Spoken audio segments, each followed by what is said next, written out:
Hey everyone. Knocking things over. Great start. Okay. So hey everyone. Welcome to Workers and Resources, Soviet Republic, Episode 1. I am a big fan of city builder games, and there's something that I wanted to bring to the channel for some time. However, I even have like some templating and stuff started for SimCity Classic and a few other ones. I've tried to record some gameplay, but one of the like sort of the issue I found trying to do city building videos was it just isn't that interesting.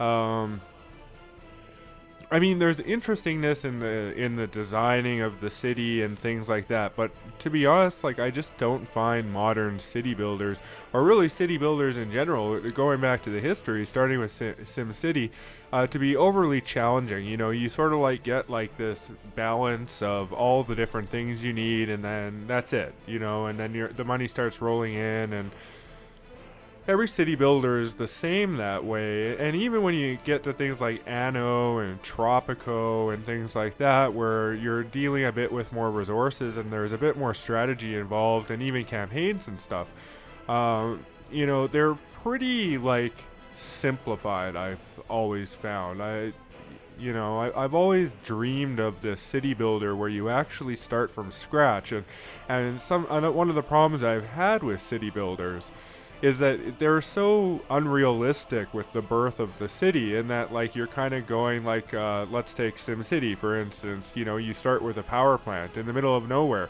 for demand that doesn't exist, and it just doesn't make sense. Like there would be something there would be a reason to have a industry there. Now of course there's limitations in every game, and every game has to counter it. So over the holidays, I tried this Workers and Resources Soviet Republic, which has been recommended to me. And coming into it, I kind of thought that it would be like sort of cities skylines meets Tropico type thing. And for the most part, I was right. Like if you play the game, like we'll say random map or whatever, and if you play the game on any of these like standard difficulties here, from very easy, medium, or hard, it's very much like a Tropico or whatever. I mean, there's a bit more complexity, and you still get the things, but you can still buy buildings and things like you can construct instantly, and so it's a very fast-paced city builder if you play it that way. However, realistic mode is something completely different entirely, and it is something that I've been wanting in a city builder forever. Where you actually start from scratch, like, you know, where you come in and you start building dirt roads, not because of the aesthetics, like you can do that in SimCity 4 and City Skylines, but there's no practical reason really. Like the cost savings are negligible given the amount of money that you're working with. Like you're just not working with budgets that have margins so thin that you would actually need to do it. And so in most cases it's like it becomes a role play thing where it's like, okay, I'm starting my city, I'm going to put the dirt roads because that's what you would do at the start of a city, but there's no practical reason to do it. And all the other progression is like artificially limited too.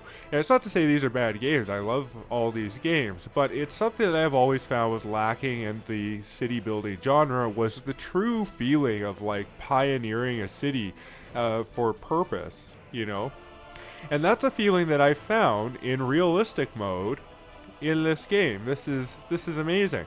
So the settings, now off camera I went ahead and I actually randomly like generated a good map, because the time sink of a realistic mode play in this game is ridiculous. Like you really are building your city. And so it's not short. It takes a long time to do these things. It's not like, paving roads and things like that is instant. It actually takes time. It's going to shut down that road, and then you can't use the road while the road is being paved and things like that. That's just an example of the types of problems that you don't usually have to deal with in a city builder, but are very realistic problems to city management. And realistic mode in Workers and Resources Soviet Republic does a great job. So I'm going to show you the settings I use for map generation. Now, like I said, I did generate a map ahead of time here because I wanted a good map to start on. I don't want to start on like just any map with a long-term, realistic mode play. I want to actually have a good foundation for that type of game. But just as an example, these are the settings I used. And then moving on this page, I didn't touch anything. I left everything exact. And basically what I did was I just kept generating terrains until I found a start point that I really liked. So we'll go take a look at the map that I generated now. That's this good start map here.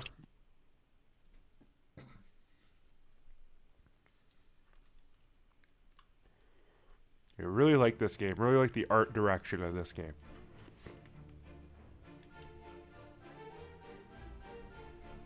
So here we are. From the outset, it's a lot like City Skylines in terms of its presentation. Now, the music is a little more Soviet, which is awesome. I love the soundtrack to this game. So we're going to be leaving that playing throughout. So let's talk a bit about what all this is. So let's look at our map. And on the map, you have borders with, like, the blue is like US aligned or Western nations. The red is Soviet aligned or like the Soviet bloc. And this is like your border. And so on the other side of here is like Soviet things. And then every so often, randomly generated, there are these crossings, and these are customs offices where you're able to either send people or get people or objects or whatever from outside of your zone, right? So there's different types of custom offices. What I have here and selected is a large custom house that has 3 roads incoming, and it also has 3 railway tracks. This one also has a power, which you're definitely going to want at the start of a game in realistic mode. You're probably not going to want to start building power plants and things like that. So importing your initial power needs is a lot more feasible at the beginning of a game like this. Now, there are a lot of other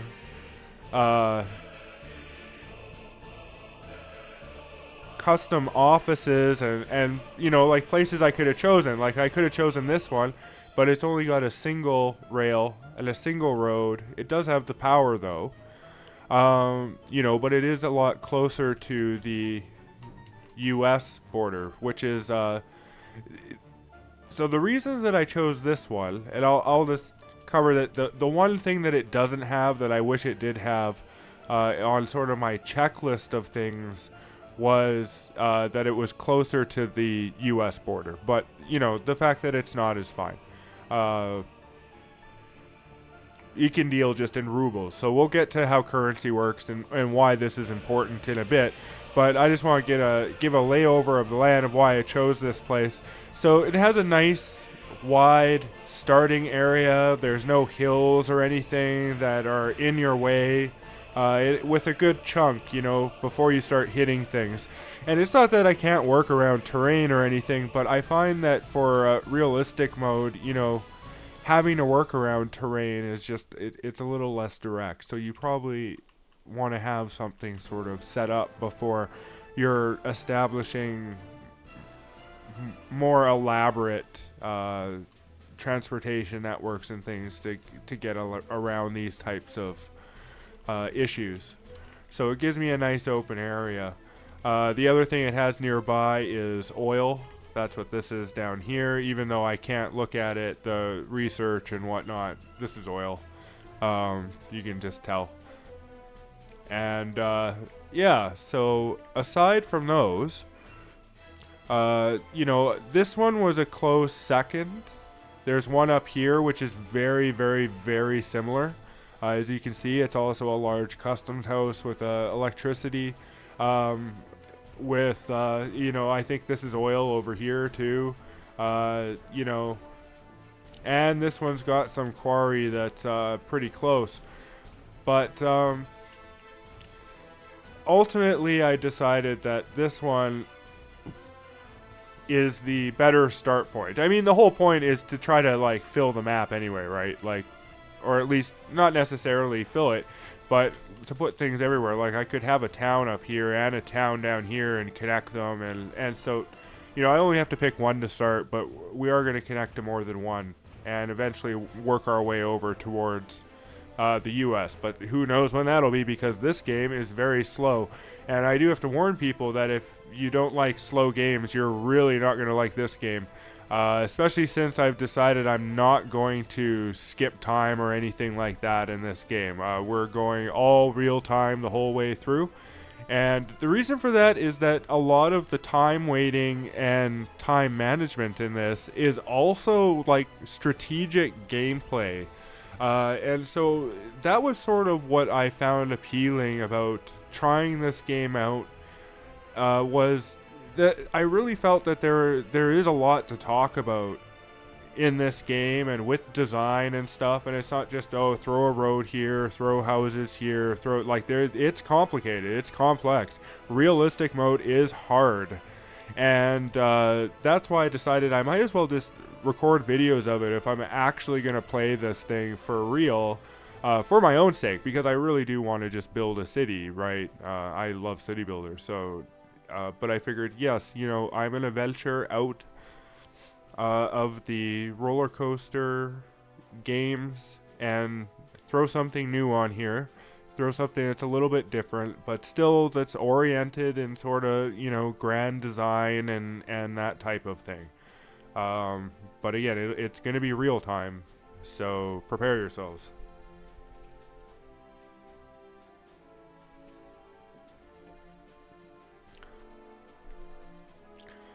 So in realistic mode, you do not buy things. You buy stuff at the customs office, like materials or foreign workers. But you can't buy and construct buildings. And if you, you know, you have to build it with your construction vehicles and all of that stuff. But what construction vehicles, you're probably asking? Well, exactly. You don't start with anything at all. And for realistic mode, there's no tutorial that explains how you start this stuff. Now, like, if you start this game in the normal mode of hard and below without realistic mode, you know, the way to proceed is fairly obvious. Like, you're going to lay down your infrastructure, some houses, you know, your power, and laying it all down up front, getting something that's minimum viable, and then, you know, turning it on, basically, and away you go, like most city builders operate. This one, we're going to have to actually create our staging ground for construction, to create a larger construction that can actually, I mean, like, we don't have to create the larger construction, but it's good to build out your infrastructure, especially since the starting mud parking lot, that's pretty much what all the free stuff is. They're mud parking lots. So there's a ton to unpack with this game. There's a ton to explain. I will try to do my best as we go along here, and explain my reasoning for why I'm doing things the way I'm doing things. Now, I have spent some time practicing with realistic mode, but I wouldn't say that I've gotten super far into it, but I have, like, kind of gotten a pretty good idea of how the game operates. Good enough that I feel confident to at least attempt to make videos about it. So currency is interesting in this game in that all you use currency for is trade, and so you have a stash of dollars and a stash of rubles. Rubles you use to trade with custom offices that are on the Soviet side, and the dollars you use, of course, to trade with custom offices that are on the US side. And each side supplies, like, different stuff. Not necessarily in the raw resources, although they do have different prices. But when it comes to things like vehicle models and things like that, the vehicles that you get from the US are not the same as the vehicles you can get from the Soviet side. So having connections to both is advantageous because you get a wider selection of vehicles, and you also get the price differentials between the two sides. So you can be like, oh, does oil have a higher price with the US or with the Soviets? Oh, it's with the Soviets? Okay, I'll sell it to the Soviets instead of, whatever. There's also a market in this game that reacts to pricing. So the more you buy a resource, it'll drive inflation, and the more expensive that resource is going to become. And vice versa. And so, there's things like, if you're just constantly selling the same resource, it's going to continue to depreciate in value. And you don't want that to happen either. So there's a lot of strategy involved in playing this game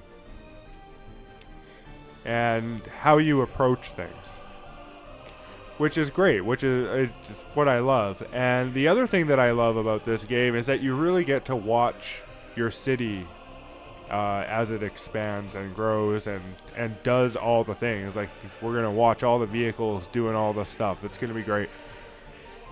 So, getting started here, I've explained the money, and I'm sorry that we're just sitting here. I just want to make sure that I explain sort of all of the stuff that's not already explanatory.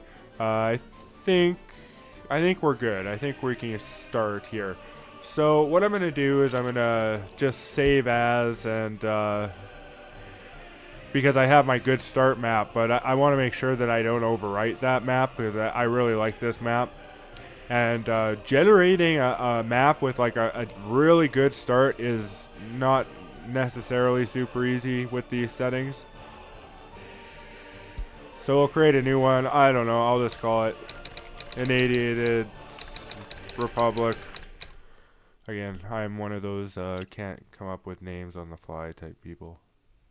Current game was saved. All right. So now that's the game that we're operating against, not my map. Okay. So why is oil important? Let's talk about that. Oil is important because it's one of the two industries that you can set up without workers, or at least partially. Like, you need workers for the refineries and to turn oil into fuel and things like that. But raw oil itself, just the pumping of the oil,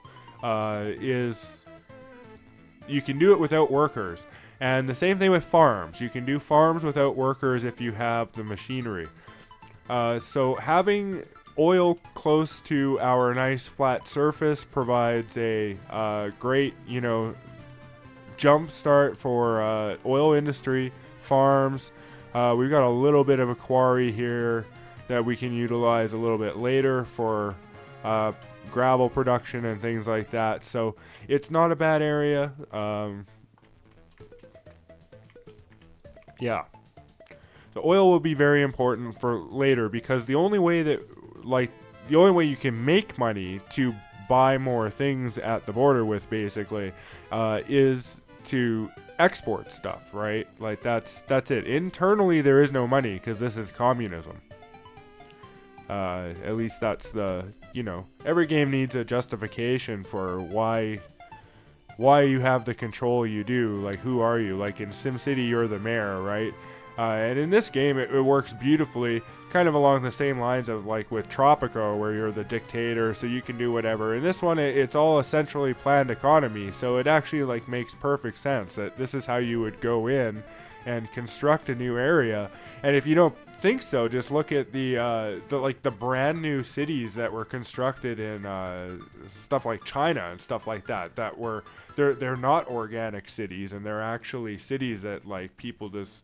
The government like set out to create, like, as a city, basically.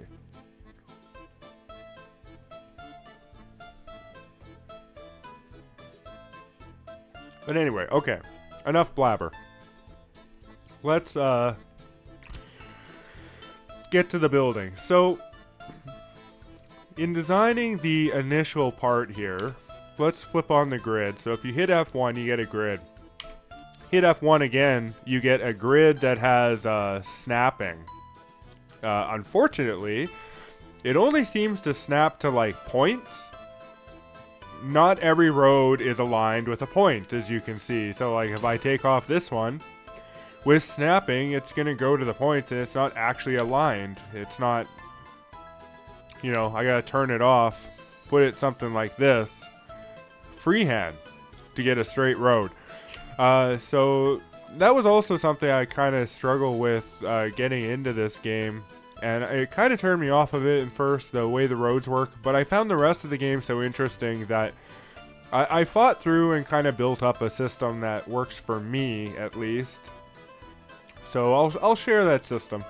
So to start with, these custom houses or whatever is situated by the game, not every road will be aligned, but one road will be aligned. So at least one of the three. In this case, it's the top road. So what we're going to do is actually drag off the top road and drag to about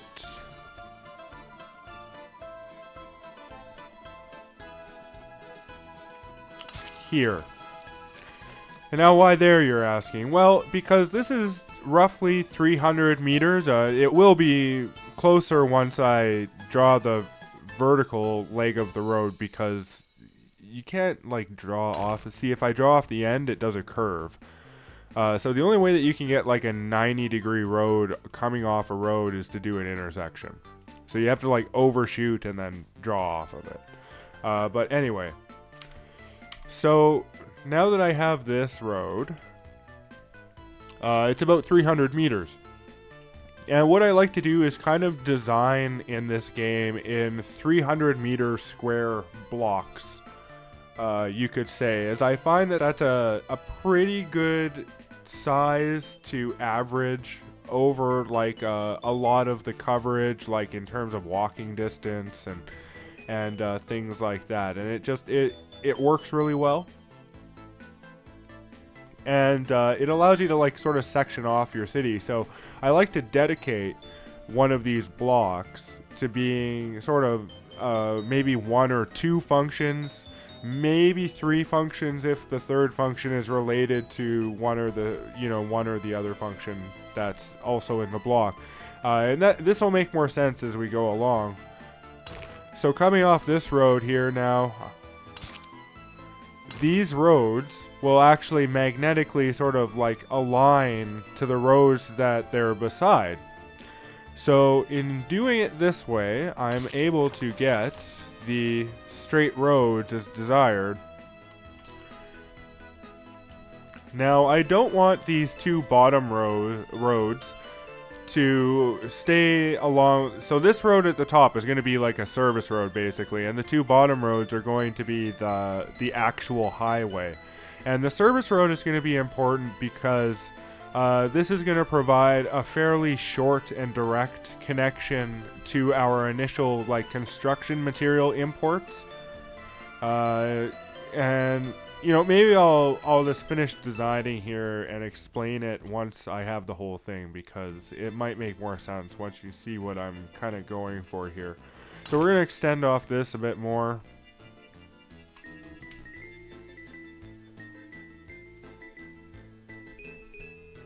And similarly aim for about another 300 meters and, overshooting a bit because the road system is weird in this game. Right here is probably about good. Now I want to move up a little bit, it looks like, as I have the road just over.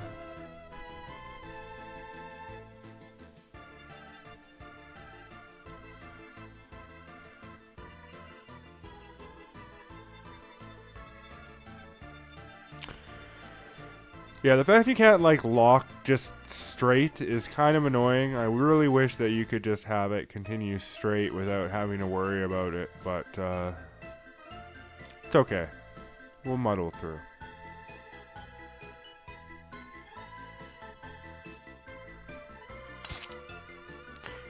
Alright.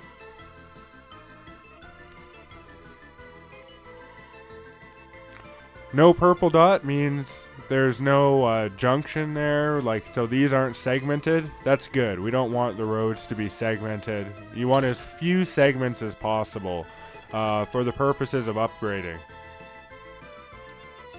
So we'll extend the second part of the highway out there. So there we go. Now we've got our two different sort of legs.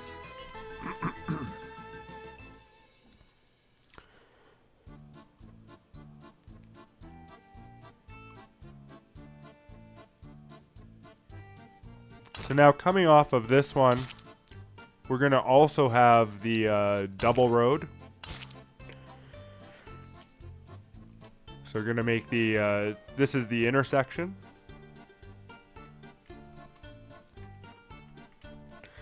And then we'll actually use this one as the guiding road to measure with.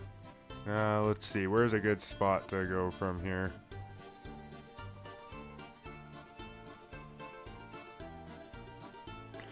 Getting it aligned with the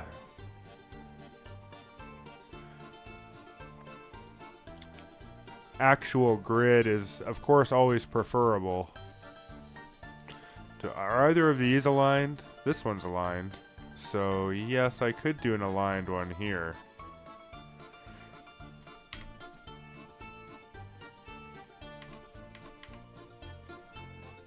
If it'll let me.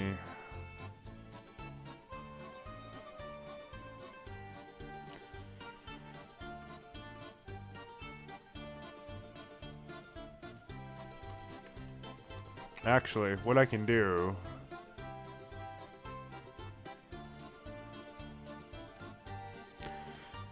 is just start one here.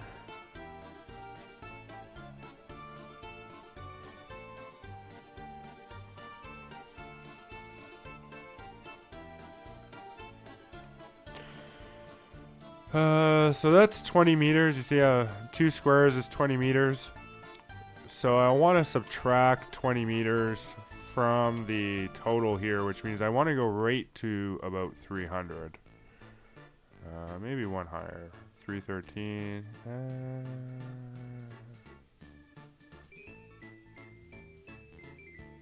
Yeah, that one should be fine. Okay. And then on the bottom here, what I can do, because I was going to do this anyway, is turn this into a nice curve.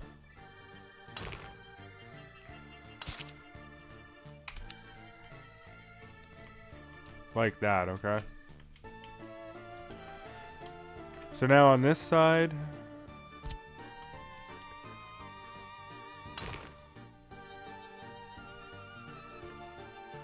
basically the same idea. I can just drag right up.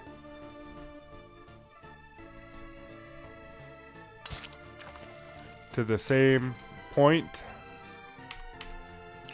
I'm going to turn the snapping off so I get the magnetic sort of road thing instead.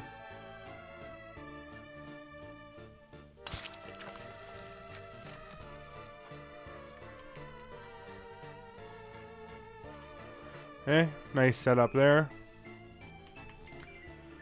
Now I know some people like to use roundabouts over intersections, especially coming into things and stuff, but I do find that particularly in this case, I don't think it's necessary to have the roundabout here yet. I mean, we can always turn this into a roundabout by, you know, adding the roundabout pieces. But I start with an intersection, and then you can modify an intersection and turn it into a roundabout if you really want to, and find that it's necessary. But I do find that building the minimum amount in this game is preferable, especially on like realistic mode. We're not going to have a whole lot of traffic for quite some time.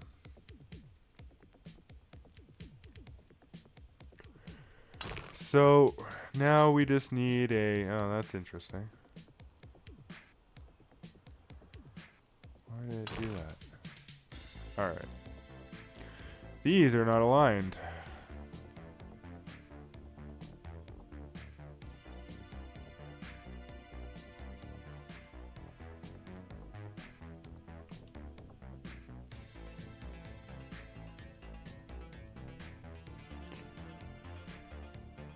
Why the alignment is off, I'm not sure. They're exactly the same length.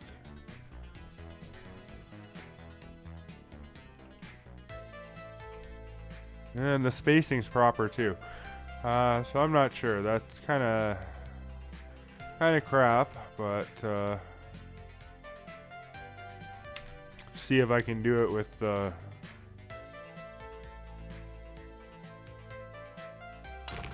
no.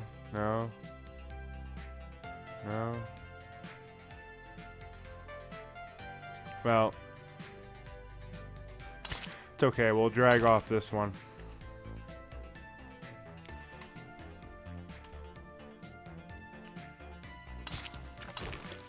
It's mostly aligned. Yeah, I don't know about their node system in this game. It's not ideal. I mean, the roads are pretty flexible, and if you don't try for perfection, then it's pretty, like, you know, the tools are easily usable. But if you want actually, like, nicely aligned roads and stuff, it is a little bit of a chore. However, in the end, you can get some pretty nice results. So you just have to think a little outside the box.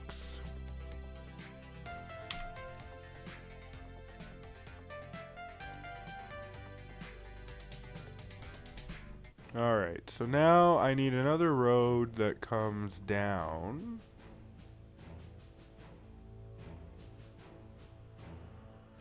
Maybe off that one? Hold on, I gotta see here. One of the items that'll be going over here is a waste, so I just want to make sure that the sizing is correct here. Yeah, so like that one there.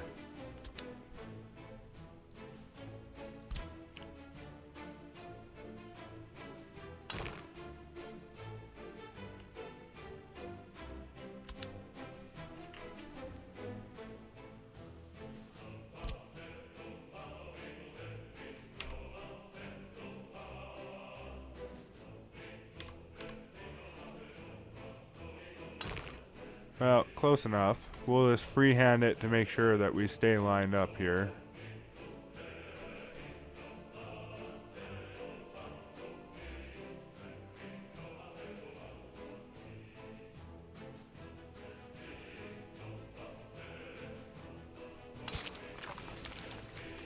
Oh, that is not where I wanted to put it, but at least it's straight. Okay.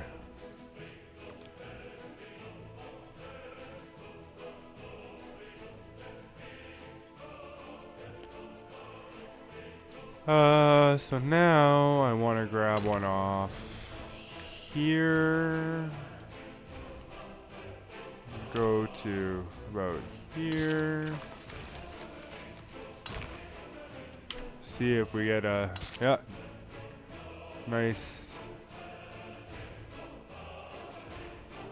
straight connection. And then next we'll just grab the corners of this.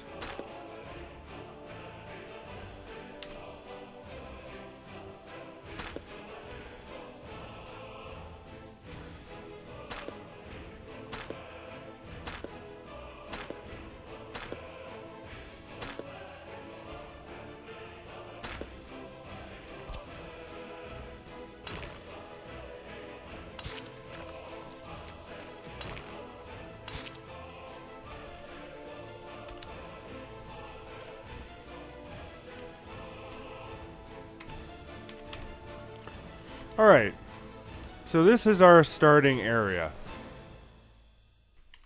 And now that I have the starting area, I can explain sort of the initial concept here. So this block here will basically be our construction, storage, and waste management. Over here, let's go ahead and make the little cutout. This will be for the service management. Now, of course, we're not aligned over here. It's gonna be annoying. Okay, well, let's find one where I'm aligned on this side of the road. That one. It's a bit too far down.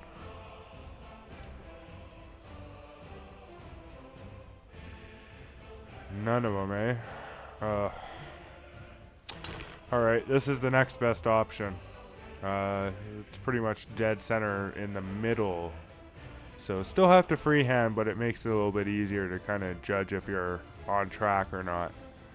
So we'll drag out to there.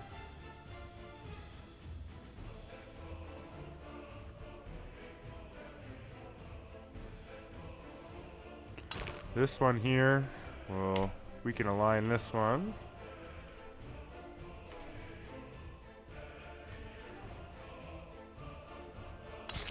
Drag it there and overshoot.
Okay. So this thing here is going to kind of be like our little, I don't know, service center or whatever. It'll be very vehicle centric, so that's why I have it kind of off there, as there will be a lot of vehicles coming in and out of here, and don't want it to back up the double road, which will be a main road. So yeah, this is our starting layout. Now, to get started in this game, you're probably thinking, oh, so let's build a power plant. Well, no, we don't need the power plant because we got the electricity import over here. How about houses? No, we're not building houses. In fact, we're going to go a fair amount of time before even inviting any workers in, because as soon as you invite workers in, there's a whole bunch of more demands. And there's a lot of stuff that we can just get off the ground with no workers at all, using foreign workers where required. Now, foreign workers cost money, but you can just import them and then that's it.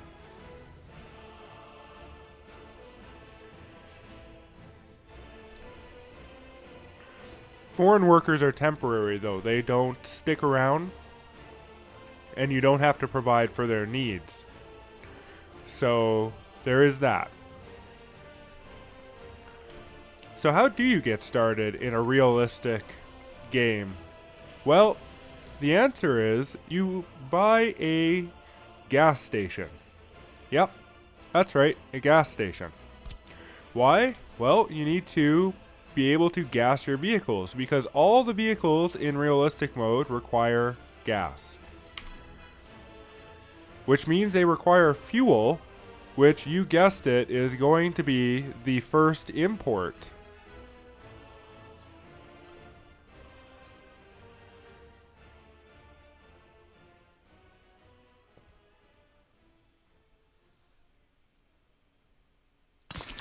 Now, when I lay out buildings and stuff, I try to get it as far away from the road they're connecting to as the auto connect will allow. Now, of course, I can always build it further away and just connect a road. But why am I building it so far away, you might ask? Well, the reason why is because later on you might want to connect, say, pedestrian paths, which are extremely important in this. Or you might need to leave room for like power corridors and stuff like that. So giving yourself lots of space in this game, I find, is very advantageous. But not too much space because, again, it's realistic mode and travel distance matters. So that's why I did settle on sort of this this start pattern here that I am demonstrating.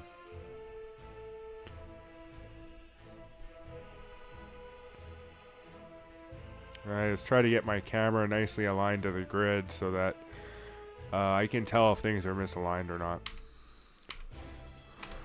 Okay. So we've got our gas station here, which reminds me, one other important thing. The naming. So see this name? This is the name of our little town. And if we can see that with the overlay, so most of the overlays at this point aren't going to do anything because I don't have anything except for some roads. However, there are a couple overlays that do show some useful things right off the bat. And one of them is the actual town. Don't remember where it is. See here. Citizens access to good. Access utility connections. Resources, no. Might be in here.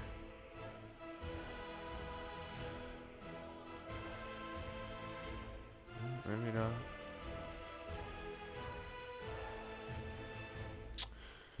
I don't remember where the town one was. I found it before.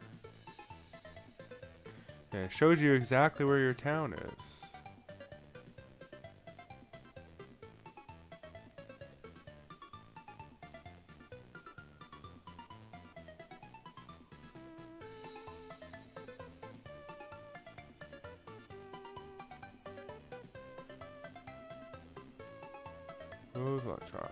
This is all resources. Or city planning. You sure it's city planning?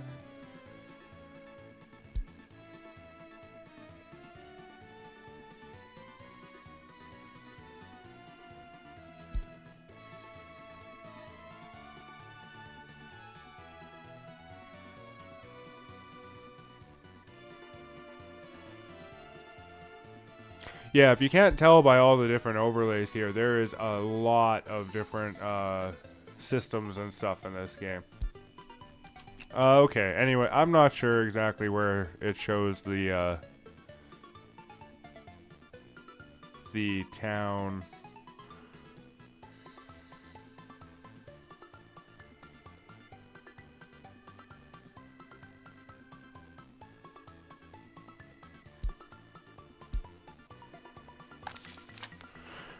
Which is a little bit disappointing. Kind of wanted to show that. Not resource status. List of lines. Settings.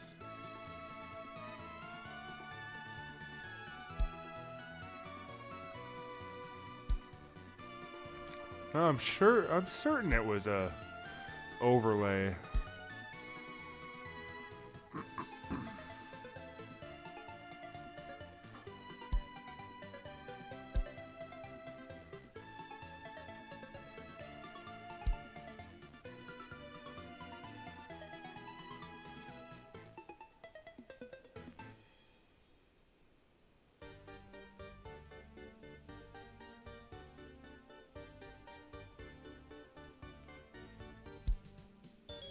Well, I'll find it later. But anyway, moving on.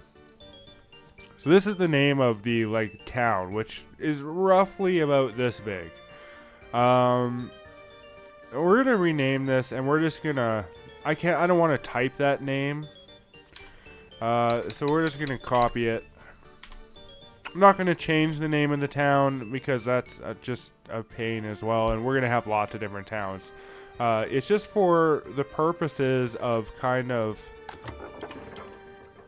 ensuring that everything is easily searchable, because we're going to end up with like a lot of stuff and a lot of connections, and yeah, so I like to make sure everything is nicely named, just to be sure that you can find everything, and it helps you take your time with these types of things as well. Design.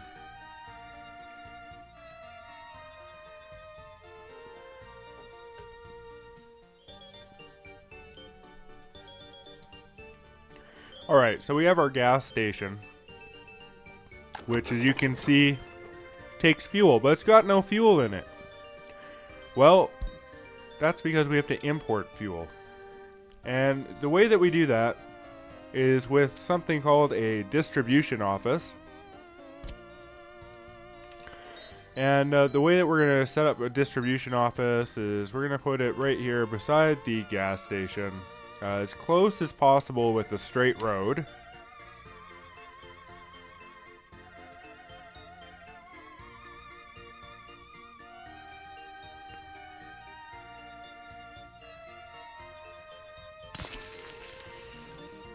And now we're going to put another one as well. Now, we don't need two right off the start. In fact, for quite a while, we really only need one. However, the reason why I'm putting down two like this is so I can delete this one. And we are going to add it back later, but I don't want the road to be divided the way it was just yet. As if it was to do that, it would make upgrading it really annoying. For reasons that I'll explain later, but yeah. So basically, I just wanted to make sure that so now at some point in the future, I can come back and grab my distribution office, and there's plenty of space in here for it, and it's all ready to go, right? So that's what I wanted to do with that. Now, this one we're gonna call the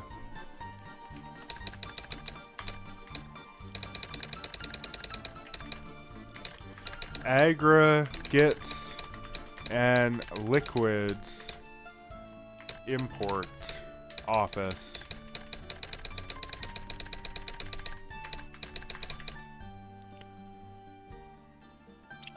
And that's basically what this office is going to do, is it's going to import aggregates, which are stuff like gravel, and it's going to import things like liquids such as fuel.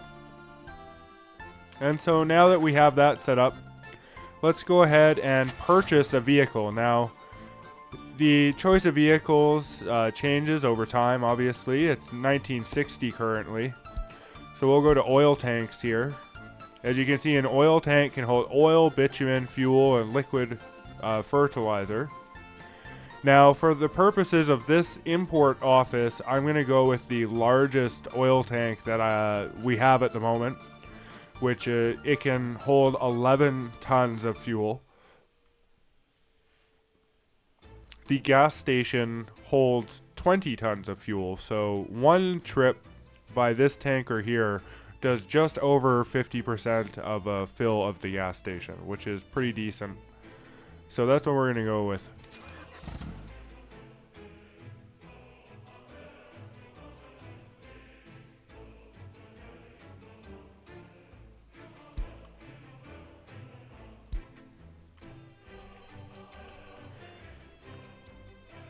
So now that we have bought our oil tanker, it doesn't just appear, it has to actually come from the border.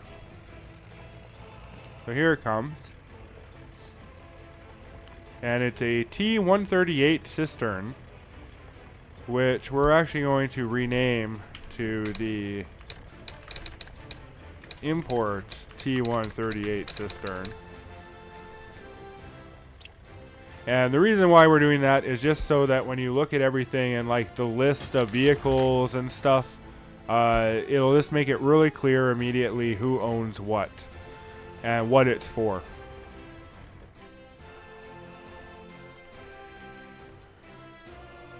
So now we have to wait for this thing to get all the way to the distribution office here before we can continue. Now, of course, I could keep the game paused, not do this, and just start planning out more roads of everything that we're going to build. But the reason why I'm not doing that is that, first of all, there's winter in this game, and winter is absolutely brutal, and your snowplows are, you know, the more roads you have, the less efficient your snowplows are, the more snowplows you need. So you want to limit the number of roads. The second reason is the upgrading of the roads. You want to try to limit the number of sections, at least until you get gravel roads.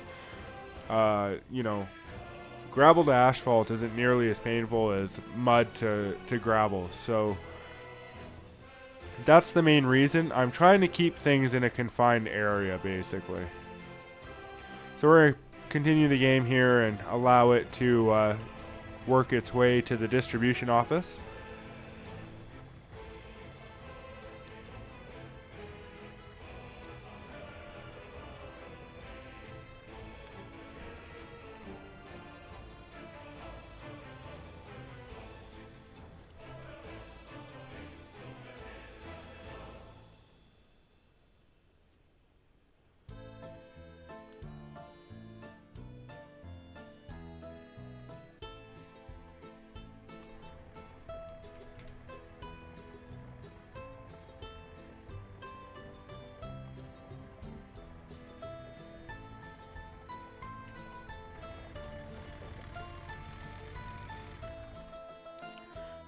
Hey, there he is. So we're going to select him here. Or sorry, not select him, select the office. And now that he's in here, you can go with the plus, and we're going to select the customs office as the source for fuel.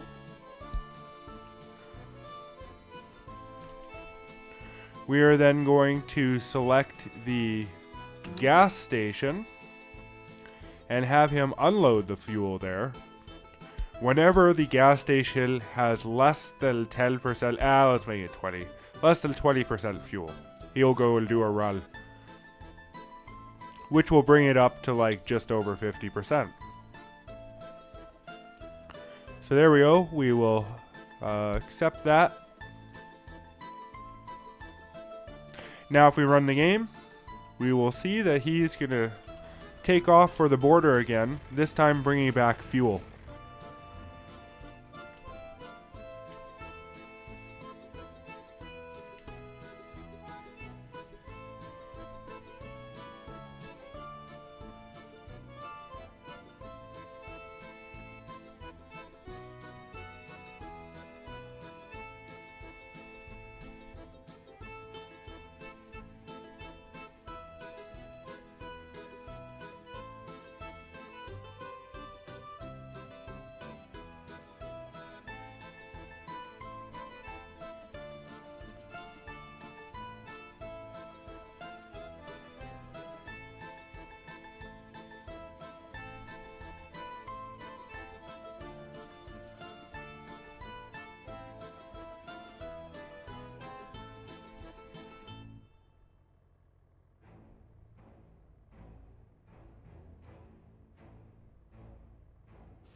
So as I mentioned, I'm not going to be fast forwarding time in this game. And that includes like the in-game time, although this fast forward doesn't really go that much faster than normal speed anyway. But I mean, in terms of even video editing and stuff, I'm not going to do any editing. because I really do feel like this is all part of the gameplay. Like waiting for this guy to get here, waiting for him to go back. And a lot of the design is about decreasing these wait times or improving the situation, right? So I feel like it only makes sense to experience why the design is being built, because I don't want to just like put something in there and be like, oh cool, here's a city or whatever, right? And then like I could do like short form and be like, so we did this, and then I'll go build some more and come back, and then skip to the future where all the roads are already paved and or something like that, right? And go, I paved all the roads. But you don't really get the experience of what that was like. What was paving the roads like? Because it's not just like paving the roads, right? I mean, it is like that, but it's not just quick and easy. And so, I really do feel that like this is all important. This is all gameplay. Even the waiting. So I've paused the game here, and the reason I paused the game is he's on his way back with fuel, and he's gotten past this point. Now, we are on the clock. And how are we on the clock? Well, see how it's the 27th of February? Well, this is like basically the beginning of spring. We just missed winter. We start the game in realistic mode at the beginning of spring. Which means, ideally, I want to have all of these roads paved before winter hits. Because mud roads in winter are absolutely awful.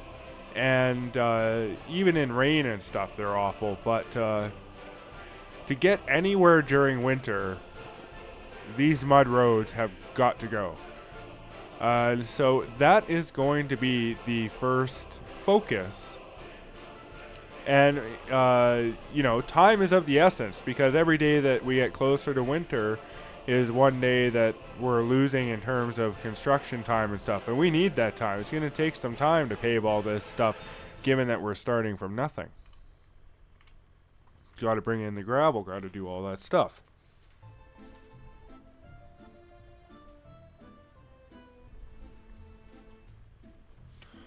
So, the next thing that we're going to do is bring in 2 dumpers with the aggregates and liquids, and that's going to fill this office with vehicles.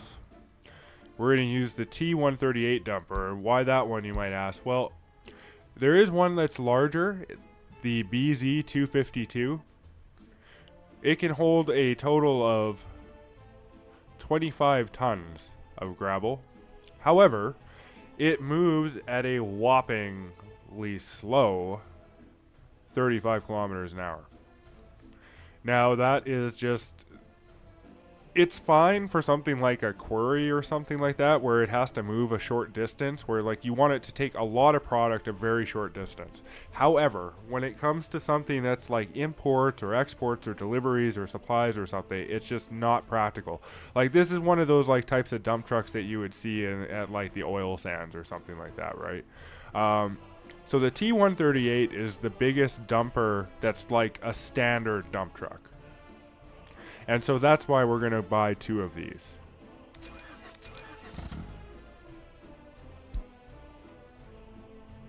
These are going to manage our gravel imports, basically, among other things. But so now that we have those guys coming in, let's actually set up where we're going to do the gravel. And that's under aggregates here.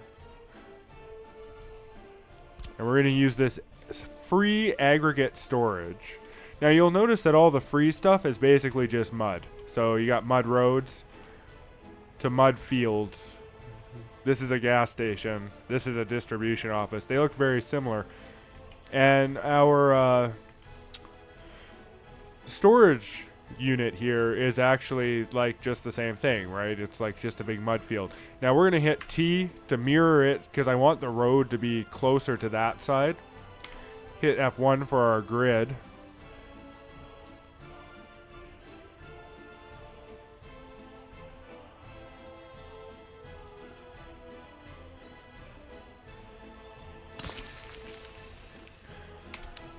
And right about there is where I want it.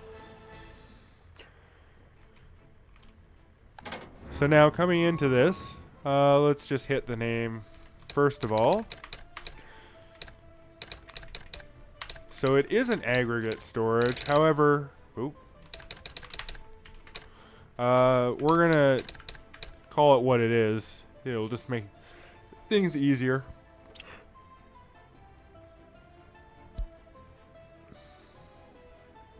We're going to select store this item and just force it to always be gravel. Otherwise, aggregate storage can only store one item, but it'll choose the first item that you put in it. This will force it to be gravel. We could notify if empty, and it's probably a good idea given that this is a critical resource. However, we're not going to do it yet until it's a little bit filled. Otherwise, it's just going to be annoying getting the notifications. So here's our gravel yard.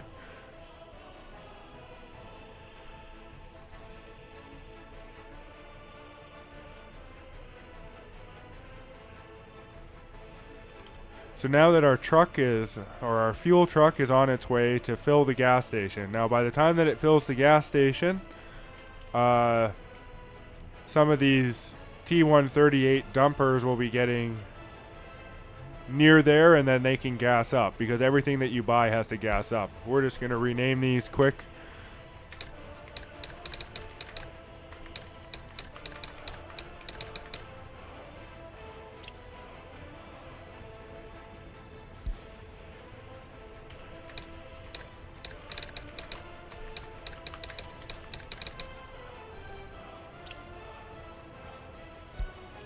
Okay.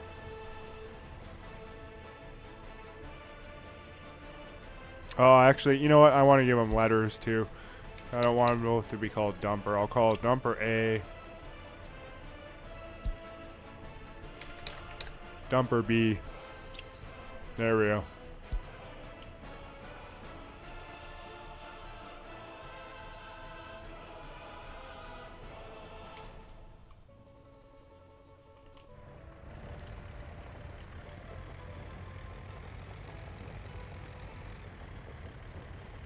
So he just put the gas in the gas station, then he pulls out, and then he pulls back in because he has to gas himself up, of course. Hasn't actually done that yet.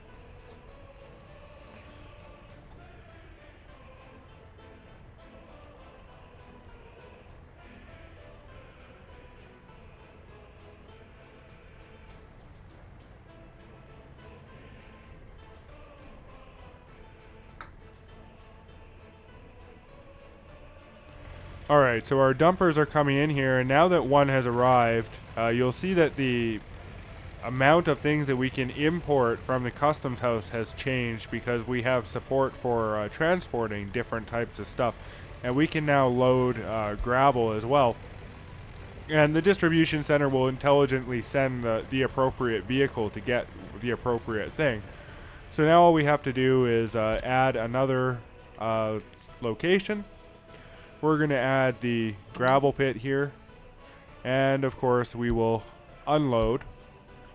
And we're going to unload whenever it's less than 50% because we're going to need a lot of gravel. Especially for the initial part of the game here where we're paving a lot of roads. And sort of setting up our infrastructure. So the dumpers are going to go ahead and do that. And they're going to start filling in the gravel. Now that's going to take a little while because before we even start building the road, which the road that we're going to start with is actually this one here because it's a critical road that connects the gas station side to this side.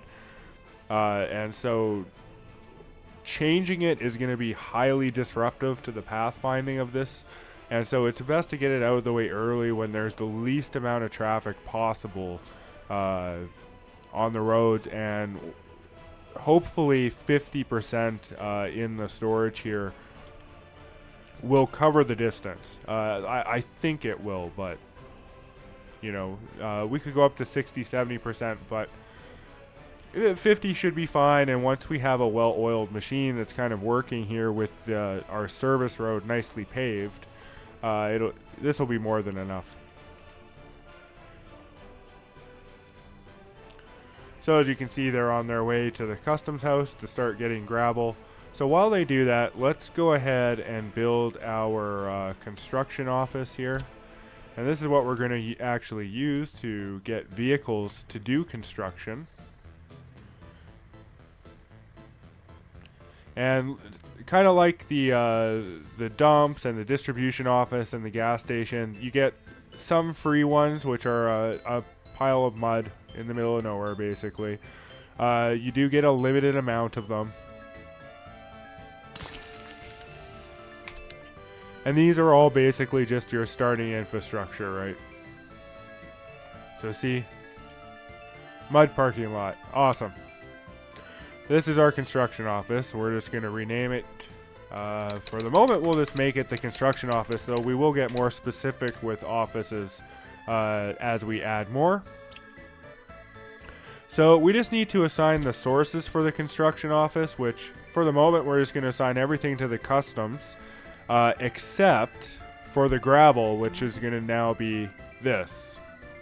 So that's basically the way that you like assign these things, is you'll take whatever it is, assign the custom office to everything, and then overwrite the things that you have locally, basically.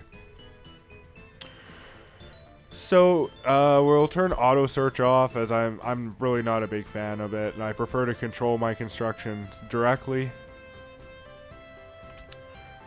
Okay, so now that that's done, we can go ahead and purchase our initial construction vehicles that we're going to need for the road construction. Now, what do we need for the road construction? Well, we need a bulldozer. We're going to get this S100 Stalinek, as it's the better of the two bulldozers. This one bulldozes at level 28. And the other one only at level 22. And in realistic mode, the 1,000 rubles or whatever is really negligible compared to the, oops, sorry, hit the mic there. Negligible to the additional build power this will be collective over time. So we will get one of those. Now, in addition to that, we're also going to need 2 dumpers, and we're just going to get 2 more of the same ones, the T138s. And that's it for now.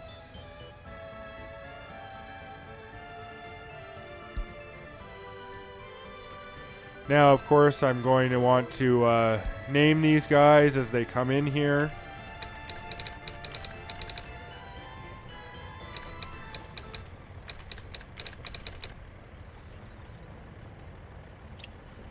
That's our S100 Stalinek, belonging to the construction.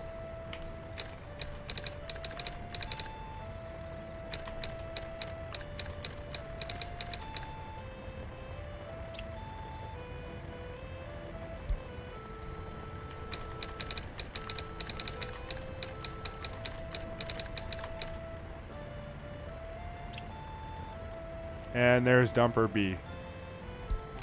So now you can see, if we go to our list of vehicles here, we can see who's owned by the construction, who's owned by the imports.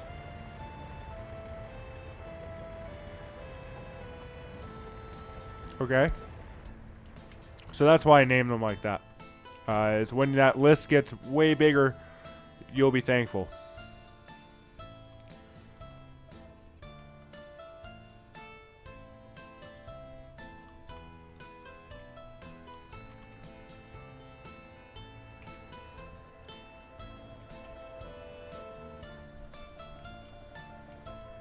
So all these guys are going to have to go gas up once they arrive at the construction office.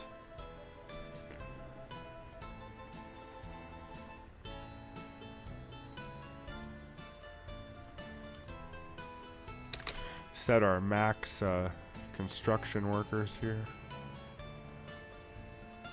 Something like 20.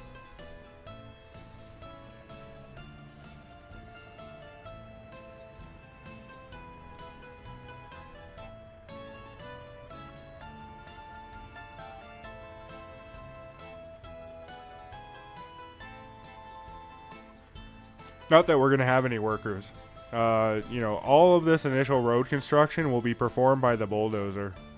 A little bit later we'll bring in a second bulldozer, but we're only going to run the one for now, as I just want to get the critical roads out of the way.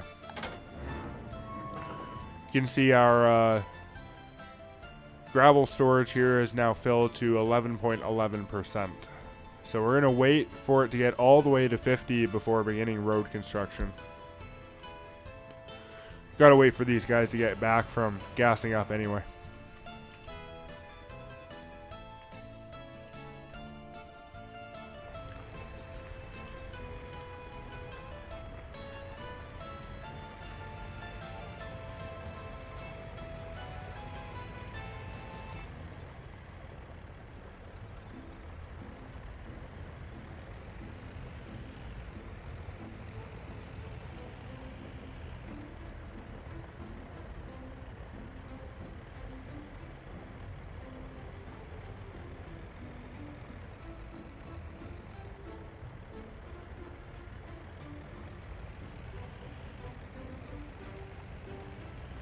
Now, there is going to be a lot of downtime in this game like this. Like I said, this is a slow burn game. So, this guy ain't moving very fast.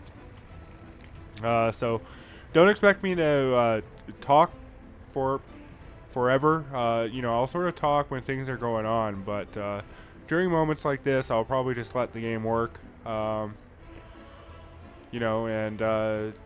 enjoy the sights, basically.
Gonna select the notify if empty now.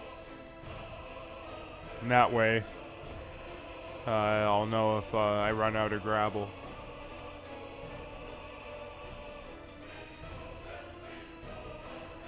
Our import trucks are approaching.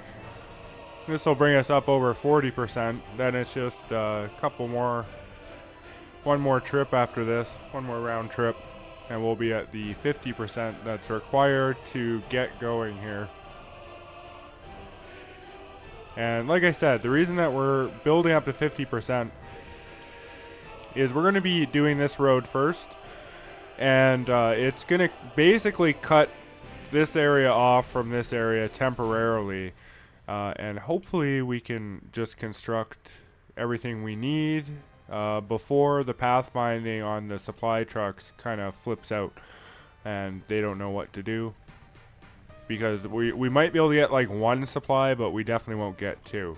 So what we have is what we have, unless I build a temporary road connection, which I don't particularly want to do, as it makes the landscape all ugly. Sort of like this here, where these deleted roads were. This never truly ever repairs. So, you know, I like to try to keep a pristine landscape where I can. I think it looks cool. Just the way that like the roads and everything blend in, and the terrain textures and stuff, and winter. Oh man, does winter ever look good in this game? I can't wait to get there. But I also dread getting there because winter is absolutely brutal. And we want to be well prepared for winter construction by having our gravel roads in place.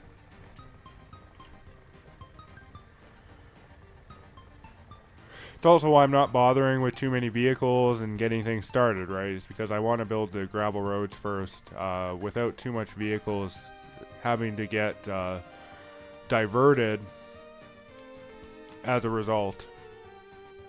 So one of them's done, and that's because we're at 44%.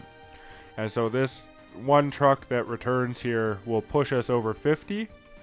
The distribution centers are intelligent like that, so this one is aware that when this one finishes the delivery, this will already be at 50%, and so this one doesn't have to go for another trip, which could push it to like 55% or something, right?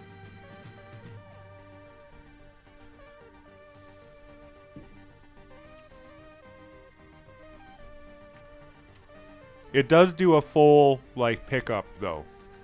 So it's not going to stop at 50%. It'll go whatever like 90 is, which I mean, I guess it's exactly 50%, but yeah. Because these things hold 10. So when this truck's done, it'll go to 90.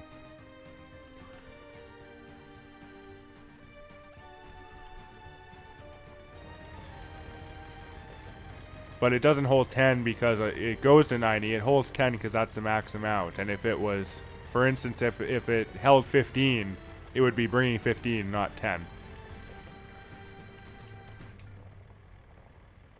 So long as there's storage available to put it. If there isn't enough storage, it will limit it. So if there was only 90 storage, it would bring 10 regardless of how much was here. Or if there was only 80 storage, you know, it would stop.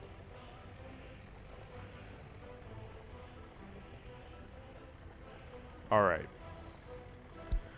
Here's our final approach here. So now as soon as this guy is on this road here, I'm going to start the construction. And the reason why is that construction is interesting.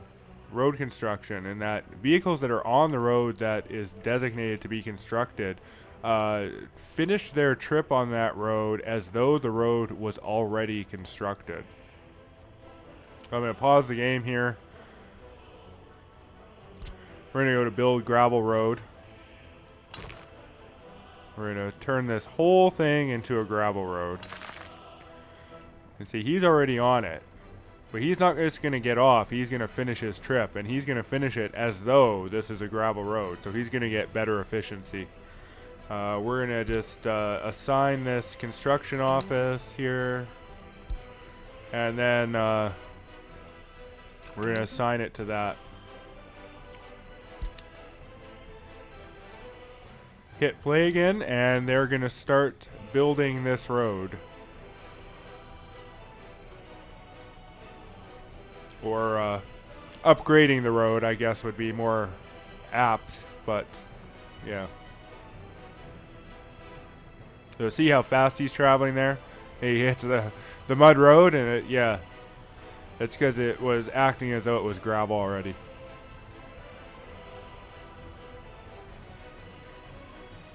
But now this road is out of order for any new traffic. So these guys here can't actually connect with this guy. Now, they're smart enough to go get a load.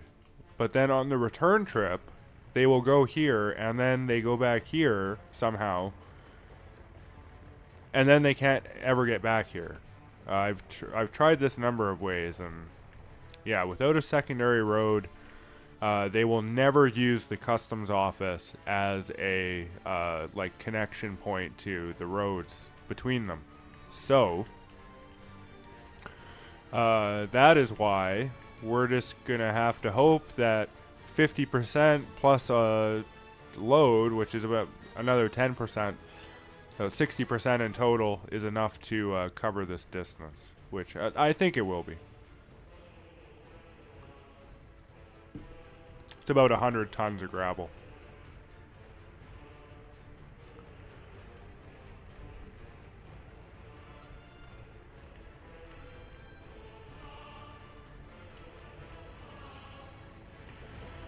So now the guys are going to deliver the gravel to the road.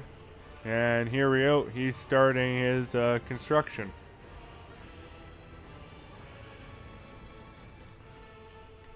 I'm just going to set the camera up for maximum visibility here.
Now let's check the level of. We're down to 24%. It'll probably take us down to 20%. I think we'll have enough. I think we'll have just enough.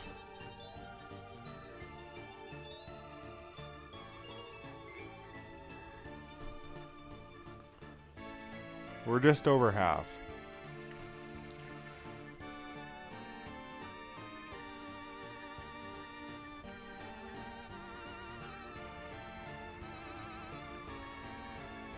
So you can see these guys are stuck here. Yeah, it says it doesn't have a connection.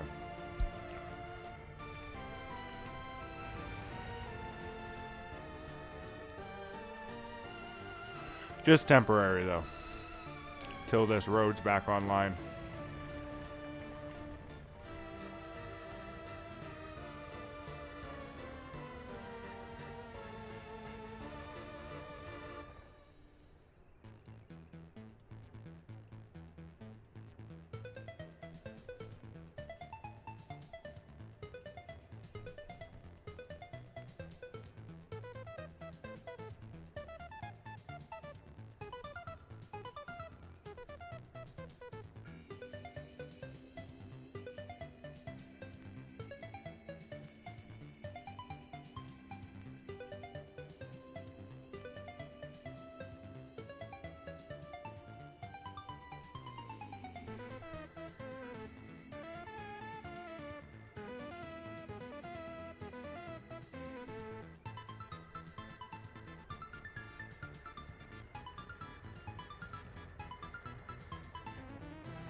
Probably need another 3 deliveries. Yeah, I should have just enough. Okay, perfect.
So once this road's finished, I'll need to replenish the gravel supplies.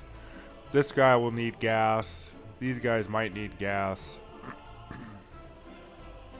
And then once I'm in a little bit better position, I'll do this leg here, then this leg, and then this leg. And then that will be like sort of the critical components of the service utility here for supplies. And that will make getting supplies a lot faster and a lot more efficient, which will make paving these other areas a lot easier and a lot less disruptive.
Alright, so the road is done. We now have a nice paved road between the construction area and the gas station, which is going to be critical.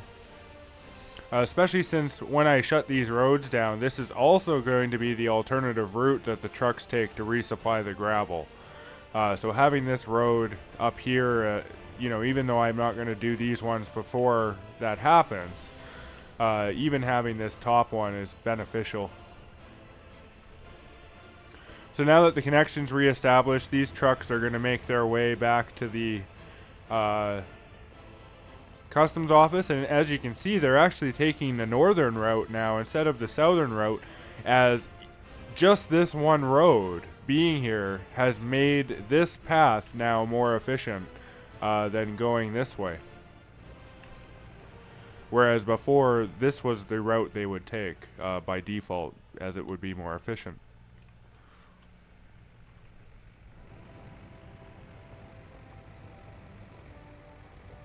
And that's what I really like about this game, is every action is a strategic action, and you really have to be thinking, like, ahead, years ahead, or because once you set things in motion, like, you can't easily just undo them, right? Like, you can't just spontaneously build something because you didn't think about it or whatever. Like, you really have to put thought and planning into your areas, into your construction, and into your construction methodology, like even the order that you go about things, just to make sure that everything works smoothly and you think about it, right? And yeah, I really enjoy that about this game. Oh, it's raining. Look, it's come to an absolute crawl. We're gonna fix that real soon. Real soon.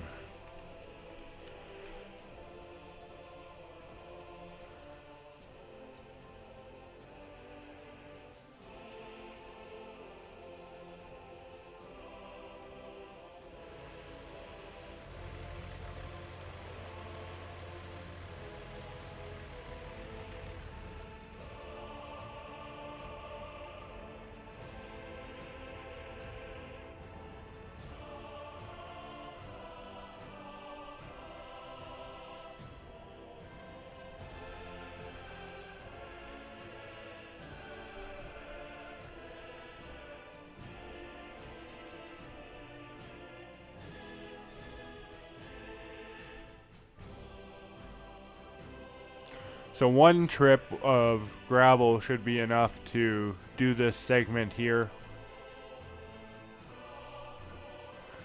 Probably be done before they even get back with the next load, if I time it right.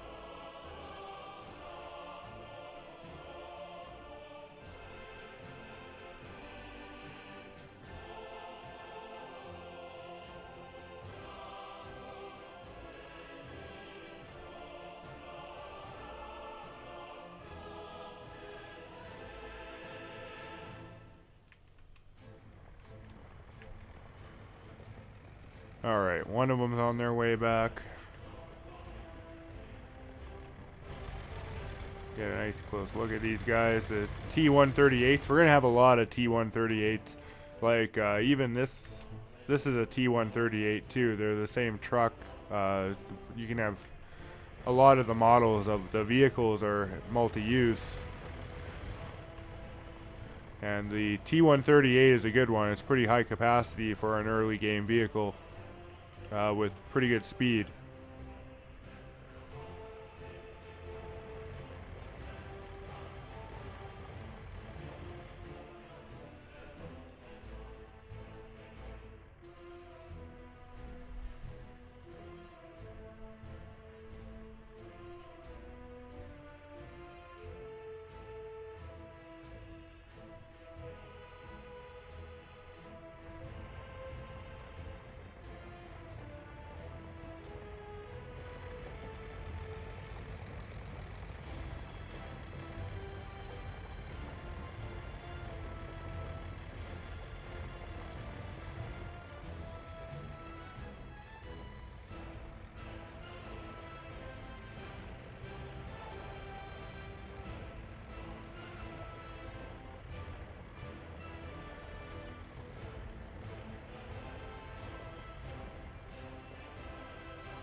Alright, that should be enough to build this little segment here.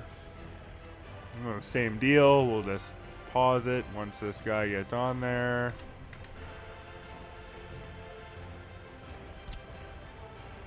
And we're just gonna build like that. Select this and construct.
Now, if those supply trucks do get back before the road is completed, they'll just end up taking this alternative route here, which is fine. But hopefully we can finish it before they even get here, and then they can take the nice new route. Yeah, that'll be much shorter. We'll see. It's a pretty slow journey up to this point, but I don't know if it's that slow. He's gonna have to decide by this point here.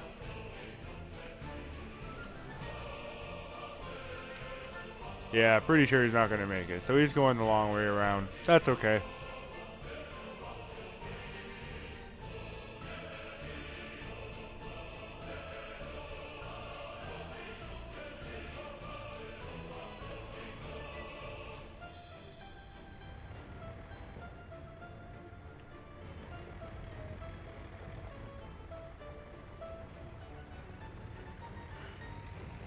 So once this segment's done, I'll just let my supplies replenish a bit, and then move on to this segment here. Probably about 30% is good to do this segment, given that they have access here to do the resupply.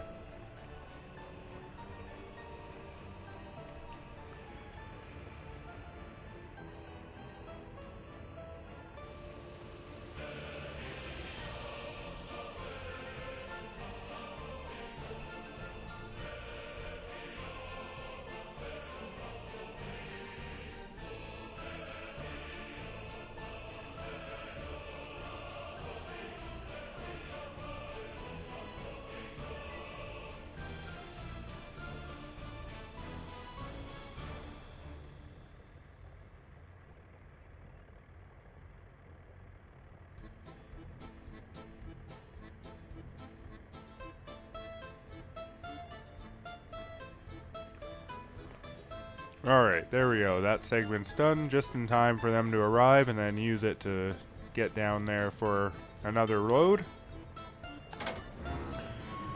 We're at 4.78%, so we'll be at roughly 15% when these guys are done. Which means just another 3 loads and we'll get up to around 30% and can start constructing the next leg. Looks like the bulldozer is gonna go get some gas anyway, so.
Here comes our supply trucks. Put us up to about 25%. We'll wait for one more shipment and then we'll get started on the next leg here. At which point the bulldozer should have returned, as he is not a super fast mover here.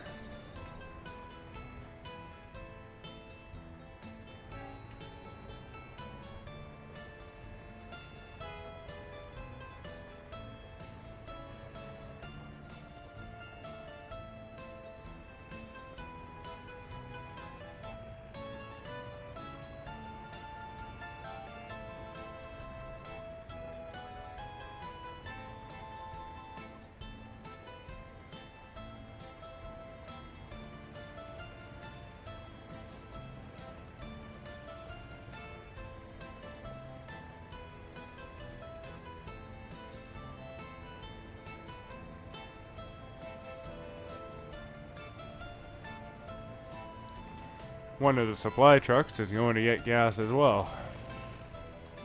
Means the other one's probably going to get it after this trip is... Oh, either that or he's done. That could be it. He might be done. No, we're only at 27%. He's going to get gas.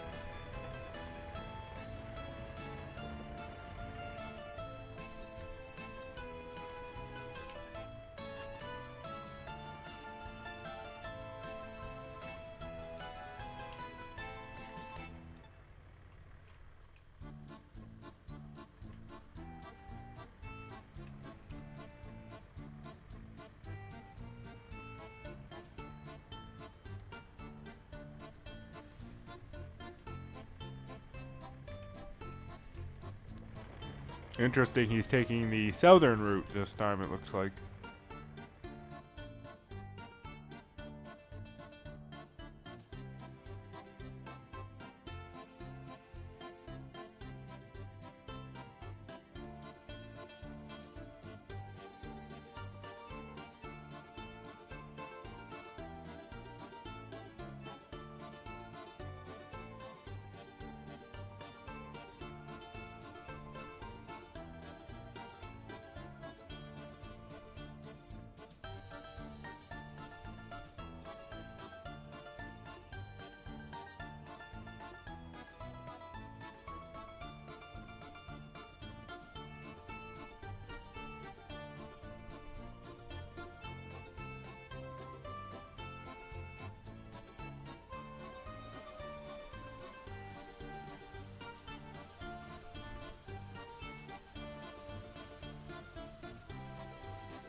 Got a new vehicle type.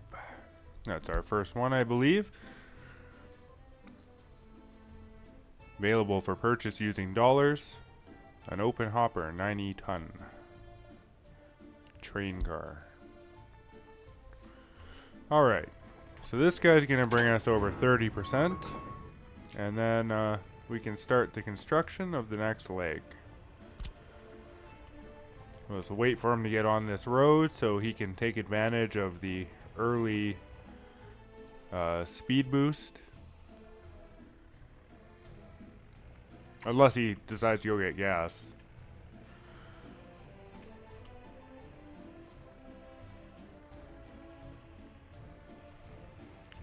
See, where's he going? He's going that way. Alright. Look at that. And we'll set it to go. There we go. Good as a gravel road.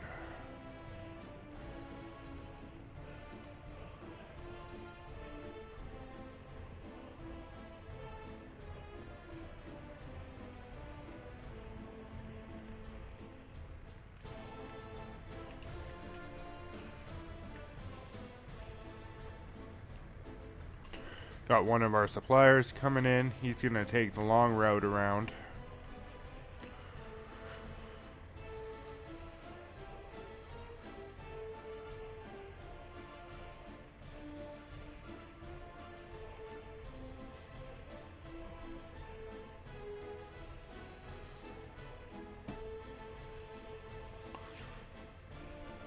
Once again, I'll just let the game sort of do its thing while the construction happens here. So enjoy the atmosphere and the music.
Okay, so the road is done. Now, need to let our gravel replenish back up to 50% because the next leg that I need to do is this big long one here, which is longer than this one. Now, this will have access to resupply. However, the resupply is going to be taking this super long route here. Now, again, I could put some sort of a shortcut road or something that's temporary, but I really don't want to. And it's not necessary. I'm sure that this can be completed without the addition of that. So we'll just allow them to refill this back up to 50%. And, you know, now for this task, I mean, this guy was a little too early, and he ended up taking the long way. But the next guy will get to take the nice new gravel shortcut here.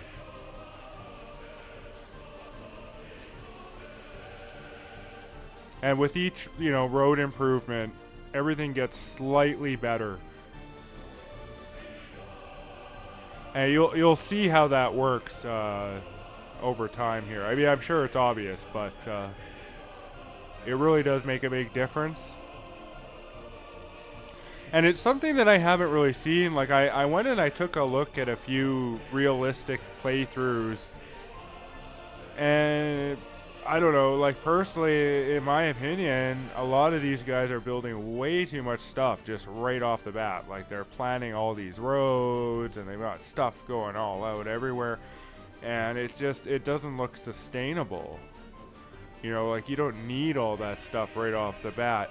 This is it. This is all you need to get a running start, because you're gonna want the gravel roads. Trust me, you're gonna want those gravel roads. Don't just stick with the mud roads.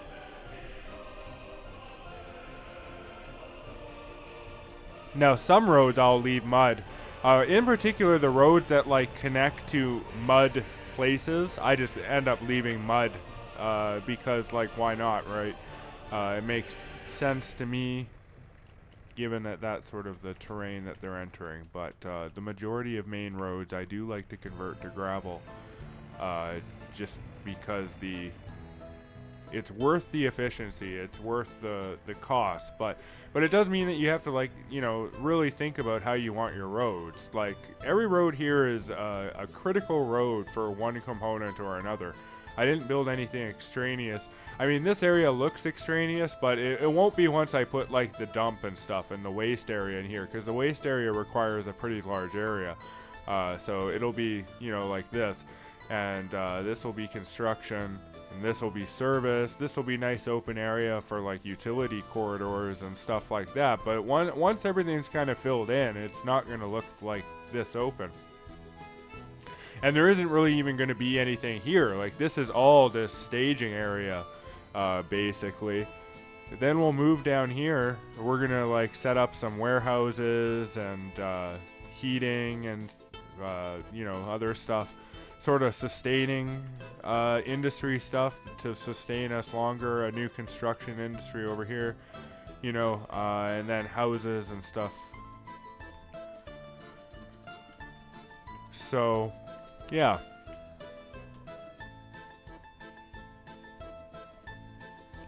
Lots of plans in the works. And then, of course, we'll have our oil industry, and yeah, it's going to be a good map to play.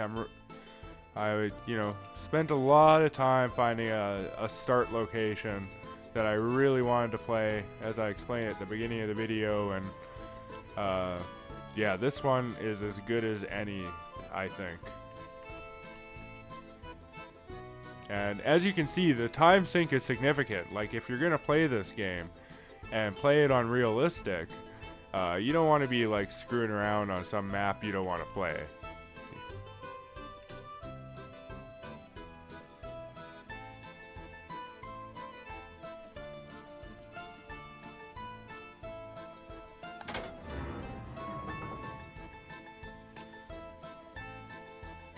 We're just over half, So that'll be another 4 loads roughly to get over 50%.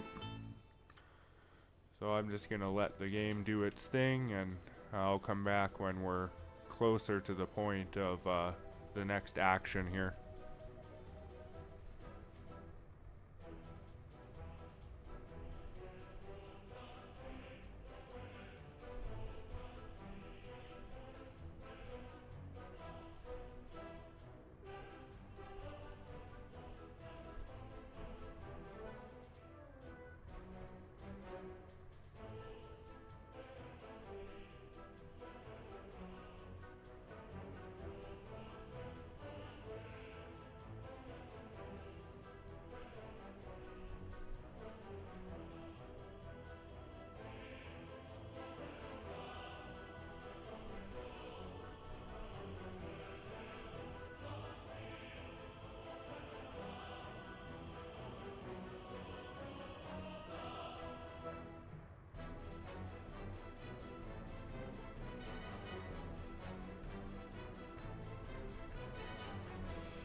This supplier here is our last one, I believe. Yeah.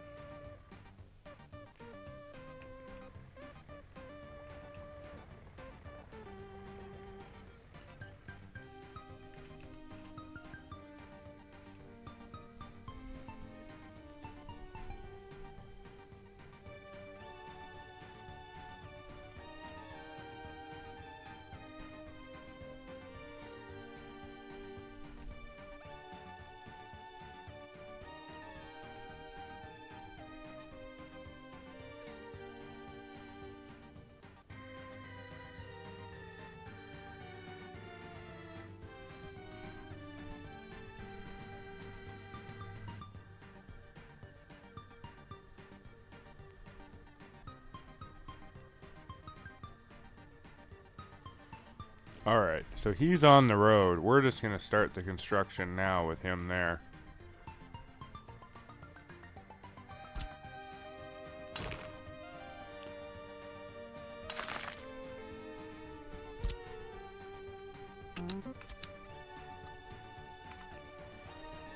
Alright, there we go. So he's now going to travel a little bit faster, which is great. And these guys are going to start heading towards here. Hopefully it'll kick this guy back into action pretty quick too, by these guys coming to take stuff out.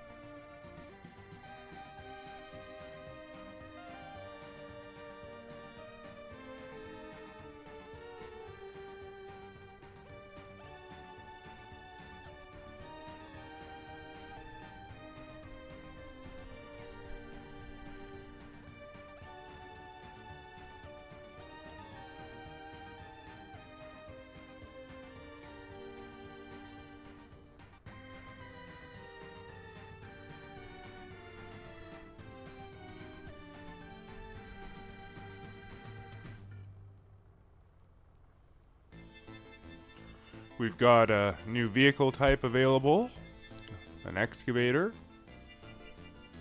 using dollars, so not that interesting.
Another new vehicle type. This one, an airplane. Also available with dollars. Not that we're anywhere close to the position to be buying airplanes anyway.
Alright, we're on the final set here. Looks like one more delivery and it'll be everything we need.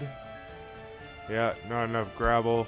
That's to be expected given the length of this road and the fact it disrupts my fairly direct route to supplying.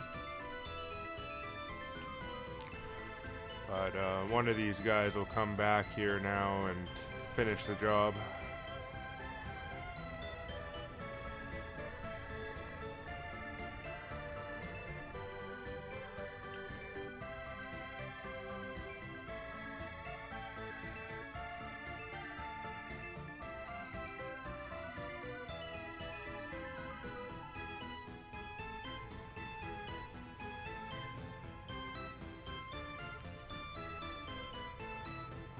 Shouldn't take him too long to load. He's not really doing a full load here. Alright, there we go.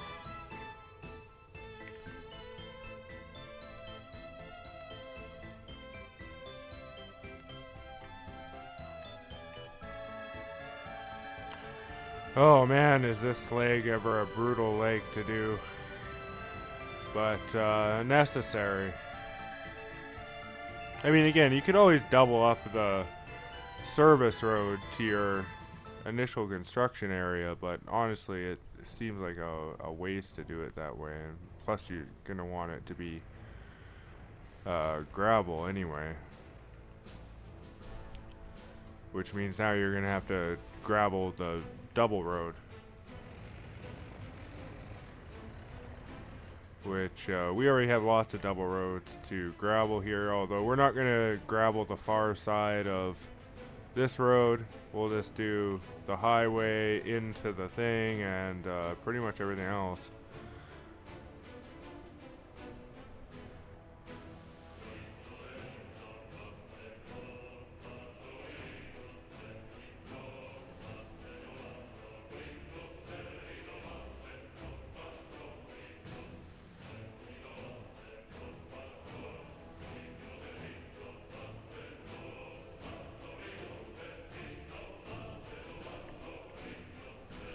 Bulldozer has to go and refuel, which is not surprising.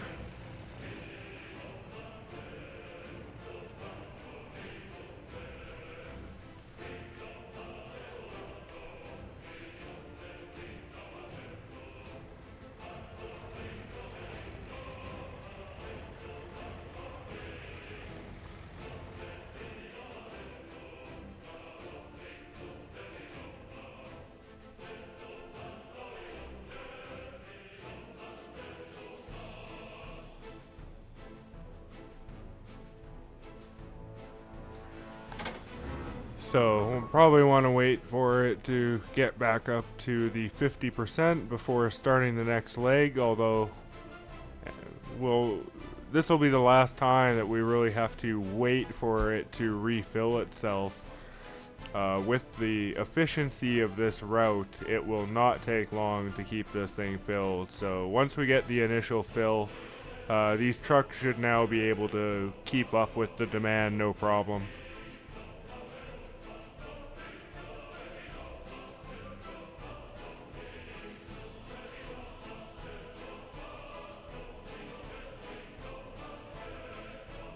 At least to a certain extent. I mean, it'll still draw down on the supply, but there is like, you know, you don't necessarily want to have these guys working all the time to try to just keep it right up top and going home and going back and going home and going back either. As long as you don't drain the supply and you give them time to come back, which there will be a lot more time coming up on things when you know, you're doing multiple tasks at once. You're not just doing roads. You know, there's always going to be roads, but there'll be other stuff too. It's just getting the initial roads down is definitely important. It's probably the most important task, like initial game task.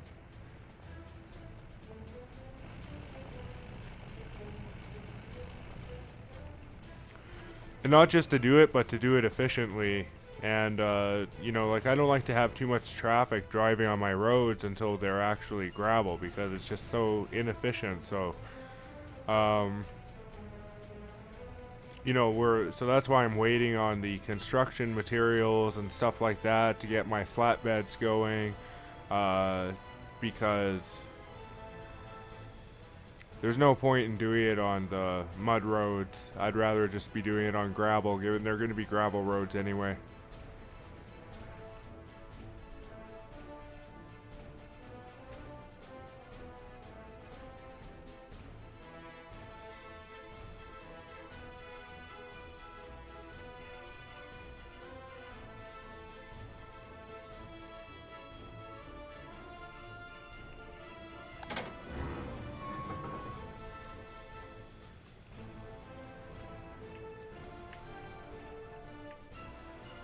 But yeah, so much nicer with the gravel road.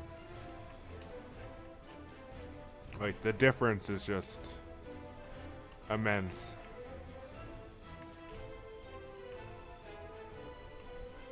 Of course, this other guy had to go regas, right, as things were about to kick off here, so we've only got one going, but won't take him long to reach this now. Well, relatively speaking, I mean, it's not like it's asphalt or something. But compared to the mud, blazingly fast.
Okay. 37.54%. Looking pretty good. Can probably instruct these guys to get started on the next leg. And actually, what I want is a second one.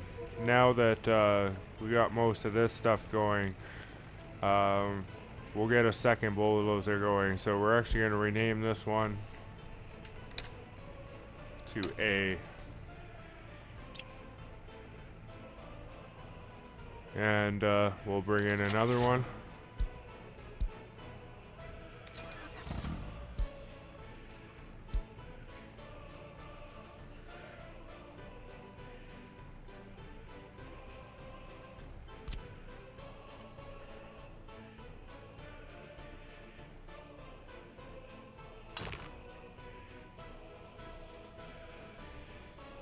Actually, you know what? I'm going to have this guy up here do this one.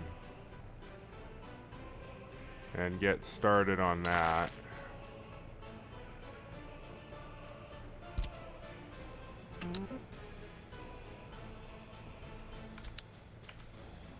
And the new bulldozer can start over here, because he's going to be going over here to get gas anyway.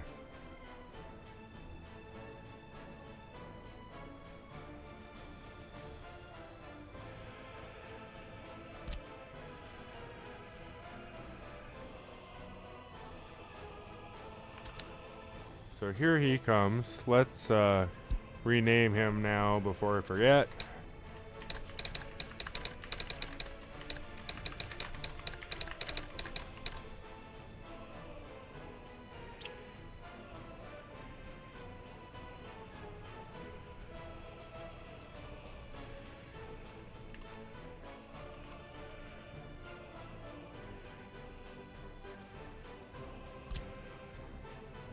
And we can start the construction now. And then he'll pick it up when he's done getting gas. Because this guy's going to be occupied for quite a while doing this huge stretch here.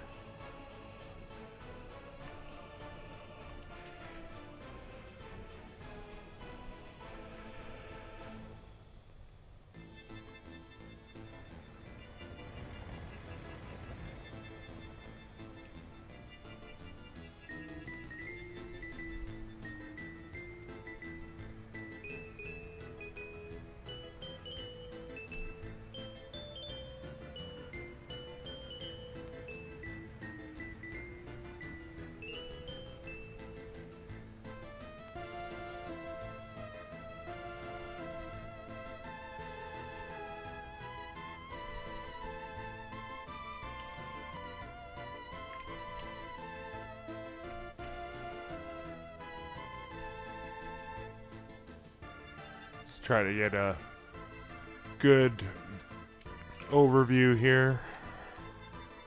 These guys are going to be busy for a while.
So this one on the right is almost done.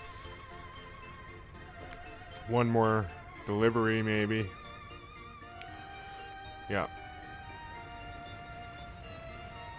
And if you're wondering why I don't add more trucks, it's because they just get backed up anyway because of the loading time. Like, he'll load, and by the time that he loads, you know, the one that's on its way to whatever, well, he's empty, he's going to get gas, but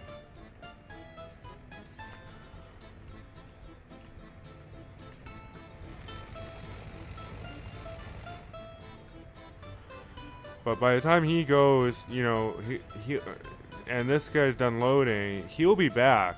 So more trucks doesn't necessarily mean any faster output here, because the main bottleneck at the moment is the loading speed of this storage area.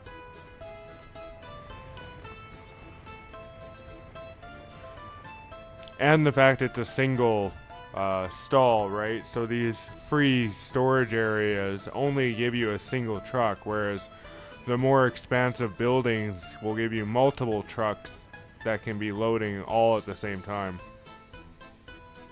Loading or unloading. But there's no point like building multiple storage areas and then filling those with gravel, because now you need more trucks to fill them with gravel, and yeah.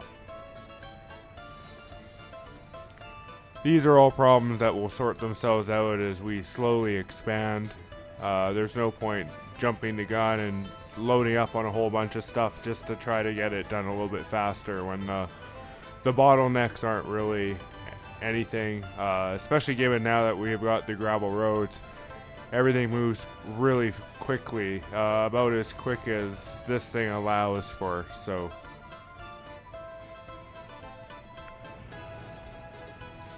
And with splitting them up, it doesn't necessarily help with the speed. I should have been watching this, but oh well. He's gonna turn around up here. He would have done this anyway, so it's okay, because they'll always go one segment away before they turn around.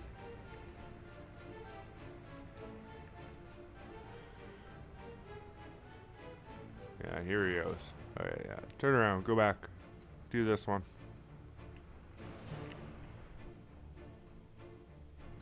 But splitting them up does save time, sort of. It doesn't in terms of load capacity, because they both get delivered. You know, like if these will both go faster if I had both trucks dedicated to one or the other. However, where it does save a little bit of time is in transportation time, given that you have multiple bulldozers in multiple locations.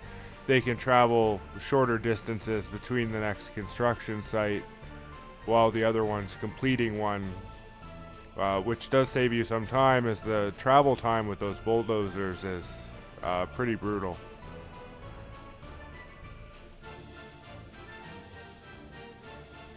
We're in June now. We're doing pretty good time-wise, I think.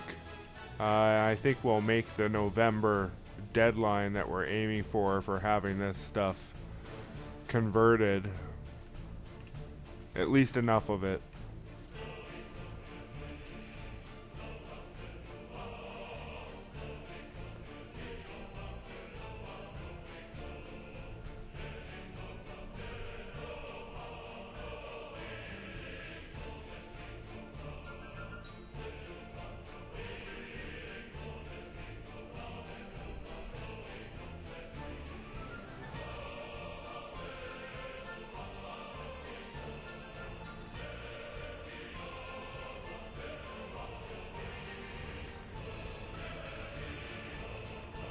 Yeah, see, now that we have the gravel roads, there's like almost always a traffic jam here.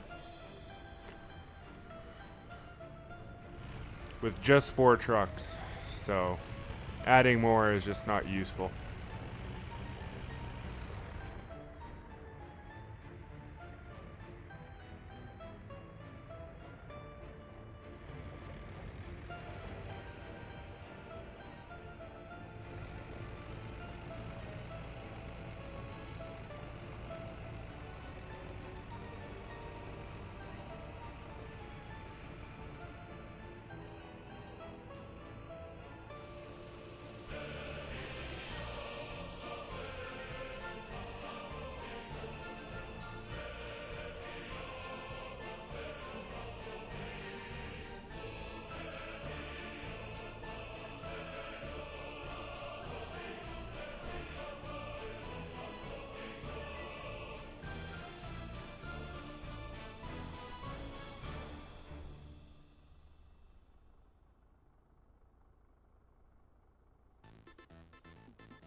So one more delivery and this one will be done, it looks like. So I'll queue up the next road so he goes to it immediately here.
Alright, these guys are just about done. I've sent the other one over here to start on the service area.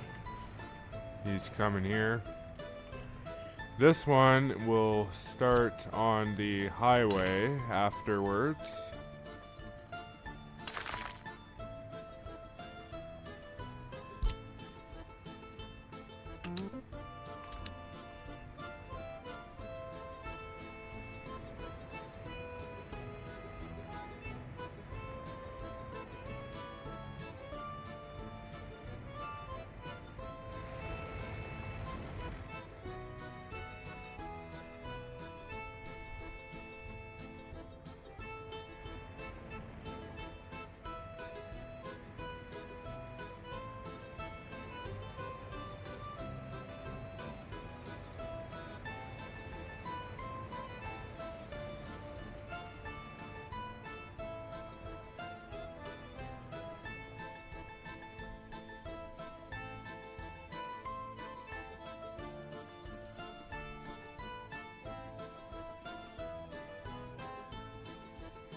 So this part over here is almost done. Now, as you can see, this might give you a better idea why I didn't want to have that first distribution center right here yet until this is actually done, because this will be treated as a single segment instead of two segments, which makes a big difference. It's good to get all of your main roadways gravelled in long segments like this, as it takes less time, is much more efficient.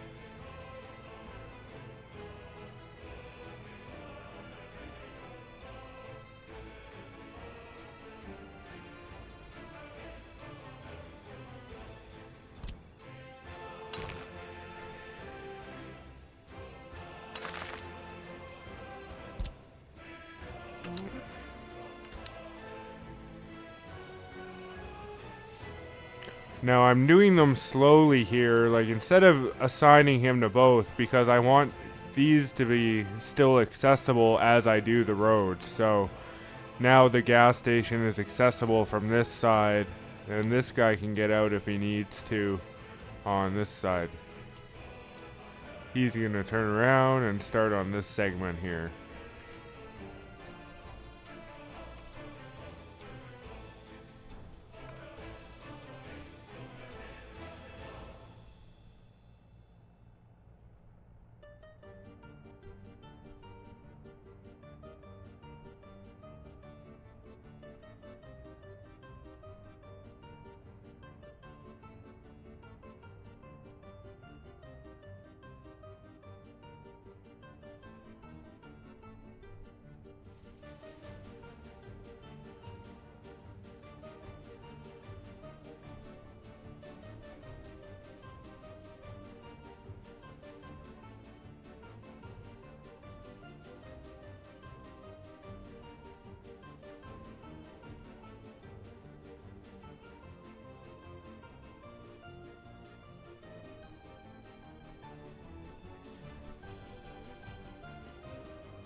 Well, it looks like we're making good time. It's the end of August and almost halfway done the one highway. Pretty well done the service center. The rest of it's done. So it's really just this highway and this one that's remaining. And I think it's totally doable to get those done within 3 months roughly. I'm sorry if the video is somewhat boring. Like I said, this is a really slow game, and I really did want to just capture, the effort to build. Because I mean, like, the other alternative is I'm like, okay, I'm gonna build, make everything gravel, right? And then I cut to everything's done. And I think that really takes away from what makes realistic mode kind of interesting and exciting, which is seeing everything kind of work and construct your city and having to strategically do it and time everything, and it's really interesting. Never played a city builder quite like this one with the complexity, and just wait till we get to building stuff like factories and warehouses and things. It's all really intricate. This is just the base of the base setup. We're not even into the base setup yet. This is just getting ready for it.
Epidemic situation report.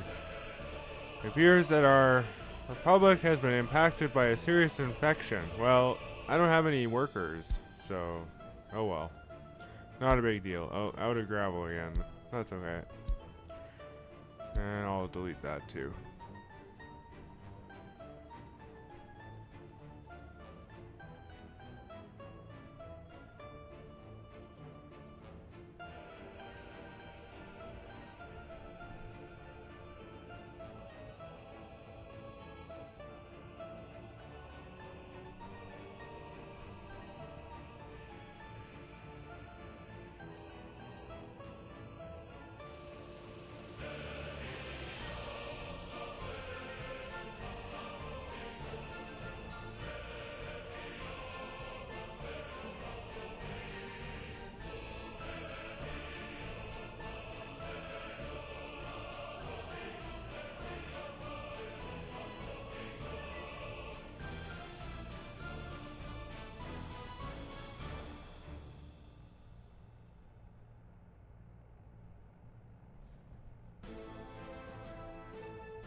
Alright, so the service center area is done. Now that really all remains is the highway, which I'm going to do one at a time so that there's always one accessible, even though really nothing needs it. And we'll actually probably prefer taking the service road right now, given that it's gravel.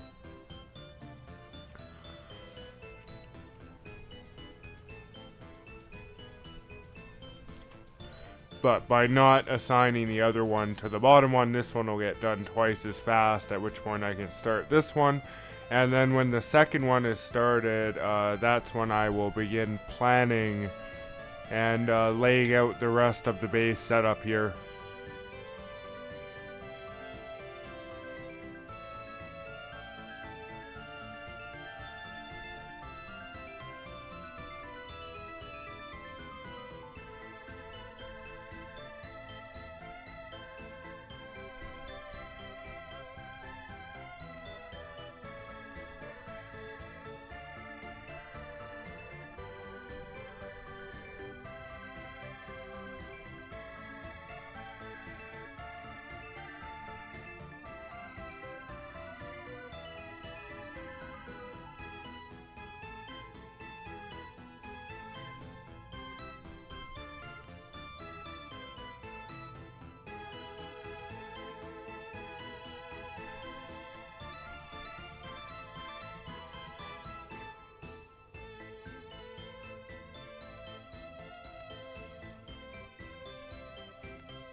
Alright.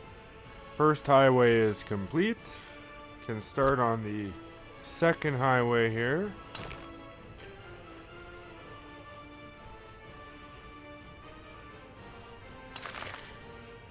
Now, I assume this guy's actually gonna go get gas. After that. Yeah, he's at empty.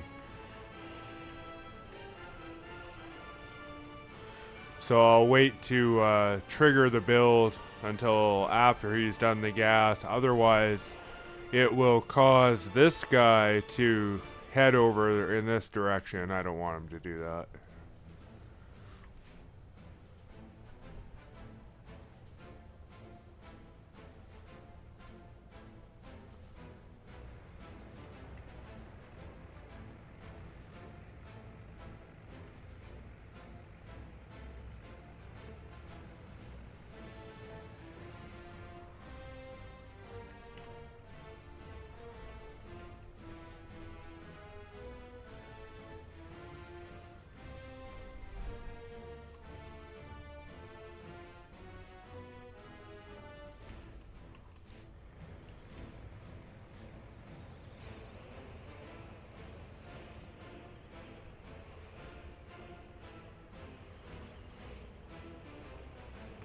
Okay, now we can trigger the build.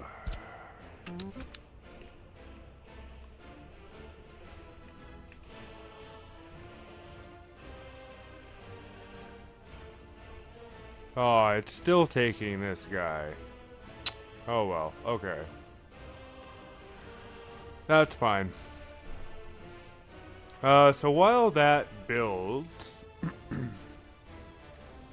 given that everything is kind of ready to go here, and I don't have to worry about adding new nodes and stuff for the paving anymore, it's time to complete the setup. So let's go ahead and do that. Start over here with the waste since it's on this side the furthest. Now there is a free dump. And the dump is basically just an aggregate storage that can hold specific kinds of waste in addition, but it has the feature that you can notify on overflow instead of notify on empty, which is kind of useful. However, we are limited to just 5 dumps, whereas we need 7 in total to account for everything. So 2 of the dumps are actually going to be aggregate storages.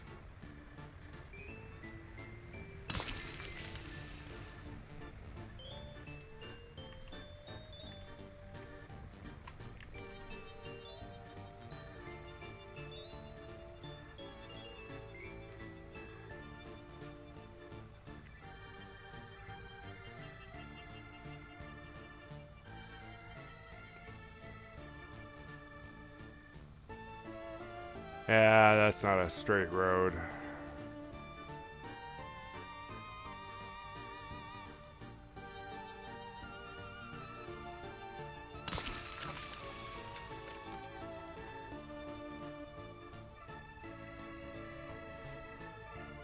Okay, and then over here we're gonna swap sides.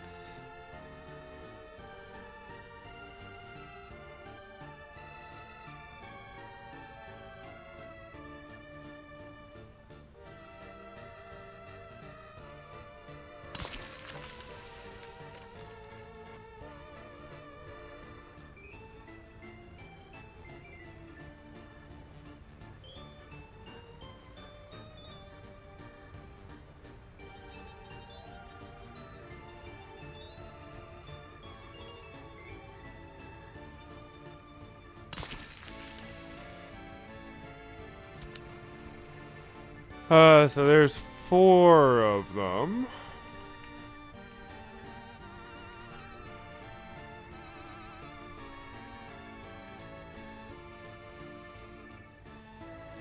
Now, where I place the other ones will really kind of depend on how much space we have here. So I'm going to go ahead and place the other storages. Now, these storages are all going to be of an open storage type, which we also have free versions of.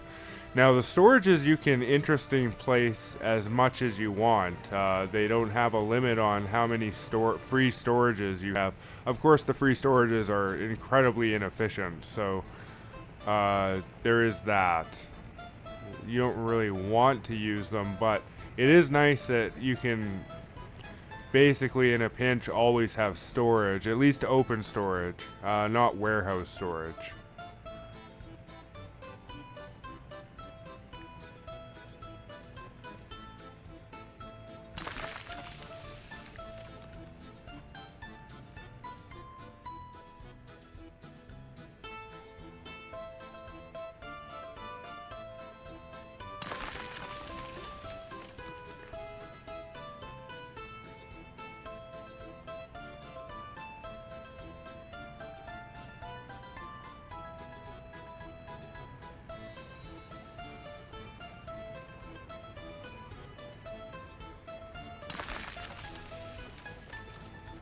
Alright, one more.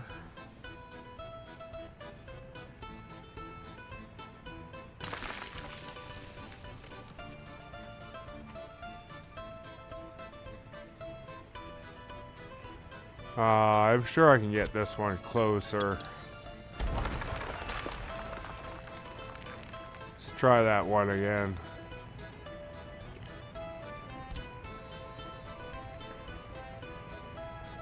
Yeah, that's way better.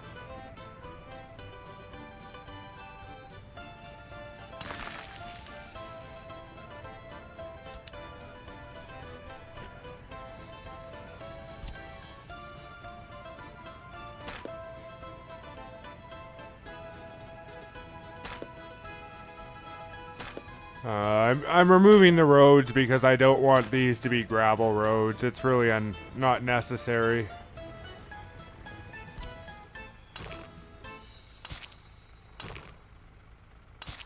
So I'm putting them back to the mud roads.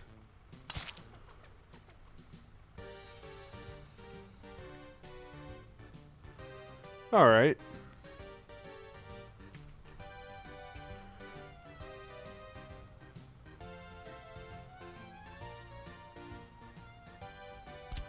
So now let's see. Do we have enough space on this side? Yeah, just enough. Awesome. Okay.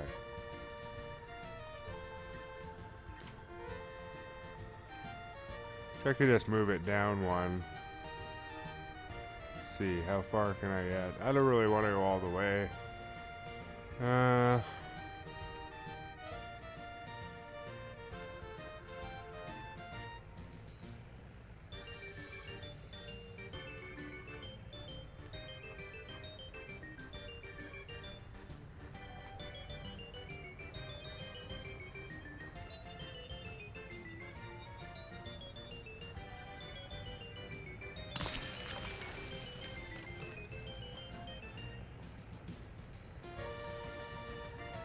Do I have a node there? Oh, I do. That's perfect. Okay, cool.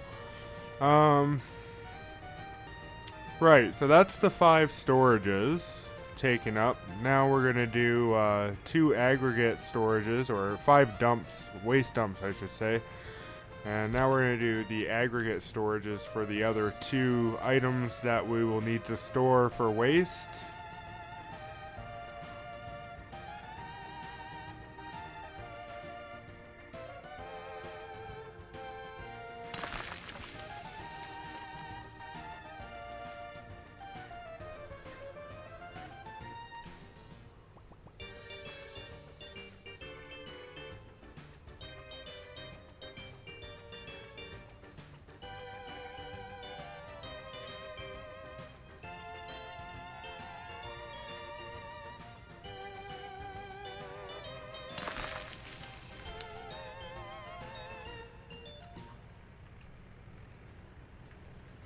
Yeah. It's basically lined up. I think it looks okay. Some of these decided to go with the gravel roads. We'll put those back to dirt or mud.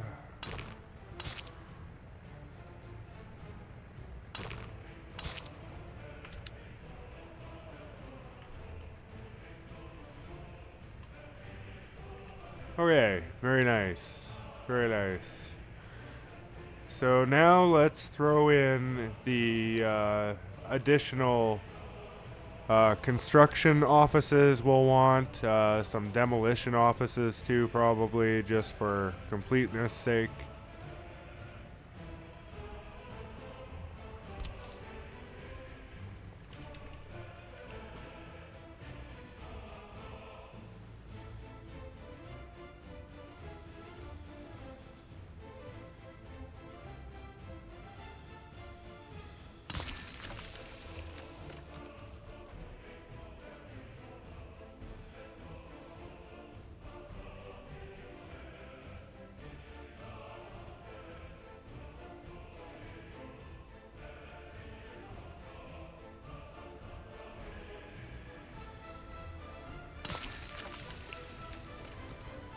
So we're going to have 3 construction offices here in our initial base setup. We'll add more later, but in a different location near the second gravel storage. And then we'll do some demolition at... where's that? Demolition. It's under construction, right? Yeah, right here. You get free demolition now. Demolition offices are actually used for like the bulldoze function, basically. You don't just get to remove. You have to actually demolish and then remove of the waste that's a result. So demolition is extremely negative in this game. It's a total waste. Waste of time, waste of resources. Now there is like different types of scrap and recycling and stuff.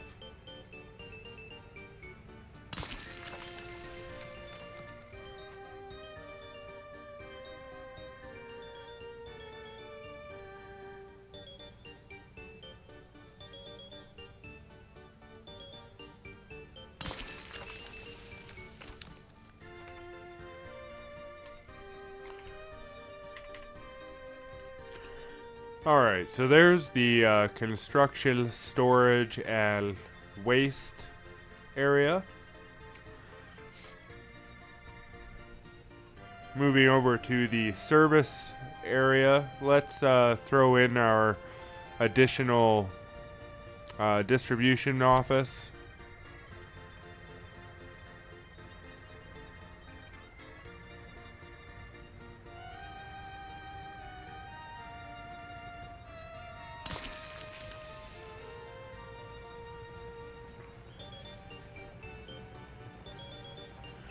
We're also going to throw in some a road depot over here. This is a thing that allows you to like basically purchase or store vehicles.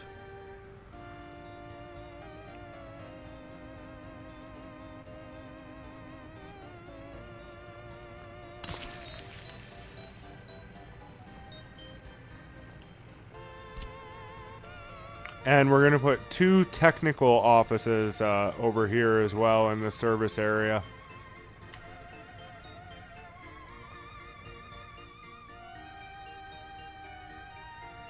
And technical offices handle things like refilling water, emptying sewage, garbage collection, those types of things. The snow plows, very important.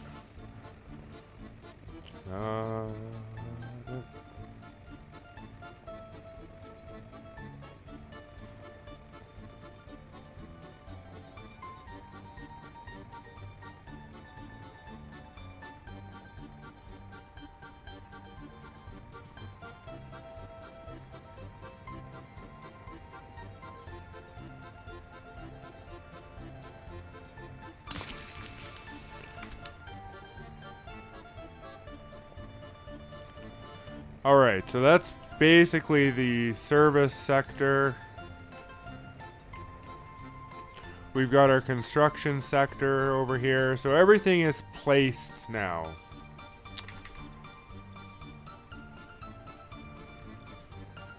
We're in October. The highway is going well. It'll be done by November for sure. So, the next thing I want to do is just start naming some of this stuff so that everything makes sense here. So we're going to leave this as the construction office for now. I am gonna... Oh, wait. You know what? We'll start with the waste because once assigning the materials that these are going to store will make doing these a lot faster. So we'll start with this one. This one's going to be the mixed waste here. So we're going to select mixed waste down here. And notify if overflowing.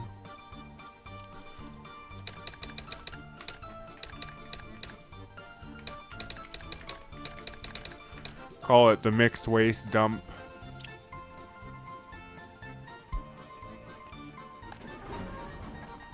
This one here will be the hazardous waste dump. Also notify if overflowing.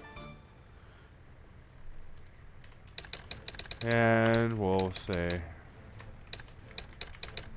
hazardous waste dump. Like that. Let's go to the next one here, and this one will be the biological waste dump.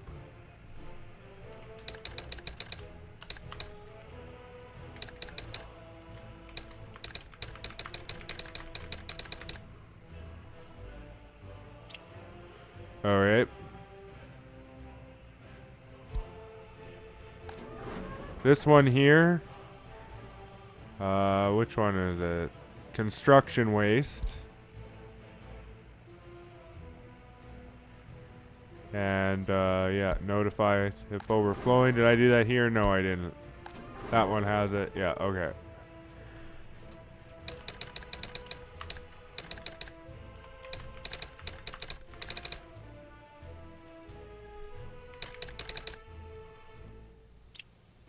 Okay, like that.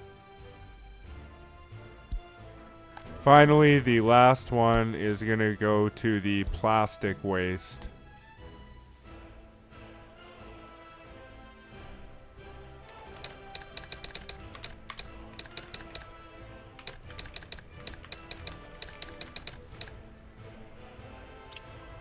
Like that. Now there is the two others which I have reserved for the two scraps that we're going to have to store, which is the metal scrap and aluminum scrap. No notification on those, but we will select the metal scrap and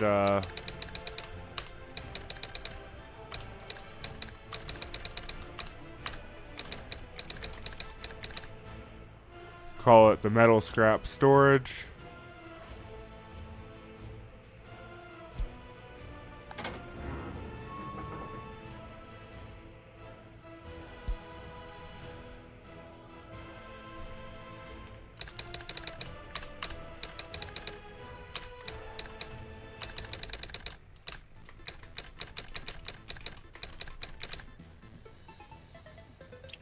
Aluminum scrap storage. Alright, there we go.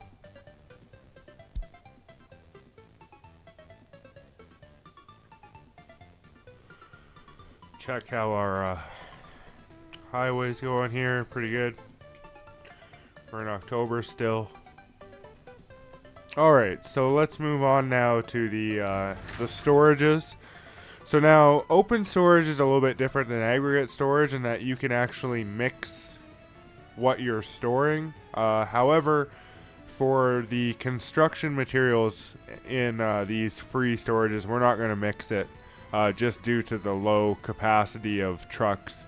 So what we're going to do is for this one, we're going to say this is boards.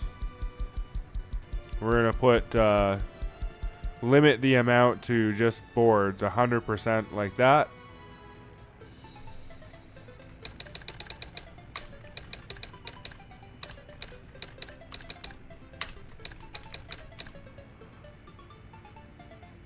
call it the board storage.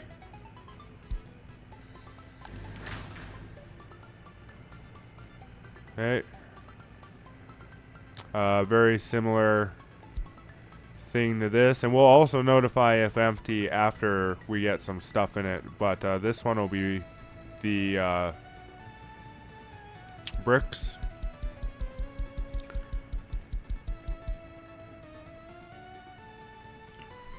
Alright, call it the brick storage.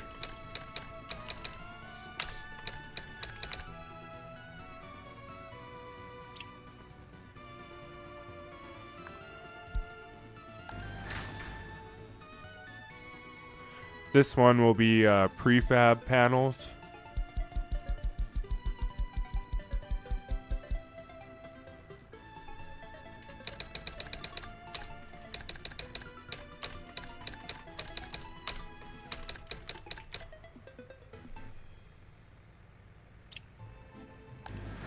This one is steel.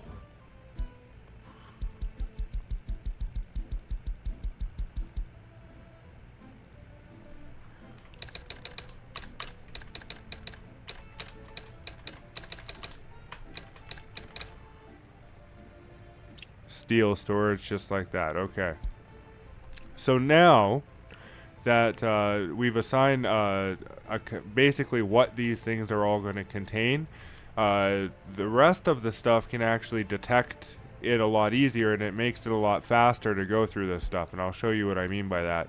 So we can just select this now, and we're just going to go like this. And all of it is going to go to the correct place because it understands exactly what it is. And you can see there's our steel storage, brick storage, prefab storage, board storage, etc., etc. Now I am missing one thing here that I forgot, and that is a bus stop, which is very important, as that is also a resource pool of sorts, and that it's going to provide our foreign workers when we need them.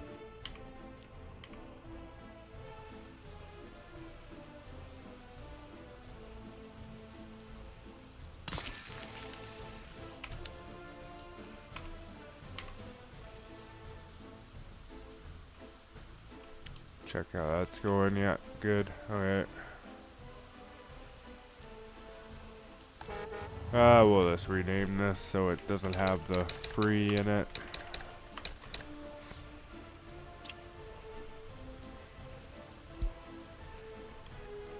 Okay. So now I can also select this, and that will provide the source for the workers. Asphalt and concrete have to come directly from a plant because they can't settle. So, and the components have to come from a warehouse, which there is no free version, and we're not in a position quite yet to start building actual buildings, but we will get to the point where we're importing these in the same fashion.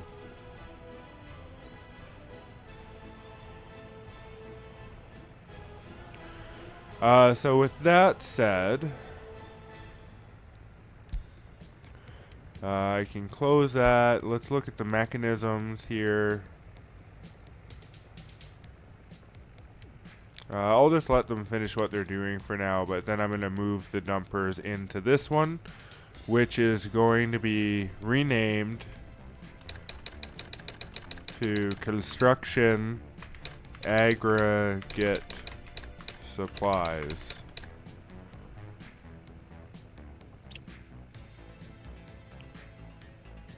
Now, very similar with this one, we want to select all the stuff. Actually, I should have started with that one. Now we'll go with those just like that, and like I said, it all just aligns properly. Got a new vehicle.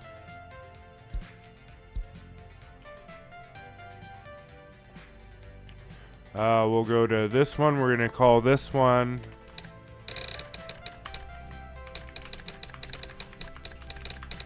Material Supplies. And exact same thing.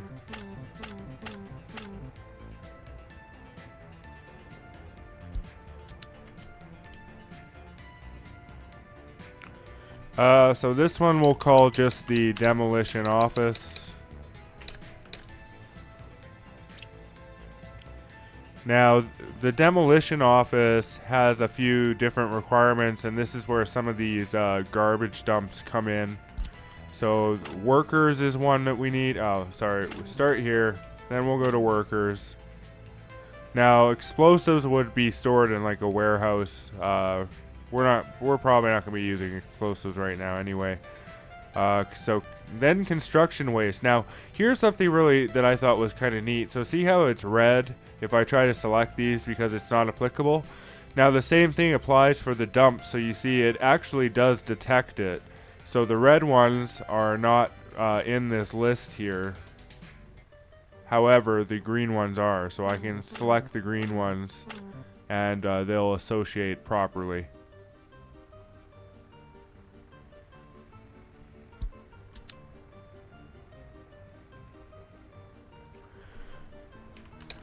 So this one will be demolition supplies.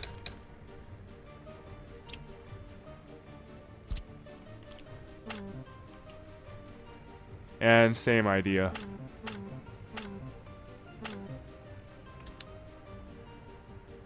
Oh, I forgot the workers.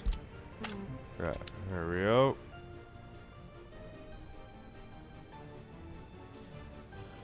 So that's the demolition office and construction office setup. Obviously, we'll be importing a lot more vehicles, but really only as we need them.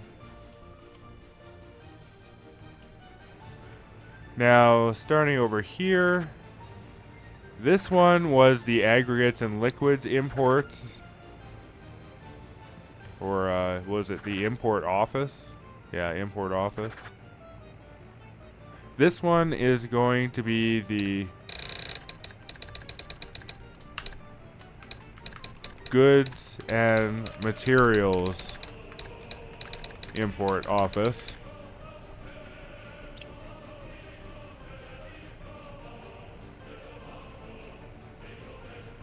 And we're going to purchase one vehicle for this right now, and that's going to be a open haul. So, and the biggest one that they have, which is like a trailer one, but this will handle basically all of our imports for this small area. So we'll buy that now.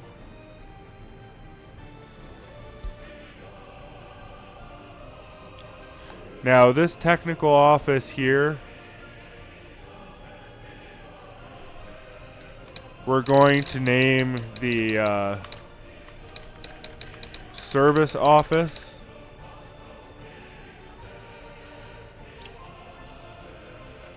And likewise, this one also has a bunch of stuff to assign, which is mostly just water, sewage, and then all the different types of waste, which is where all 7 of these come into play. Actually, I should have hit that first. No workers for this one, but there is a water and a sewage that we'll have to assign later. Now, in addition to that, given that winter is approaching, or winter is coming, we'll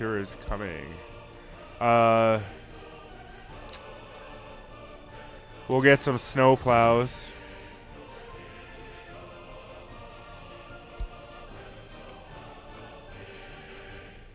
And that's fine for now. So for the other technical office, we're going to call this the Waste Management Office.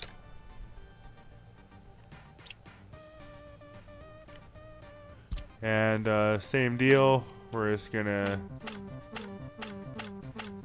hit all of those. And we're not going to buy any vehicles for this one right now. We don't need to yet, but we will later. And finally, we have the road depot. We'll just remove the free, basically. And just like that. So there we go. So everything is nicely named, nicely associated.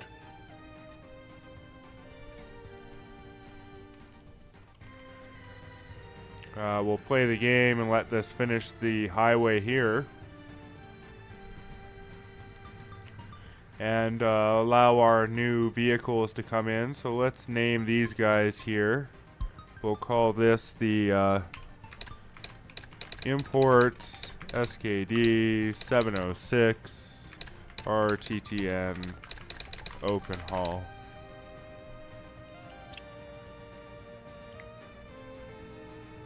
And there's one of our snowplows here, which is also an SKD model. So we will call it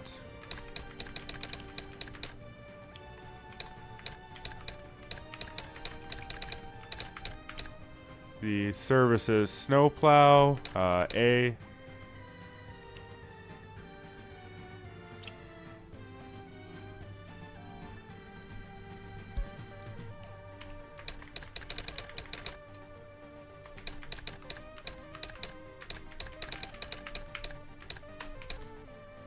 And that'll be Snowplow B.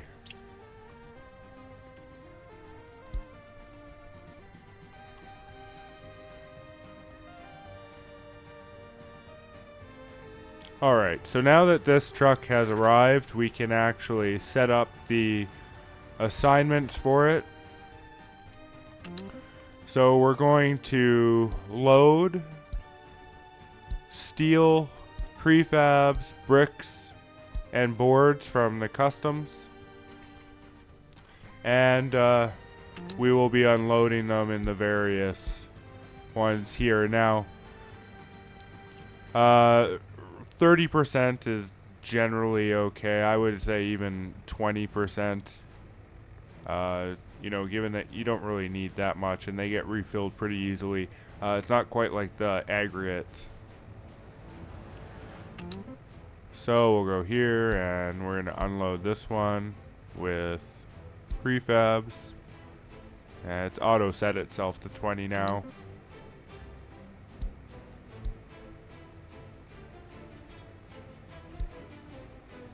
This one will be bricks. Or was it prefabs and bricks? Oh, now I don't know. Yeah, that's prefabs. Okay, I'm doing it right.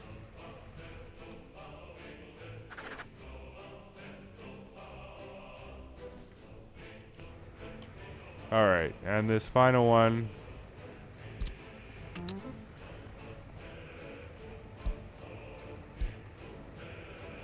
is boards.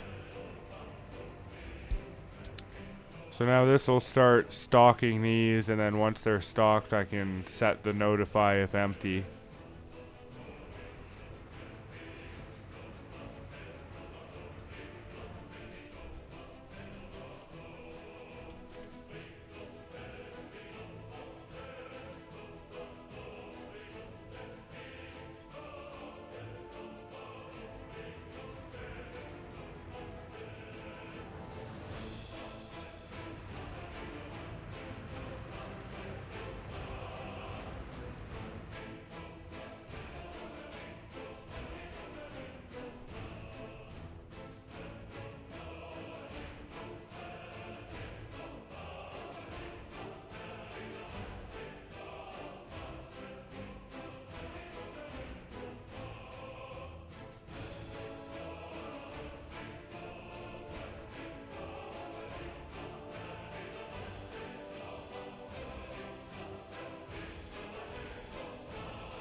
So now I just want to let this highway complete, and then I can start planning out the next phase of the city, basically.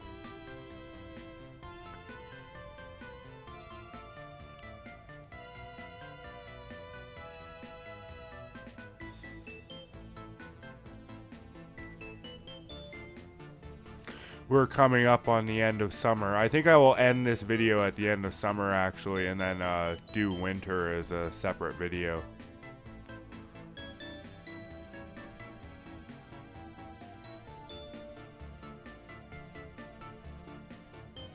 As this has been going pretty long already. We're coming up on, yeah, we just passed 5 hours. So it's going to be a long video.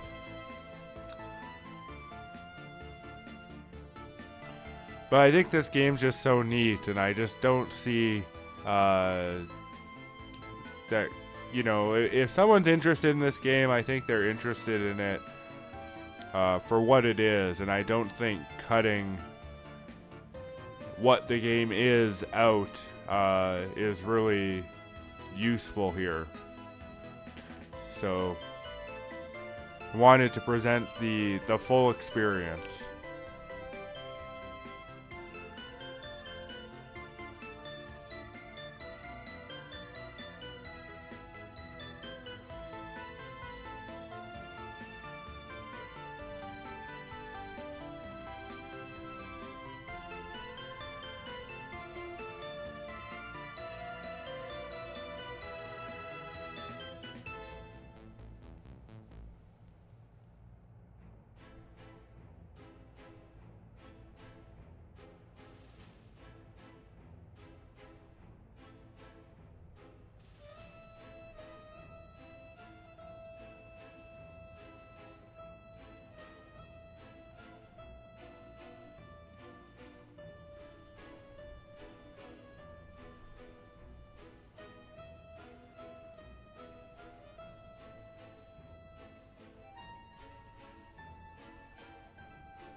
Alright, so the second highway connection is done. Now there is this little bit here, but I'm not going to do that yet because it is too small of a segment that machinery can actually do it. You have to bring in workers to do it, and I don't want to do that yet. So it's not important because this side will be mostly servicing the stuff that I put over here anyway.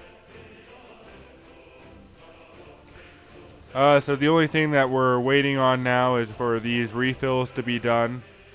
I'm going to reassign these to here. Like that.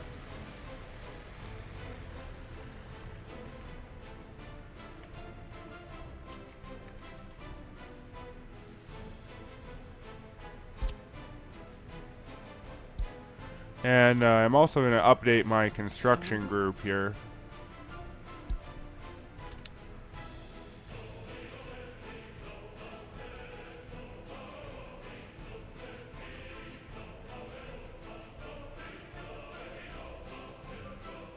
They have deconstruction groups.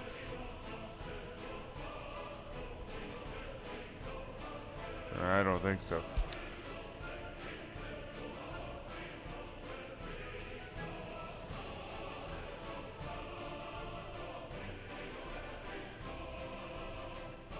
So it's now, we're in November, and winter hits November 23rd exactly.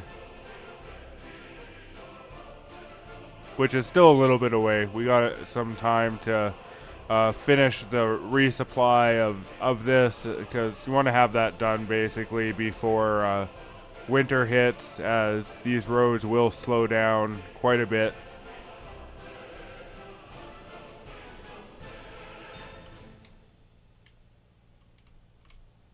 And we'll want to try to get as much construction done during winter as possible, so that it's ready to go for the summer.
Now, one thing that I can do while the resupply here happens is just setting the right of way on all the various intersections just really helps with traffic.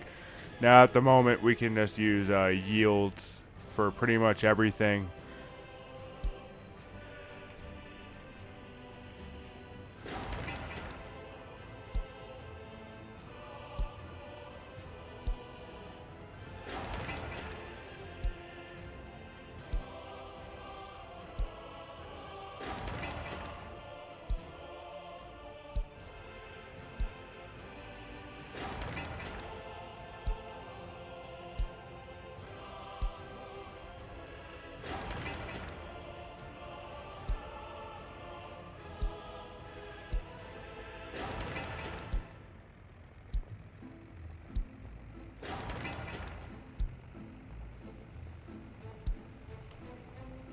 And this just ends up making traffic a little bit more optimized when we have more stuff flowing through here.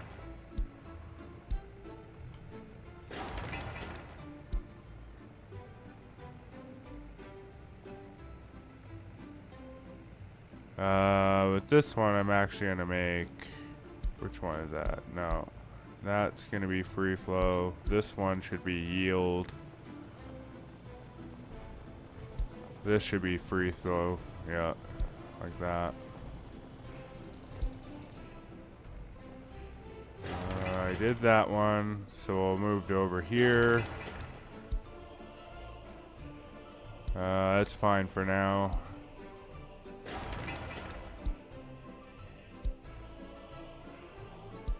Fine for now.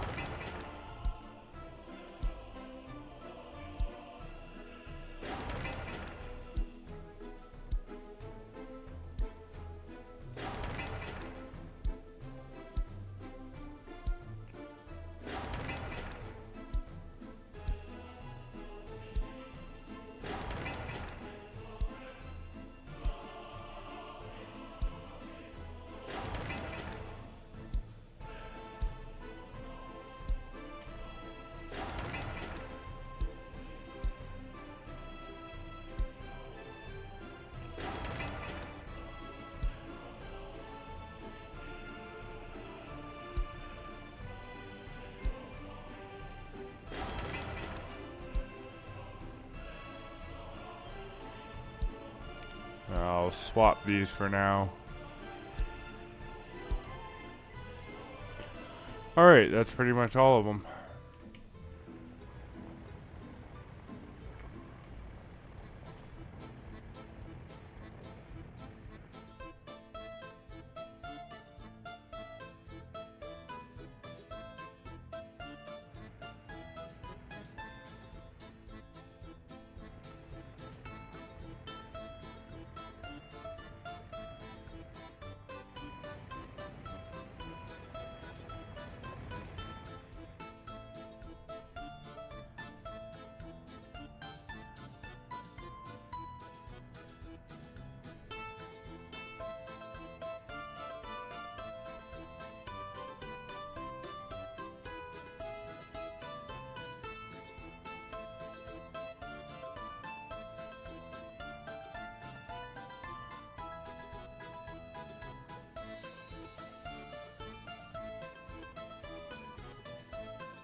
I almost forgot to set the notify when empty, which I can do now that they're all populated.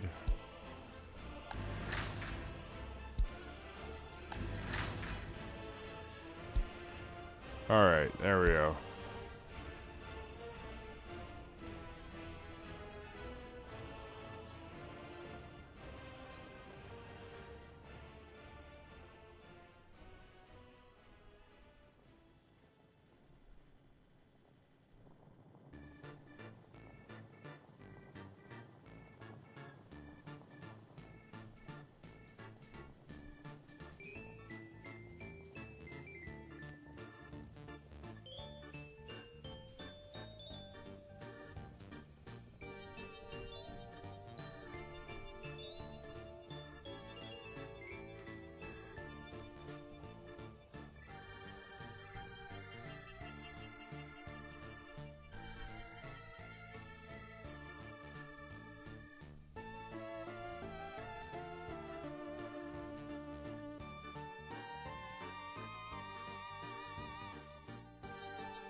Of course he's going to gas up.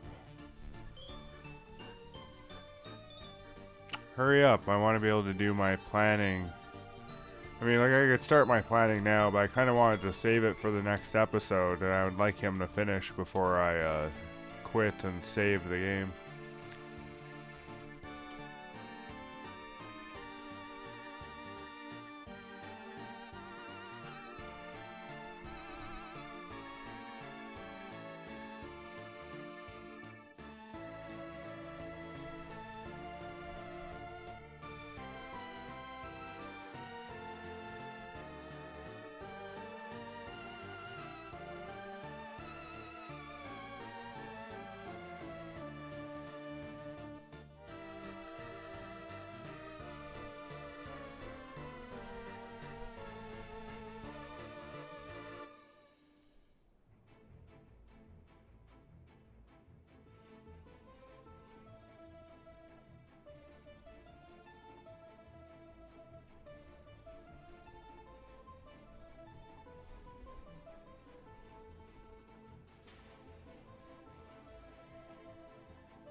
So 16th of November, we're just making it here, but that's fine. As long as I can do my planning in summer. As it's just so much easier to see the roads and stuff.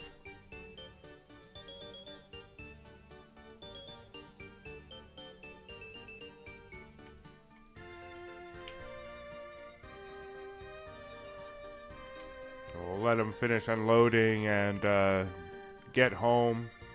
Pause the game, save it. That'll probably be the end of this episode. Or, I don't know. I might just continue the game before I publish the episode and actually get through the whole 1960, as I really would like to divide the episodes up by year. So episode 1 is 1960 and episode 2 is 1961. I think it'd be kind of neat.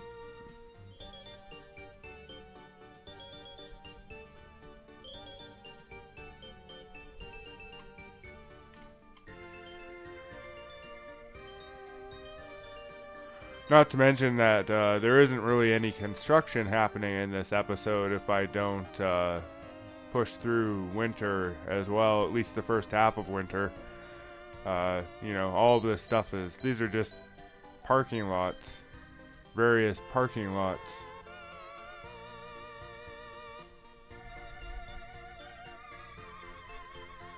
Alright, so our truck has arrived home. It is the 18th of November.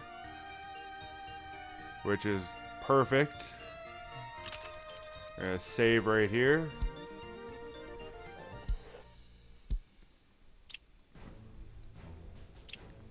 And I will either publish this or I will continue it. You'll find out shortly, I suppose, when you're watching this episode.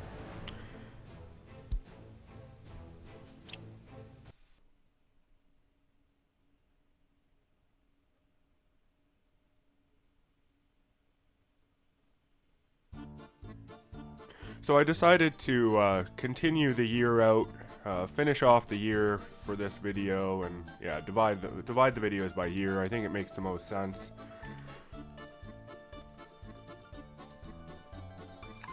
So the next thing that we need to do with this setup here is to expand down here, which is basically going to have a more elaborate version of this, which minus the dump, but there will be a construction storage, some more construction and demolition offices, some more service stuff, plus probably a farm, and more or less this area is going to be what we use to like sustain the immediate vicinity of the city.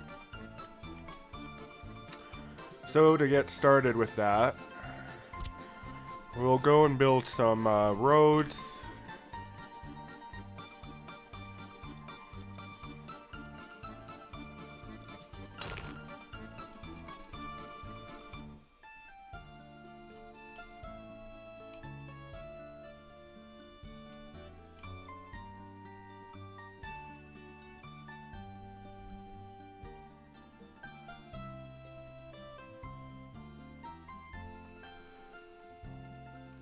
Like right beside the thing, so try to get like right about here, I guess.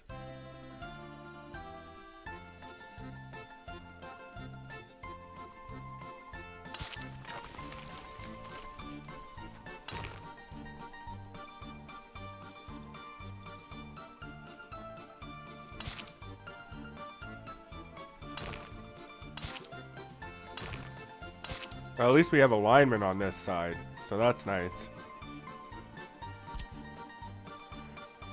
Okay.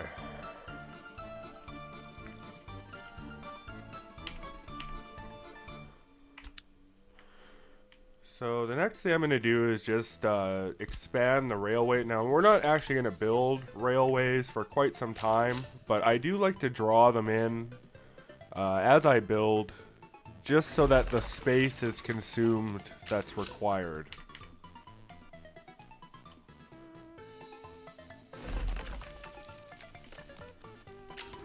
So all three of these tracks are gonna continue to go straight past this area.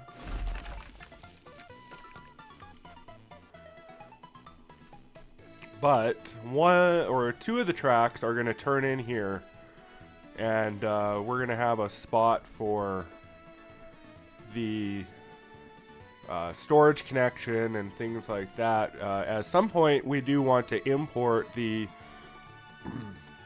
coal and gravel by train, or if we end up getting coal and gravel online internally, we can export it from the same location.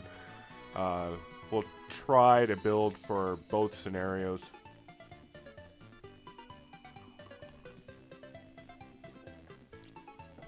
Now, I haven't talked about coal yet. Coal is in the immediate future for this town is going to be required for the heating center, the heating plant. So gravel and coal are the aggregate storages that we need to plan for at the moment. Alright, we got our expanded train tracks, we've got our expanded road.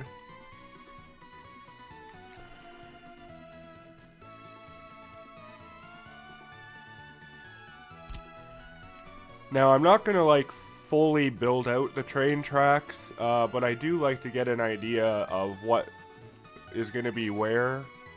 So I want to come off about 100 here. Yeah, say this one here. We're going to do a crossover here.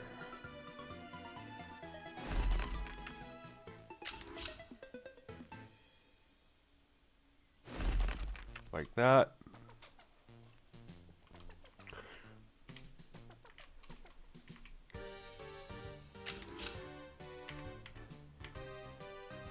Then we're going to try to get a turn here that's as tight as possible. Oh, I can't do it off there. I got to go a little bit further up. We'll give it a space of 2 maybe. Yeah.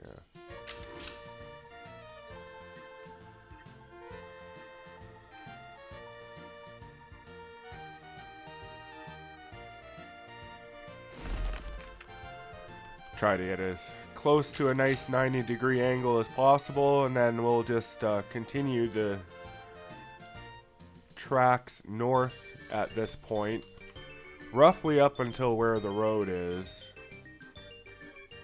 which is going to be this one here.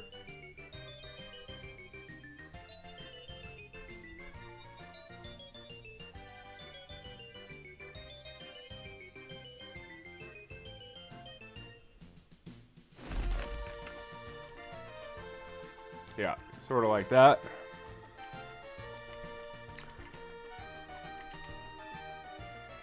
So we'll now bring the second track in by coming back down this way, and then attach it this way. Why is it all wonky on this side?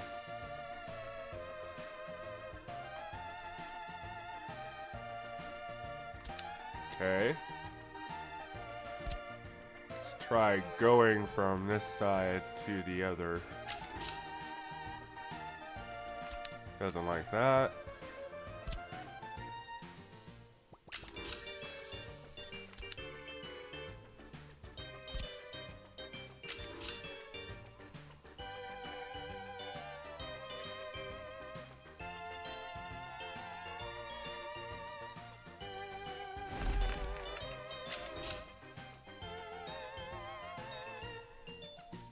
Why?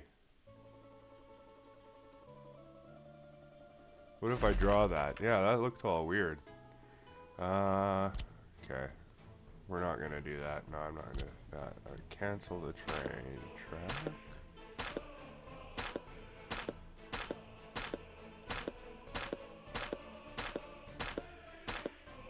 Try going one back here. Let's see if that gives it more space. Yeah. Good enough. This one, we'll go have a track that comes like that.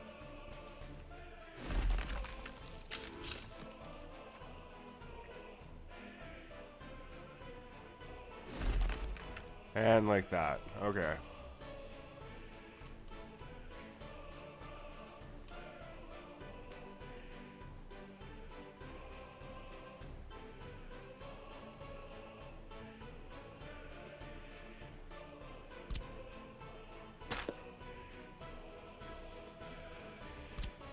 Wonder if I can fix it if I go like this. No, now it won't do that way. Let's see.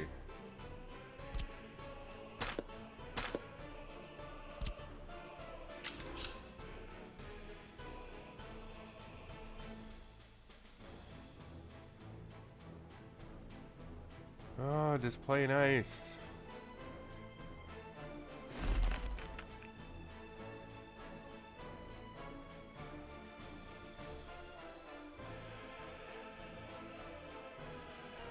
Oh, okay.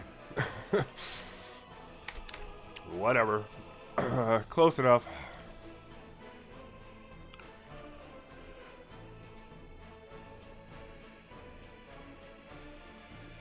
Oh, I really don't like that, though. That's gonna be all weird when that builds.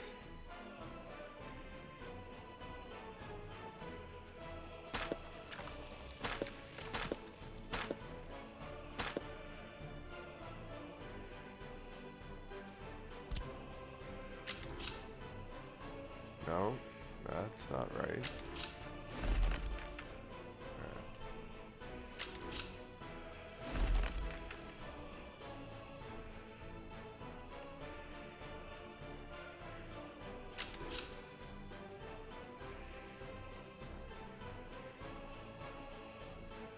Oh, there we go. All right. Okay.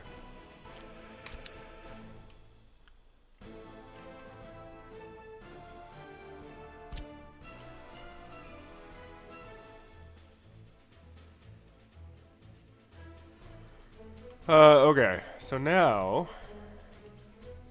that we kind of have our space that we're working within established and some initial positioning landmarks here, the next thing that I would want to do is sort of set up the train connection so I have an idea where that's going to be. So I'm going to need a train aggregate unloading, and you can see there's a few different ones here. Some of them are pretty big, and they're all more or less over 1,000 work days worth of work. This one's only 354 though, or 394, and it will be sufficient. It has a few outlets here for connections, and it'll be good enough for what we need it for. This isn't going to be like a huge import-export center. This is just going to be like dedicated to a few different resources.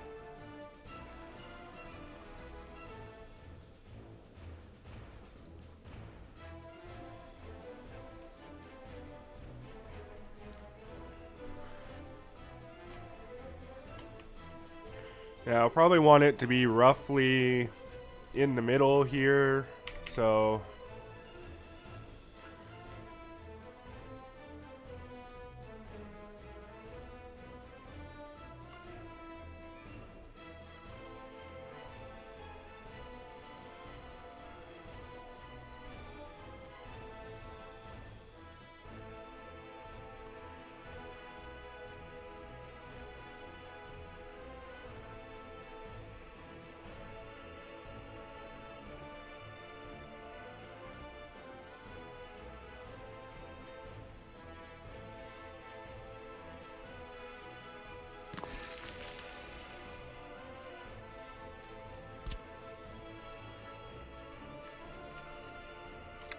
this should be a sufficient amount of space, I would hope.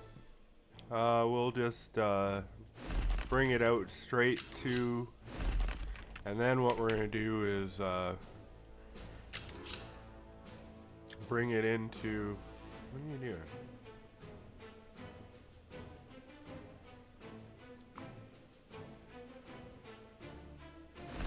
Bring it there.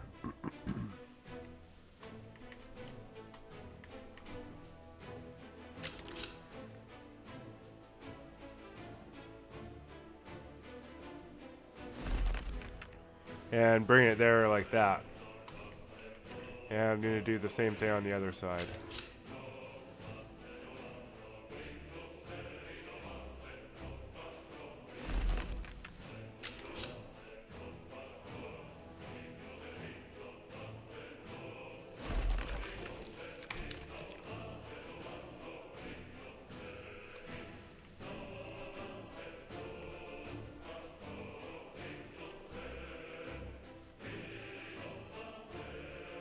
Oh, I forgot to uncheck active construction here, so.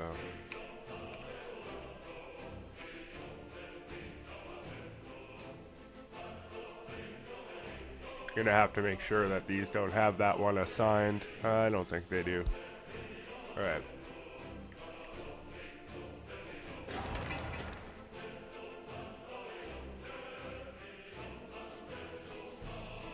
Yeah, let's suspend construction. There we go. Okay. Alright. So this would be where our stuff actually connects to. Now, having the roadway on this side might actually be a problem.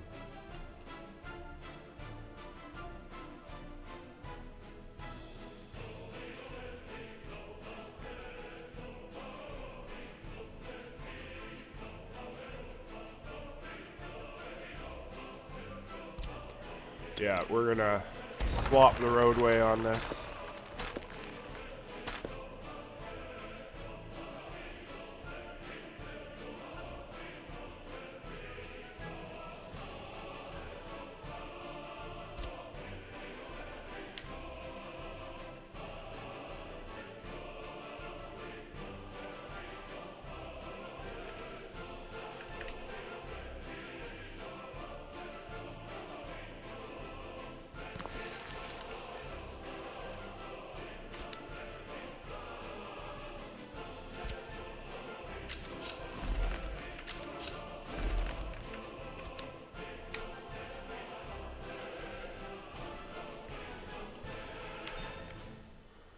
Okay, so now let's look at the heating plant.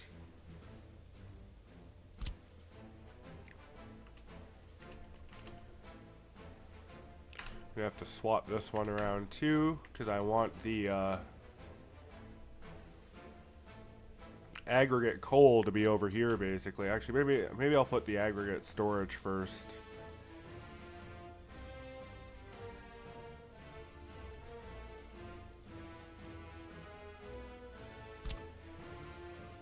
Or not free, what we want is a small aggregate storage. Looks kind of like this. We're going to swap the road.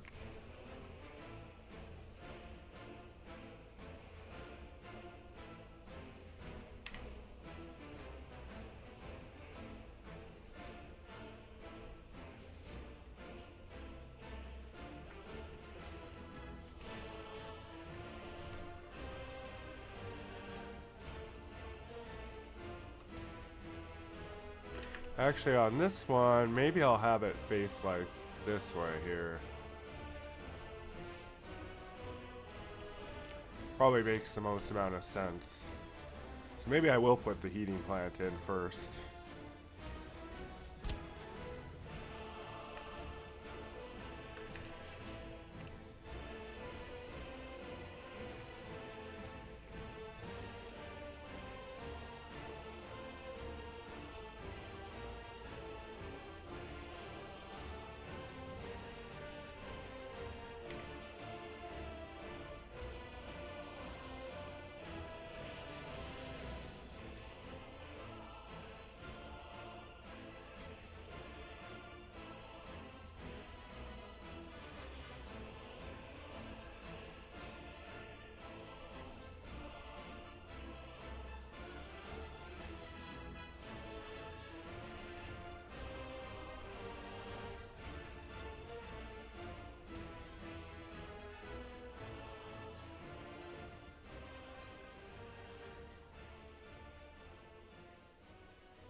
probably the best position for it.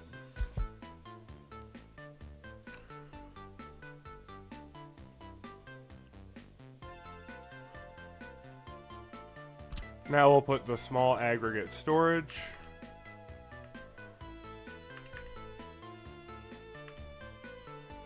We want something like this.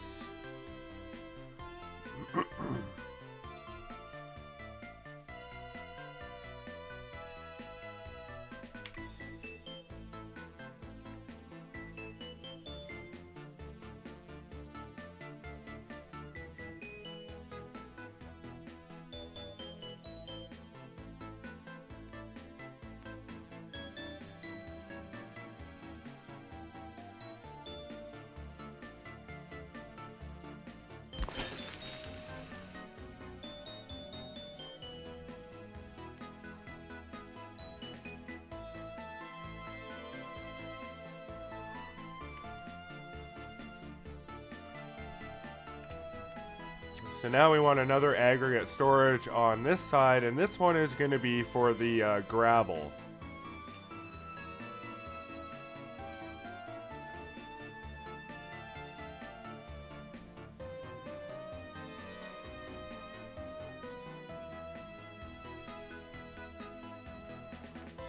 Maybe I'll give it a bit more space here. See if I can get a truck loading there too.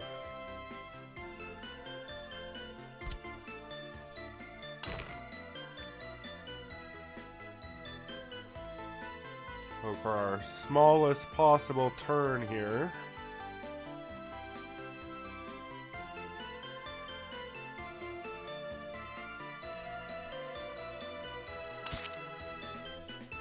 Kind of like that. And then we want to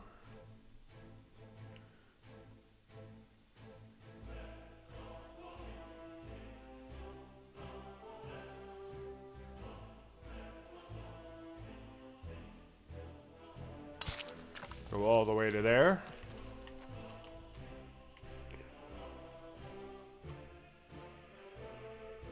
Actually, we can go further than there because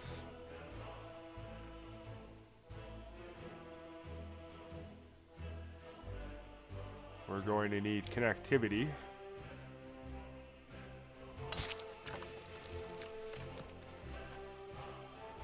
And we'll actually bring this all the way over.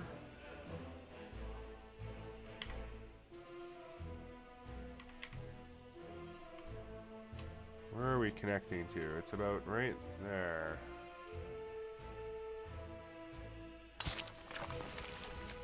Not exactly straight, but it's close enough.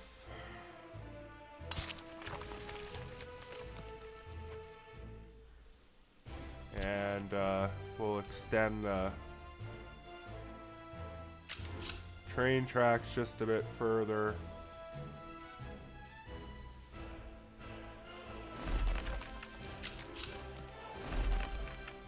So that the double road can go over it.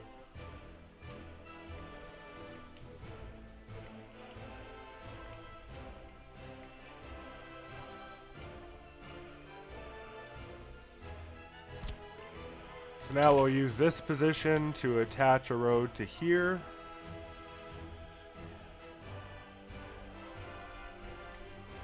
Which likewise isn't going to be very straight, so we'll actually keep it straight up until we get kind of close here. We'll flip that back off. Kind of like that.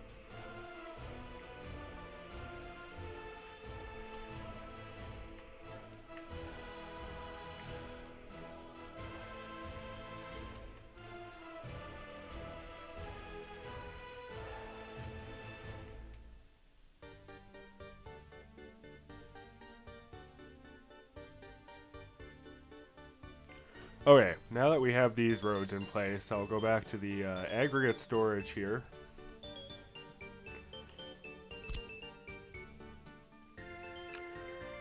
And basically I want to get it as far over here as possible without hitting the road.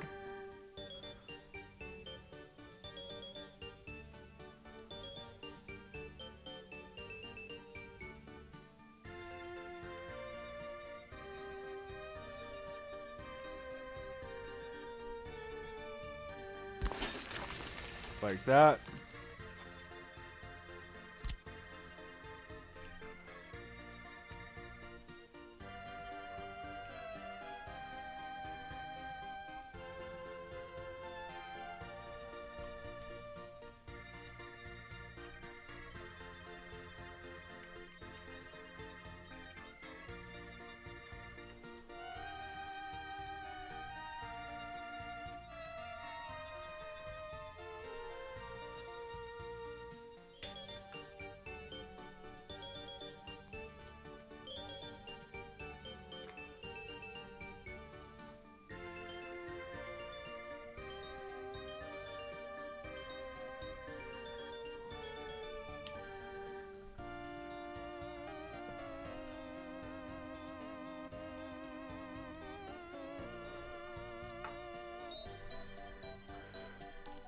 Now for both of them, we probably want to plan to have like truck loading,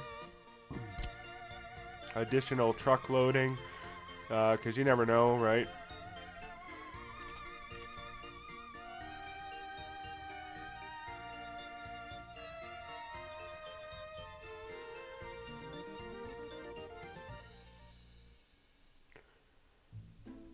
Actually, I'll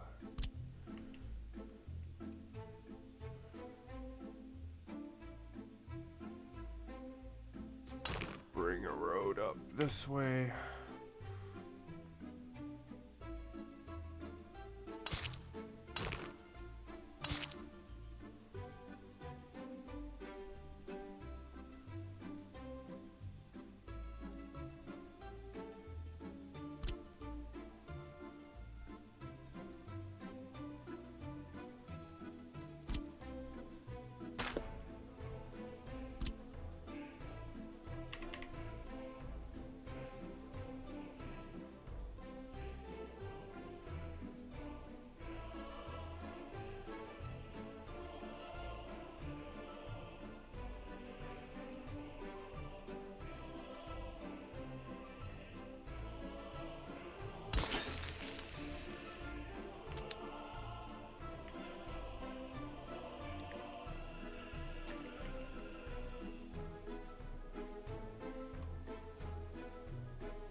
Oh, you know, actually, I don't like this. We're gonna remove this road too. Should finish this one to make sure I have enough space.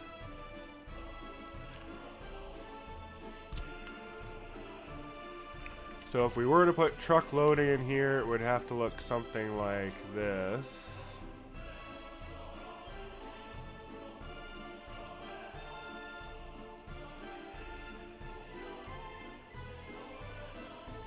So we actually want the road up here somewhere.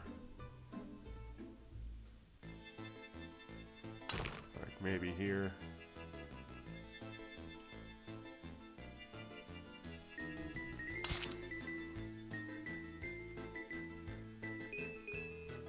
Now, similar with like the train, I'm not actually going to build all these loading and unloadings immediately. They're just there for expansion because this area will be getting a lot of traffic and is going to sustain our city for quite some time in terms of construction resources. So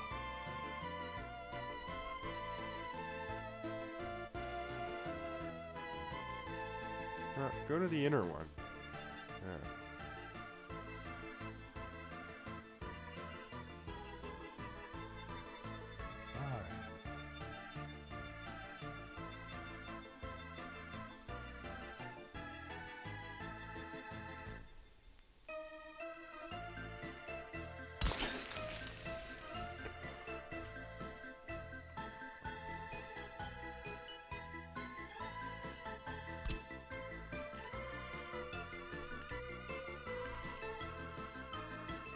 And now on this side, do a truck aggregate unloading.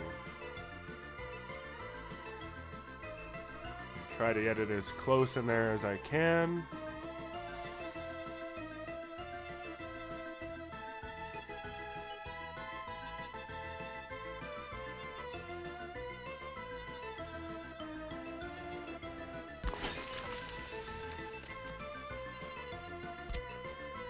Alright, now what we'll do for the road is give it a nice curved road here like this.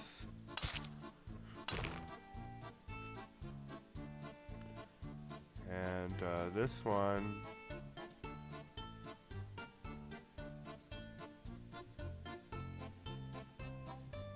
I could probably just blend it right in. Let's see. Get it going straight a bit. Kind of like that.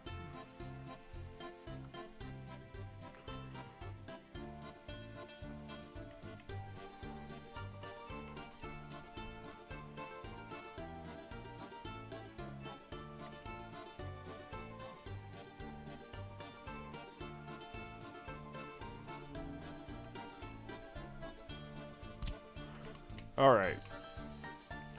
Next I'm going to just remove some of this road here. And actually throw in the free bus stop here.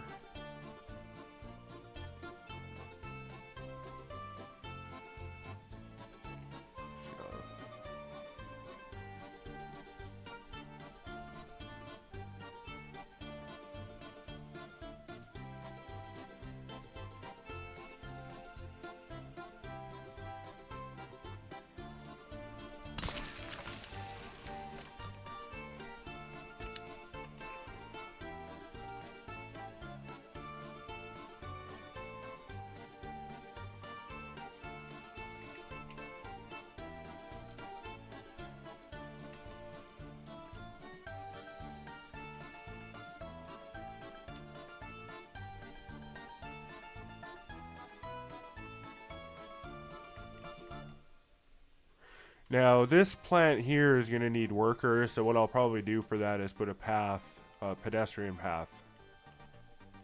But we're not going to build pedestrian paths yet because they segment the road even more. And I want to avoid segmenting the roads. In fact, now that we know where these roads are going to go, I'm actually just going to remove them because we're not going to be building these stations for quite some time. This one can stay.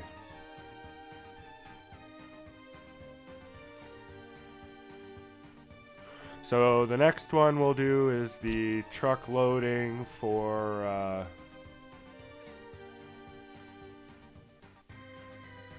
this guy here, the gravel storage.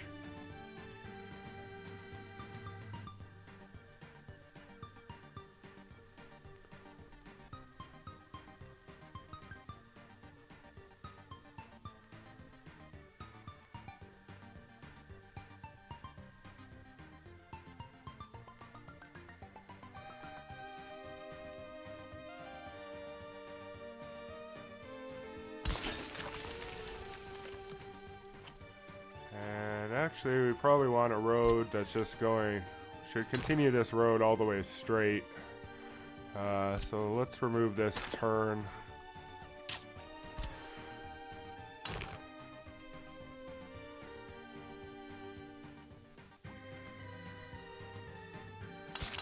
Like that, it's gonna go across.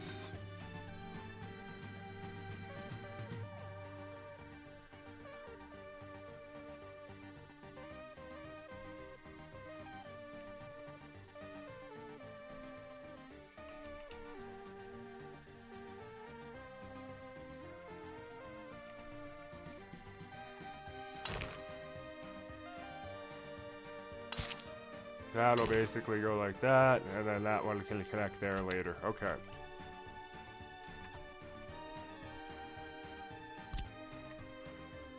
This one here would go like this.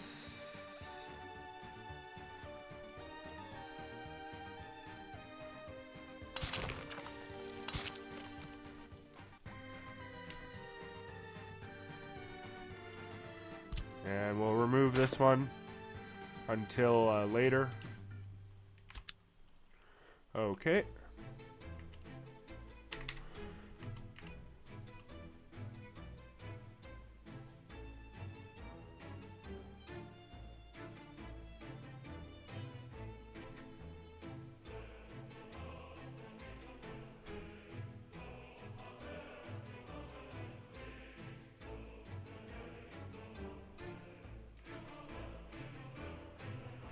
Okay, let's maybe change this a bit. Remove that bus stop.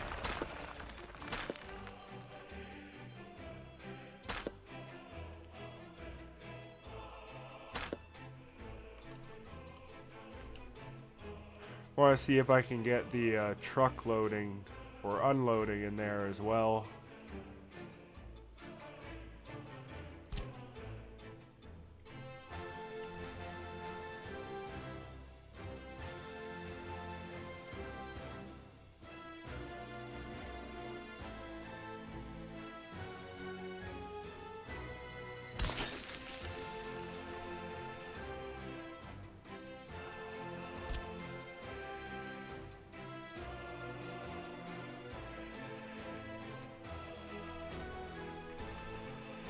So, okay. So if I extend this out,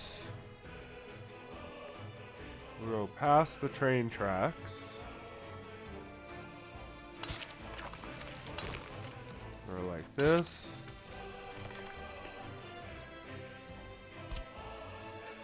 And, I'm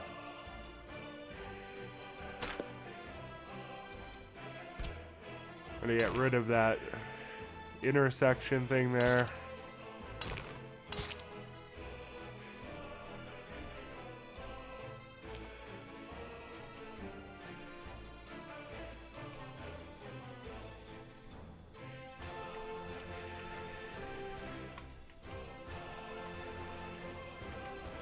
Maybe I'll do the bus stop on this road, actually.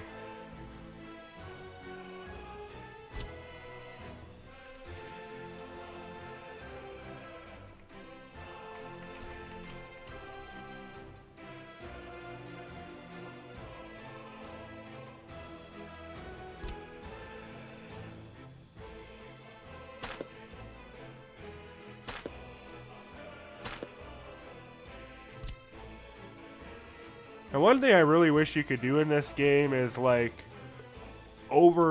put bus stops on top of roads so that you don't have to like remove the road to put the bus stop. Like it should just detect that it can sit on top of the road and convert it for you.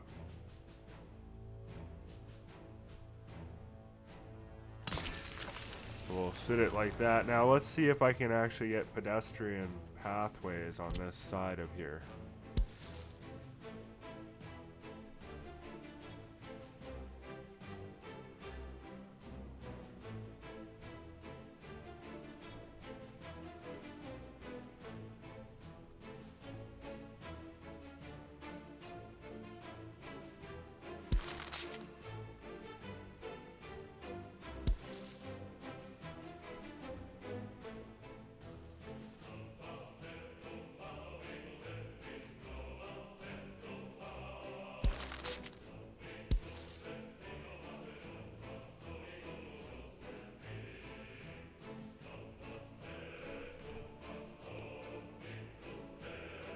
Oh, I don't get a node there, though.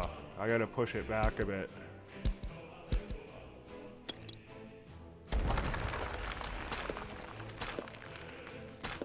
Try this again.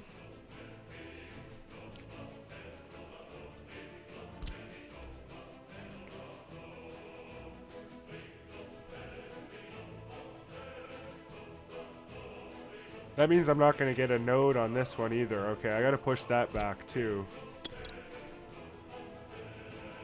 The truck aggregate loading. Okay, so...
Now, I do want to try to get space in here for the pedestrians, so we'll try this one more time.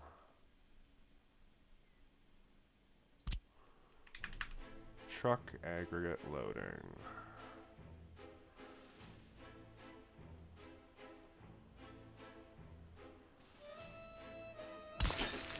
Oh, it'll let me do that. Nice. Okay, there we go. Perfect.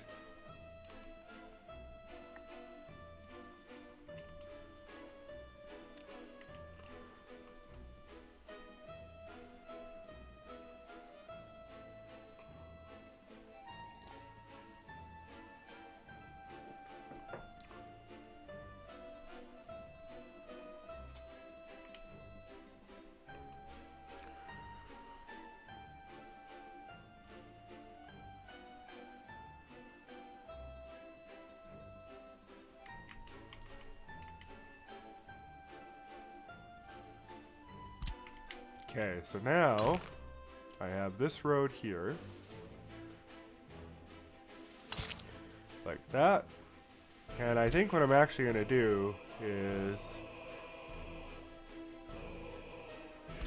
put a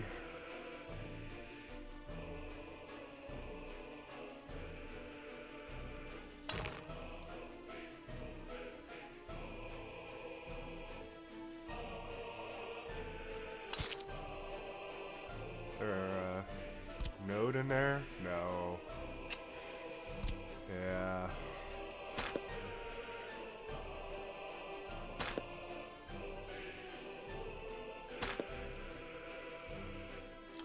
That's okay.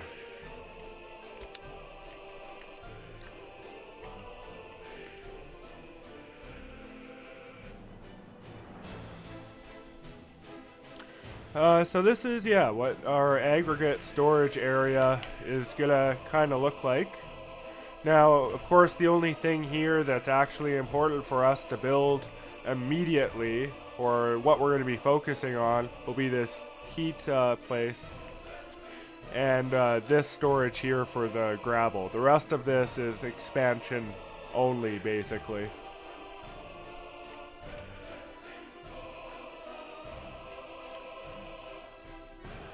Which means I don't even need this road here, actually. Maybe what I'll do, put this back like that.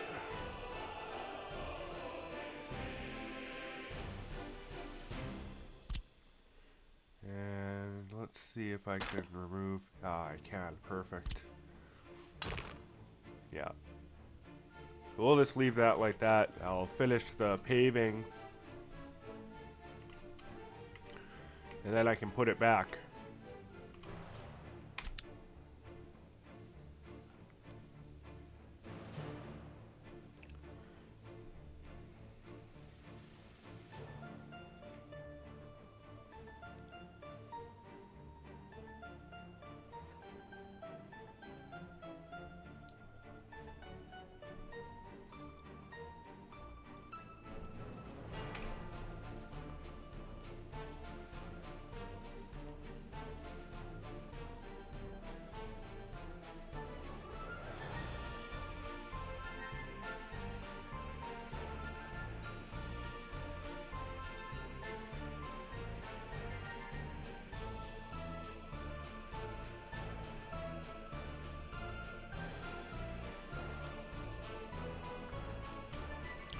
I can remove that connection for now as well.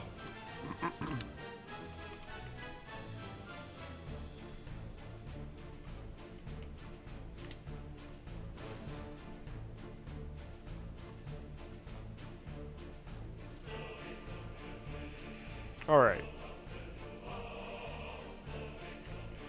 So that's aggregate storage taken care of. Now we also are going to need a new open storage. And we're going to probably have a farm over here,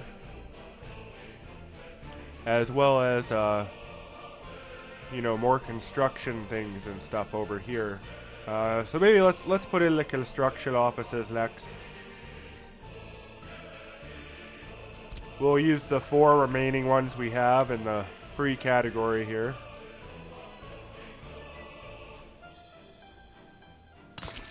Thinking let's go over here.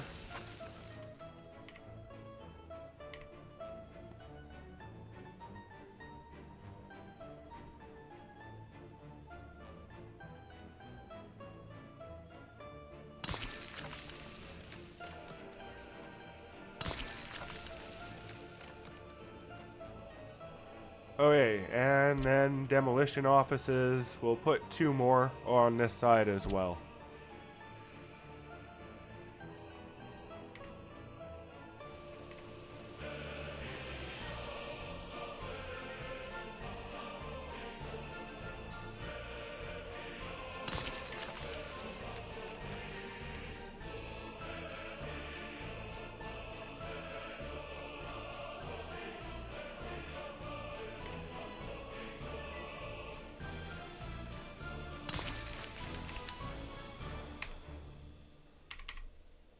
Okay. So it's going to look something like that. Now we'll probably want a gas station. Oh, let's remove these connections for now.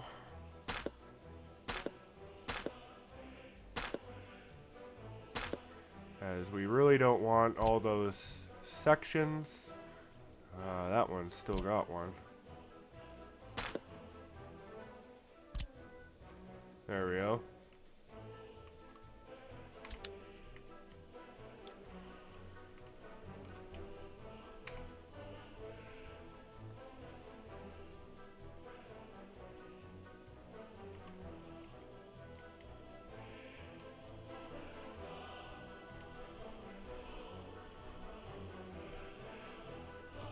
So yeah, we'll need a open storage. We'll do just a small open storage here.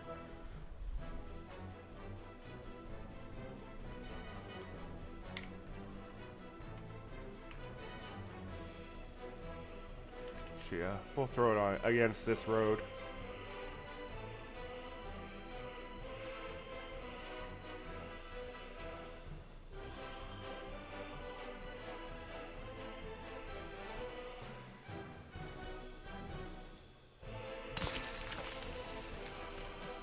Now we might want the same sort of truck loading and unloading station. They're combined.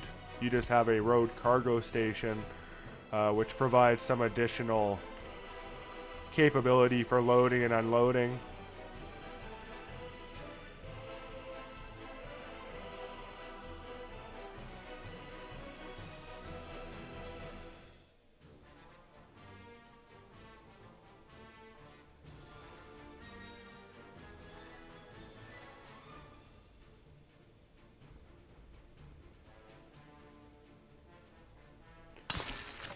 And we could connect this from this connection here to another open storage. Actually, maybe I'll use the bottom connection so that I could potentially get 2 of them in there.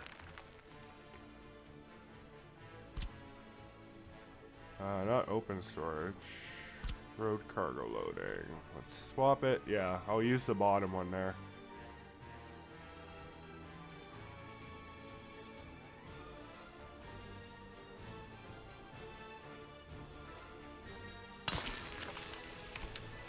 So we could potentially add 2 more open storages here in this area to connect to this as well.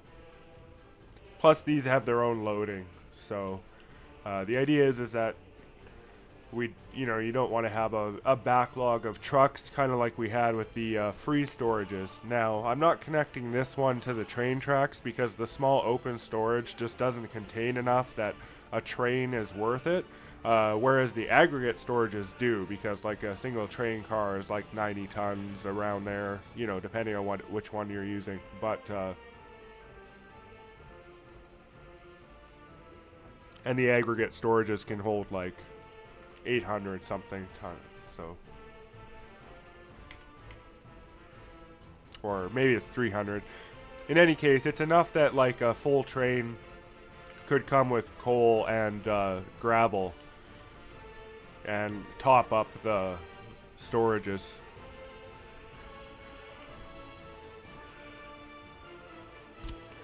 So we'll remove this one here. Keep this one attached. Really, I could just remove all the extraneous ones until I'm done. That one I'll keep.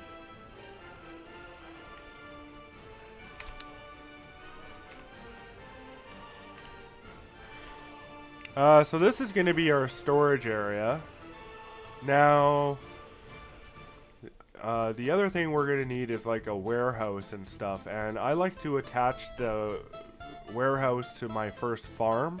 Now, farming is a industry that you can run parts of it, particularly like the crops and things, without the need for workers. So having farms early on is pretty useful. So we're going to place a field there. We're going to come in here like this. We'll do a road. Let's say here.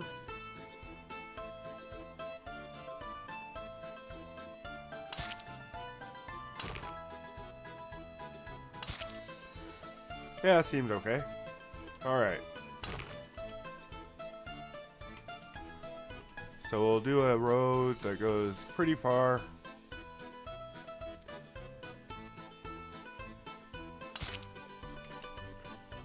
And we'll actually bring in this connectivity here.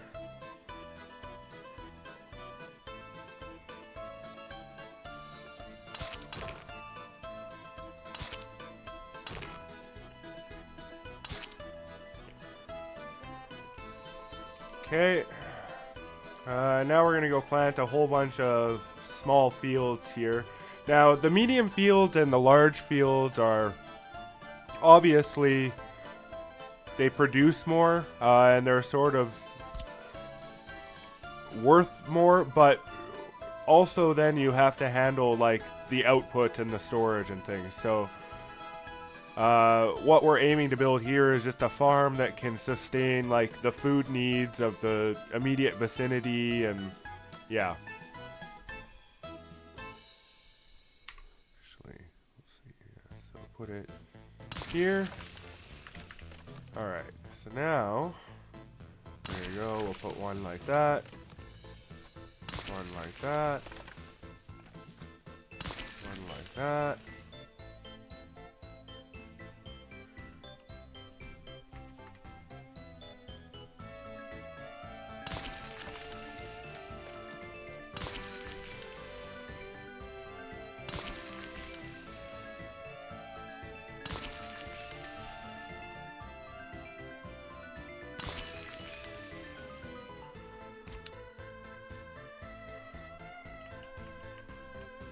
That's 5 fields. Ideally, we want about 12 for the farm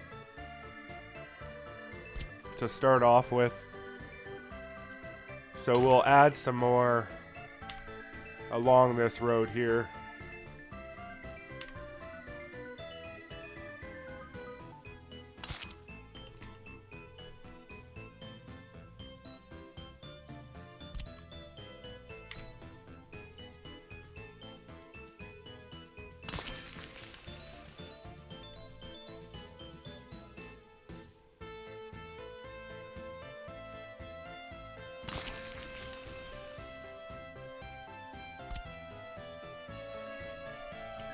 Okay, so that should be good for farms for now. We can always expand it even more.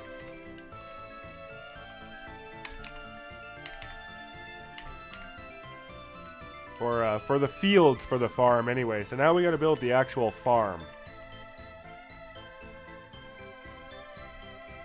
And the farm is gonna be attached to the warehouse, basically, so that we can feed food and stuff directly into it. We'll produce alcohol.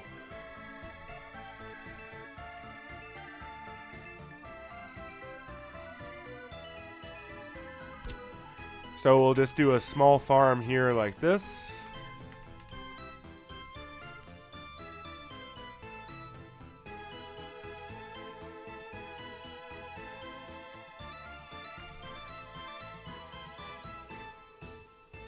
I'm trying to decide where I want it here.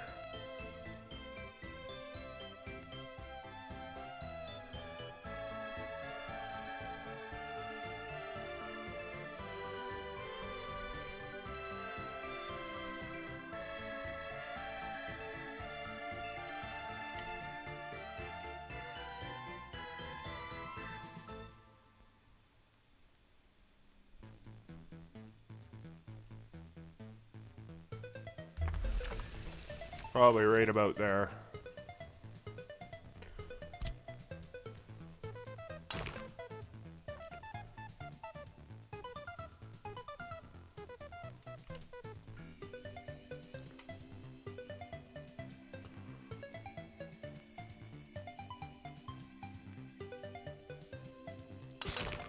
We'll bring our road out.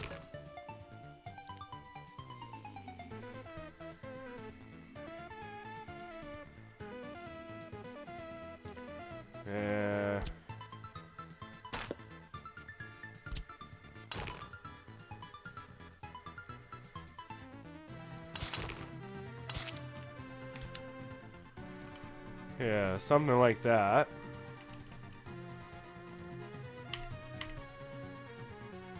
Now we're going to connect these to 2 grain storages. Go here. Just the smallest ones. One. They only have a. The reason we're doing 2 instead of 1 is because they only have 1 input and output. So we have to put 1 on the end of each thing here. Each factory connection.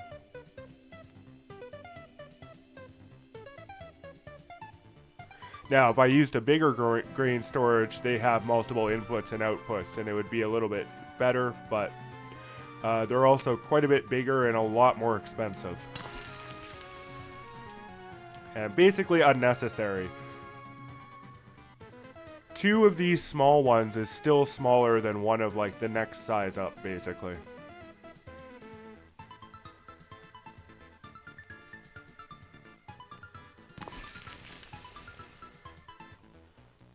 So we're going to do something like that. We'll build a factory connection there.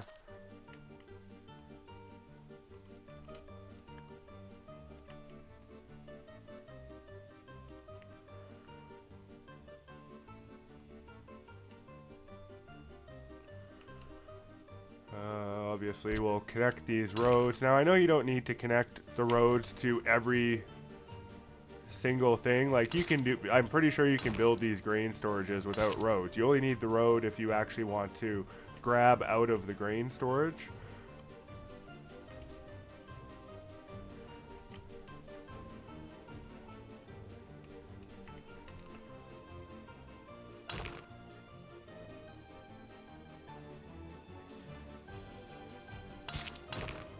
We want to do a new road connection right about here.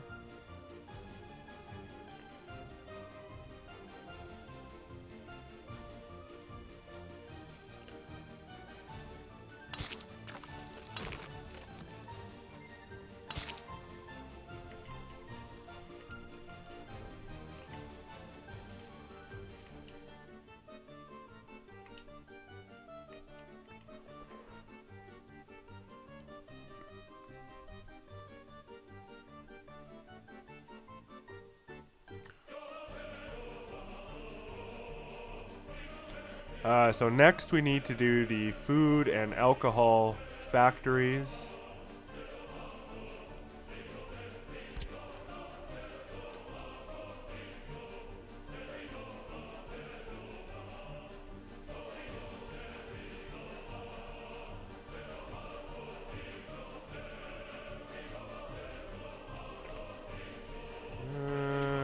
Let's see.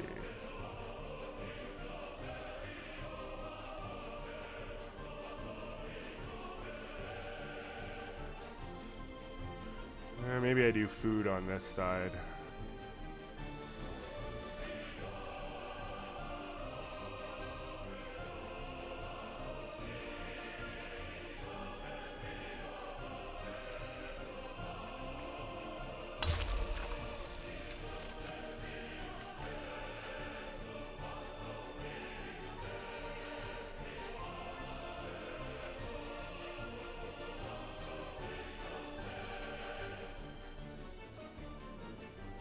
Alright, so the next one is the alcohol factory.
Okay.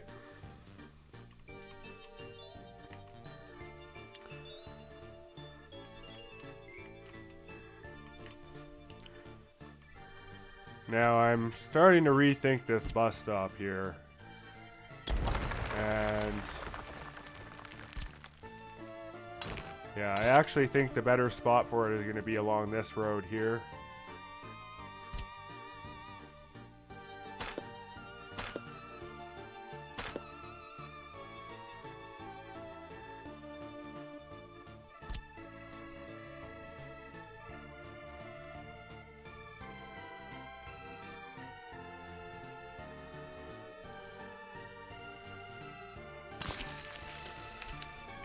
Through a well-placed pedestrian path, I'll still be able to get people over here, because that's roughly, let's see.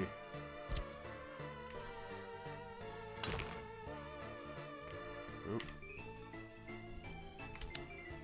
Sorry. So by... Oop.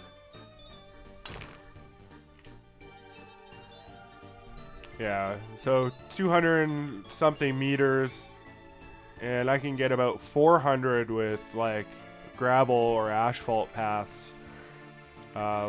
So it's within range. It'll be okay. It's just not within range right now, given that it's mud paths. But to have all this stuff within range of the bus stop as well means that I'm definitely going to have to do it this way. Now let's get our train tracks out of here before we get boxed in.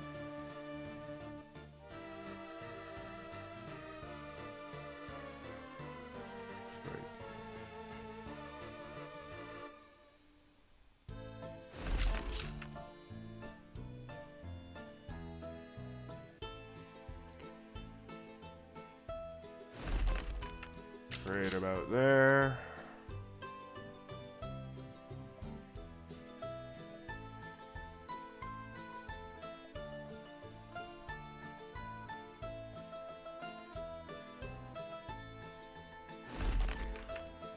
Right about there.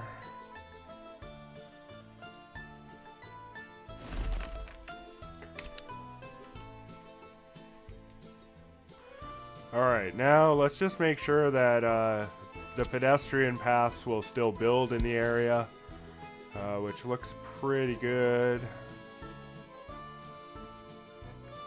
Basically, we would want them to come down like this. See, can we cross this? Yes, we can. Okay, perfect. Yeah, we would just cross right to there with the connection here. Kind of like that. Oh no. Ah, I hate when that happens.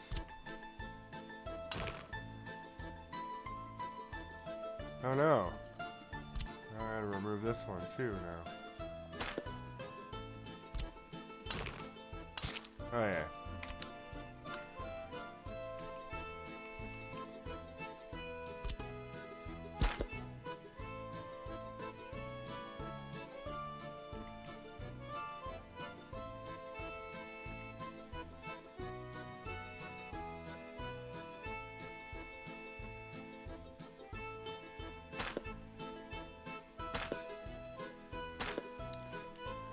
So we'll just remove the extraneous connections there, and then so the last one we need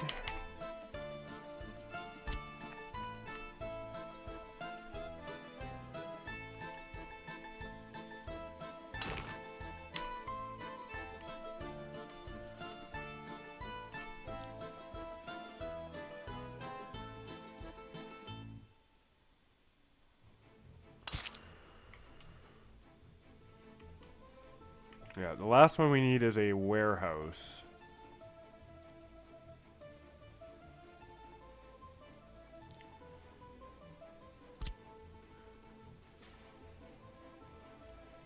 And there's a bunch of different warehouses. Most of them are too big for our needs for the moment. So I'm just going to pick this little one here.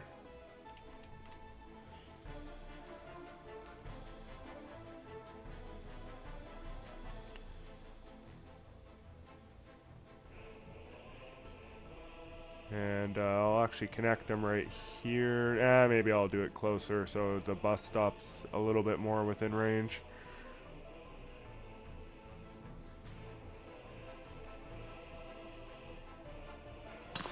Not that you need a bus stop for a warehouse, but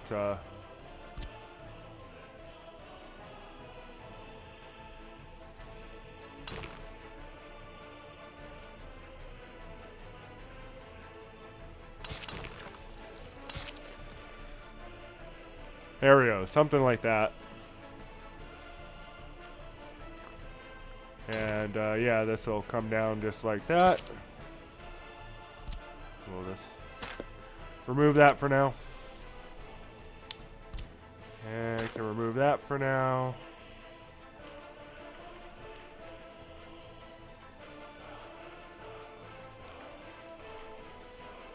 Remove that for now, and that for now.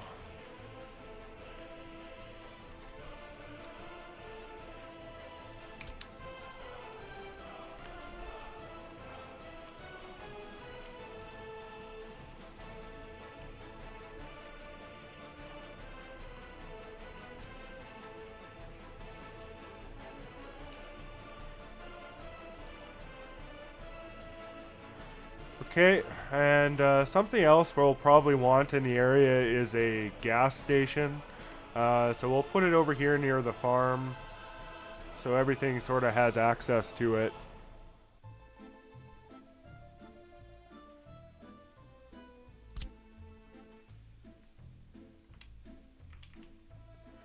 Right near the train tracks coming off this one, I think.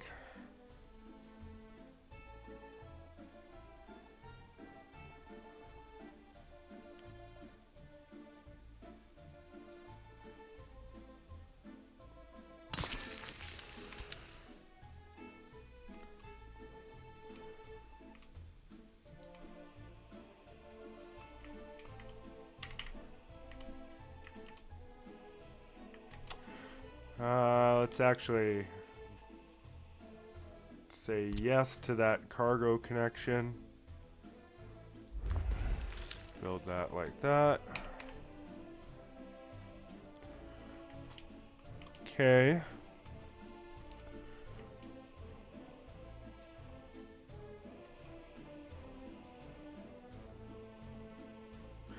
So it's looking good so far. Now there's only one more sort of starting component that we're going to need over here, and that is cattle or like meat storage, because meat storage requires refrigeration. So what we'll actually do is just set up like a whole cattle production chain over here. Again, much like with the farm and the other stuff, it's not like we have to use everything immediately.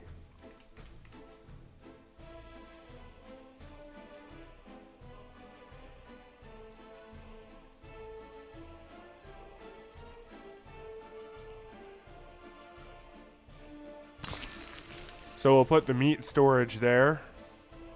Then moving backwards through the production chain, the next thing that we need is a slaughterhouse.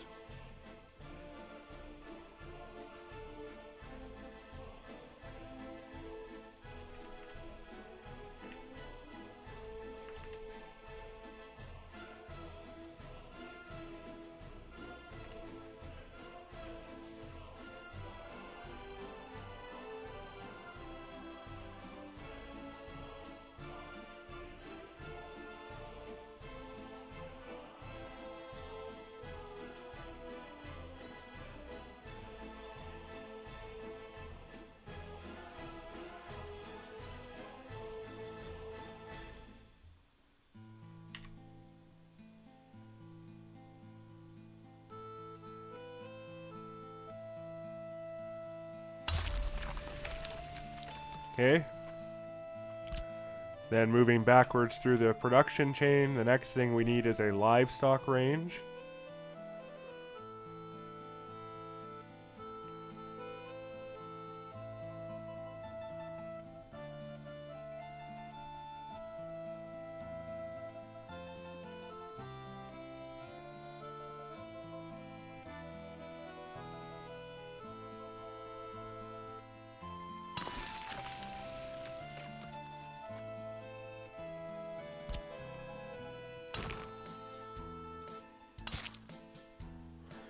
Okay, like that.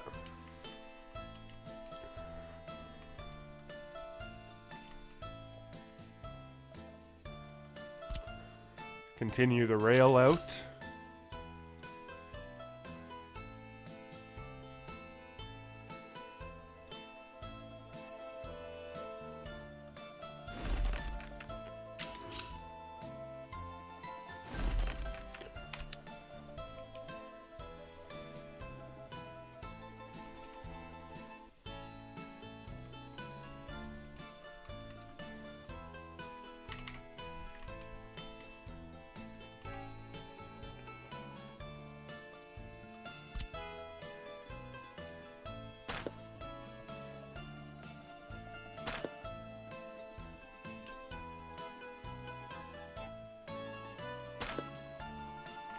Let's remove the extraneous connections for paving here.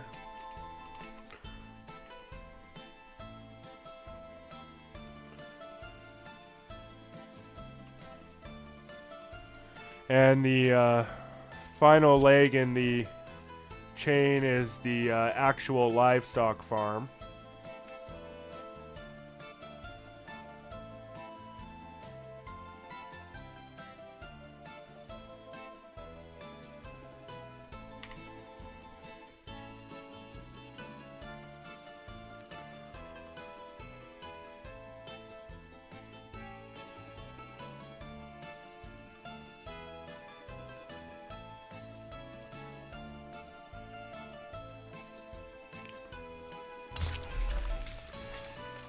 Let's build a factory connection between the two, like that. And we'll tell it to write it.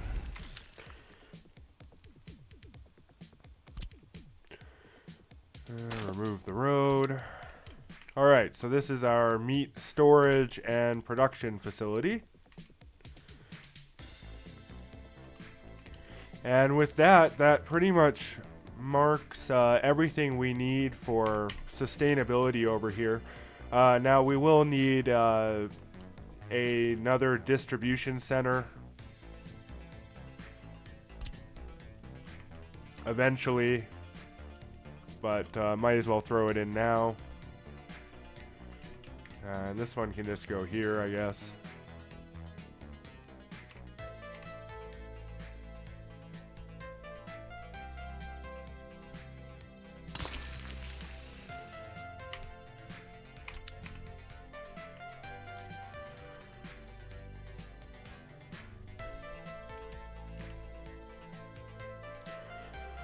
Alright, so that is basically the plan for over here, both short and long term.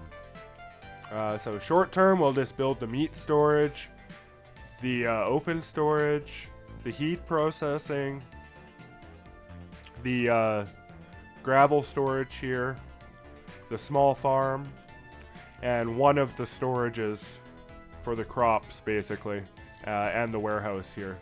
Oh, I forgot to build the other warehouse connection. Oops. This one's gonna go like this.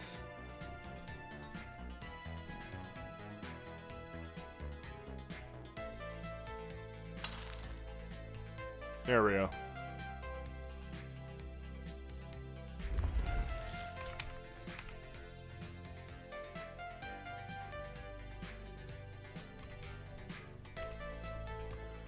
Alright, before I do anything here, I am going to save this.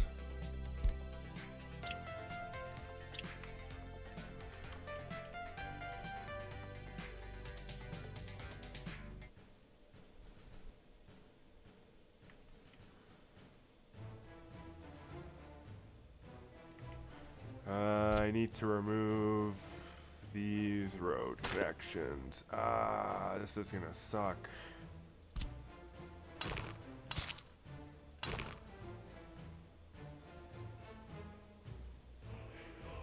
Alright, maybe we're not removing those ones, because I think that's just gonna be way too painful.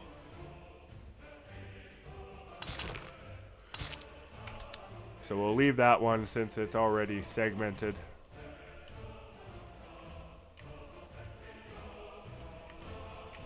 Everything else there is good. Is there anything else I can reconnect because it's already segmented?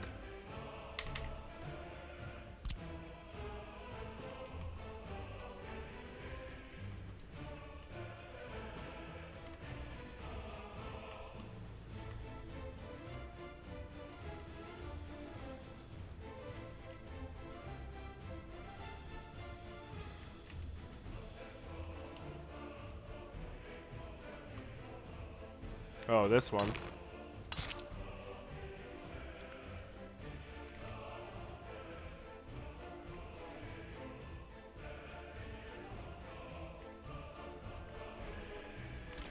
Okay. So that is the plan.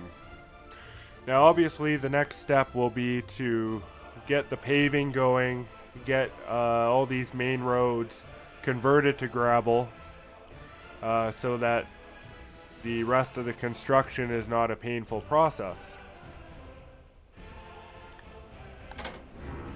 It's filled. I don't know. There's a graphical issue with the gravel. Sometimes it just disappears. It'll be back.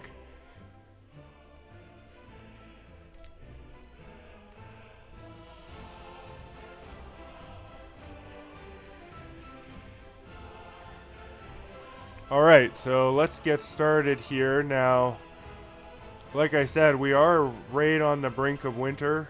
So basically, once I start construction, winter's going to begin pretty shortly. Oh, the other thing we should set up here before I forget is the power connection. So what we're going to do is connect to a high voltage switch here. Somewhere around here, probably.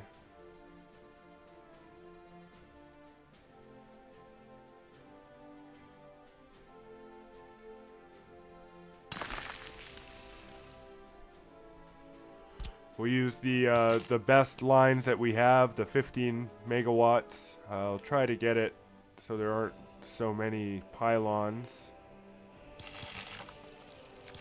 There we go. And then coming off this, we are going to have a power transformer roughly about here.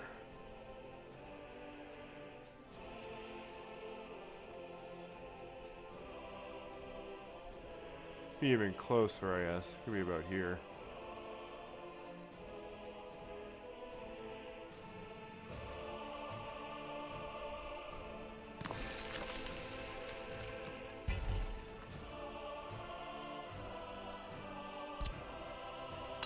We're gonna bring some roads out here.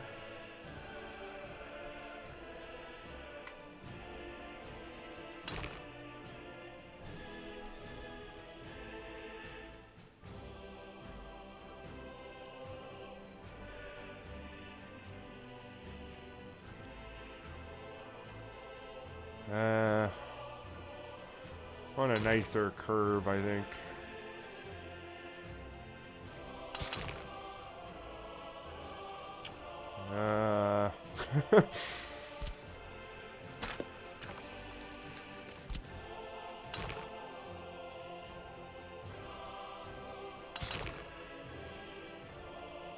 Oh, I can't get a nice 90-degree curve.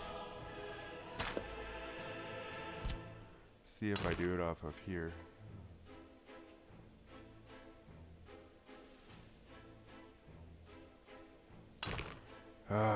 Nope. It's not gonna let me do it.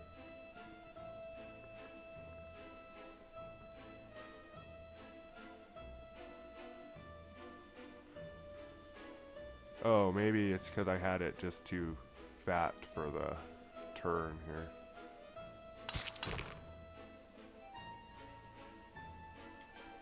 How about that? No? What if I drag it off here? No.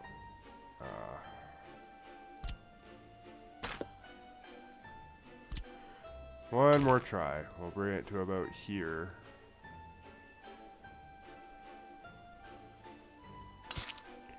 And then hope for the best. Oh, it's so close.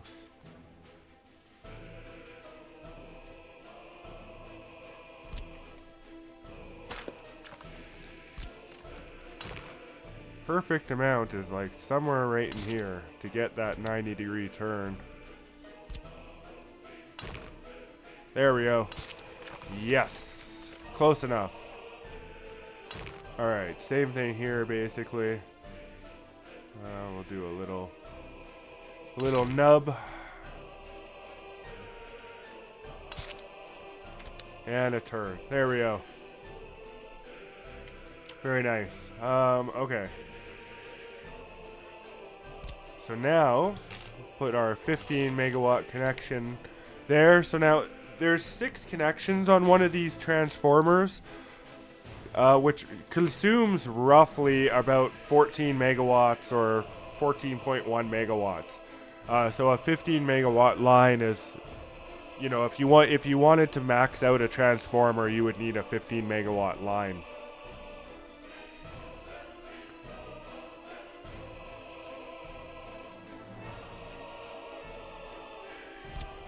Alright, so now let's look at how we are going to place the power transformer here,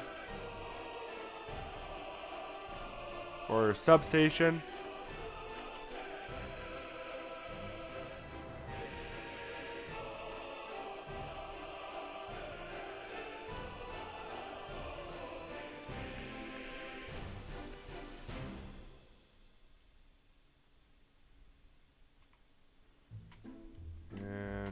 Right in here seems about right.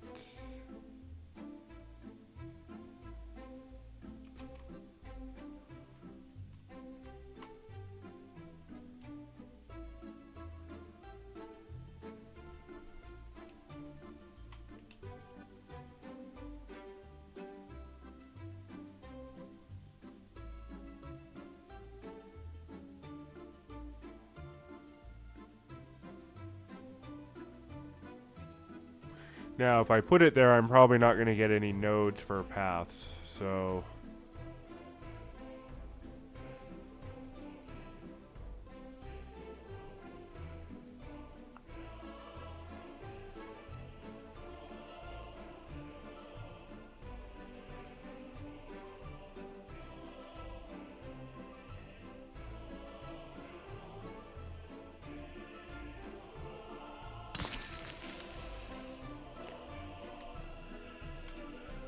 it's over a bit.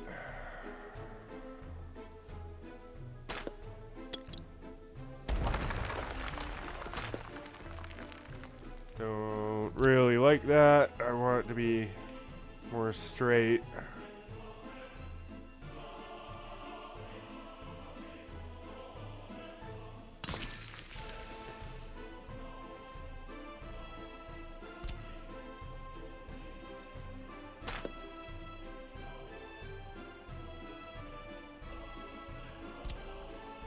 Now, we have a lot of stuff in this area, so it's probably going to max out a medium voltage line here.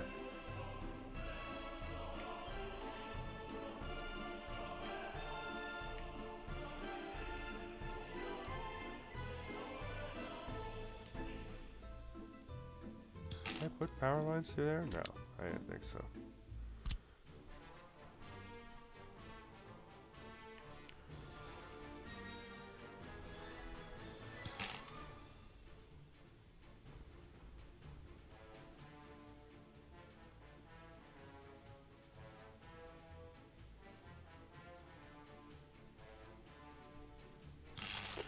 We'll make use of the corridor space between the train tracks here.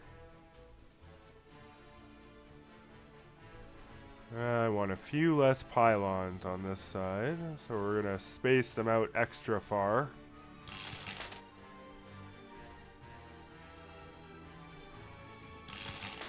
Which, if you place them one by one, you get a little bit of extra distance.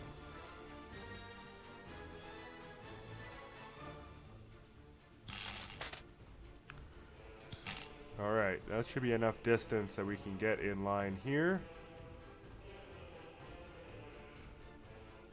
And right here.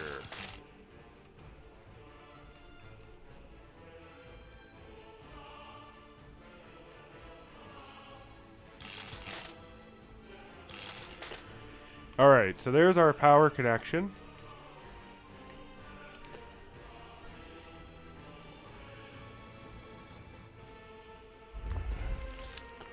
Say build those things.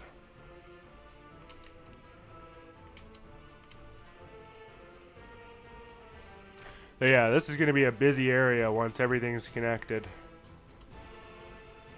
Now, we do also need water and sewage for this stuff. However, I will wait until the pedestrian paths are in, as the substations for those connect to pedestrian paths.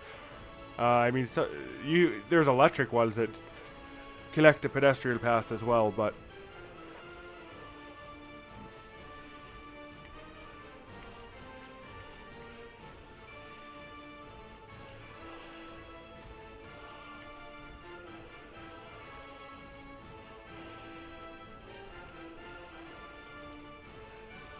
I can even put a few more farming fields in there, and I think I'll do that.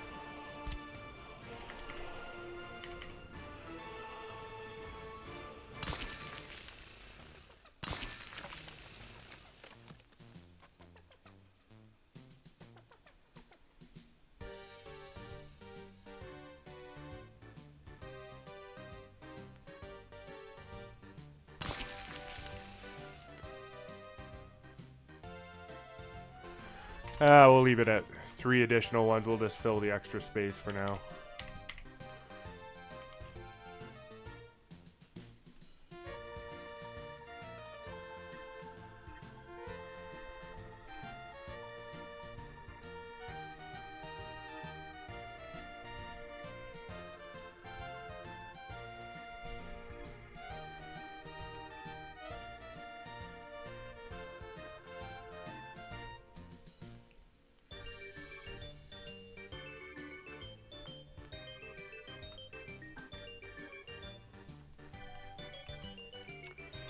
Okay. So now really the only thing that's required is to come up with a sort of plan of attack here. Now, I don't want to build any of the structures yet, because the moment you start building structures, there's a potential for a fire. And so we're going to need a fire station before I actually build any structures. And to get the fire station, we're actually going to build another area up here that's going to sort of house workers and stuff. Actually, I mean, I might even build some down here for the fire station and the heating plant. Yeah, maybe that's what I'll do. So we'll actually have some workers housing down here.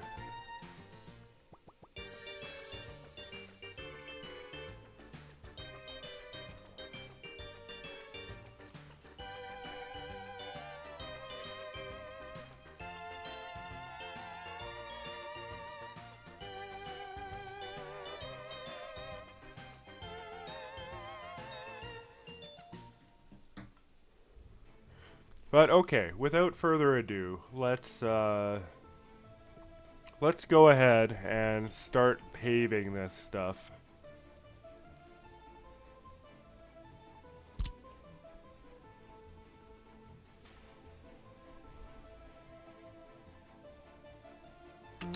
So I'm gonna pave these ones over here as well.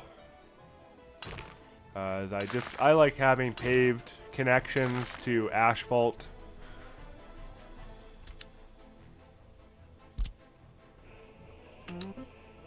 So we'll assign those. and hit play here.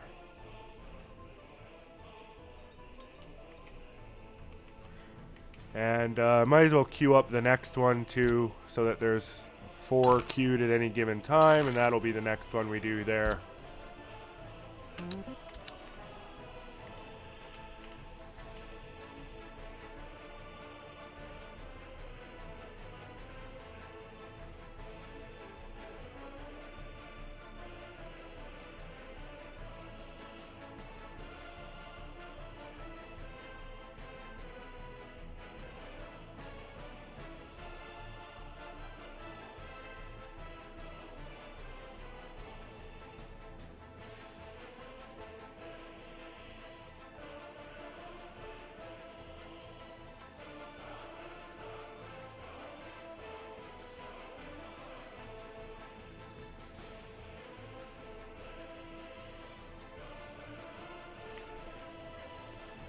Now, of course, now that we have everything nicely set up,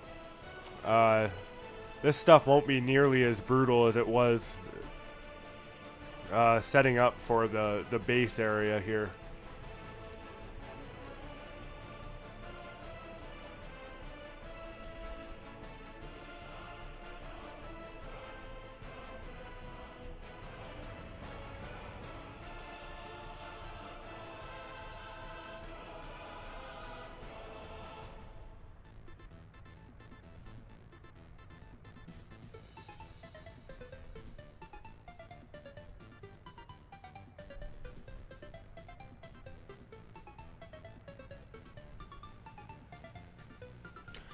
Now, in the meantime, while this goes, I'm going to get our other gas station up and running.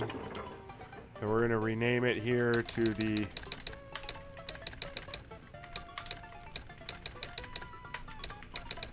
storage gas station.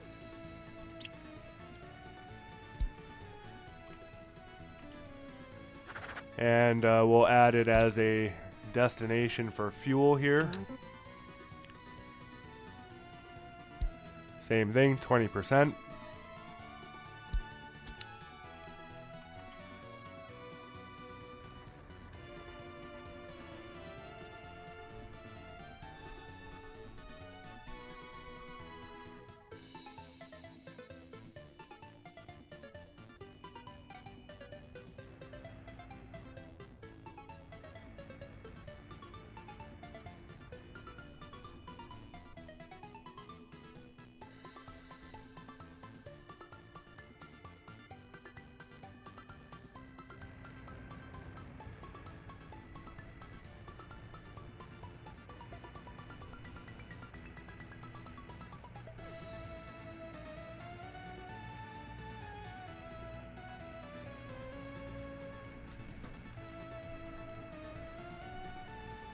And some new intersections were created here, so before we forget, let's just update the right-of-way.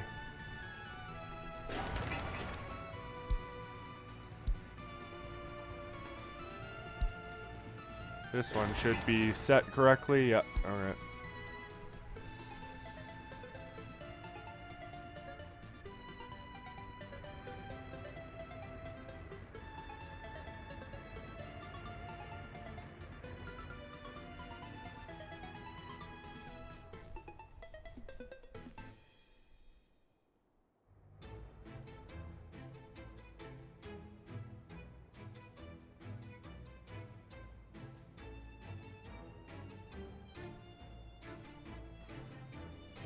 Now I'm going to up the distance the technical offices cover, because you can see they don't cover everything because they're within 1,000 meters. We're going to up it to 2,000, and that's going to give us coverage of the whole area. We'll up the other one too, even though there's nothing in it.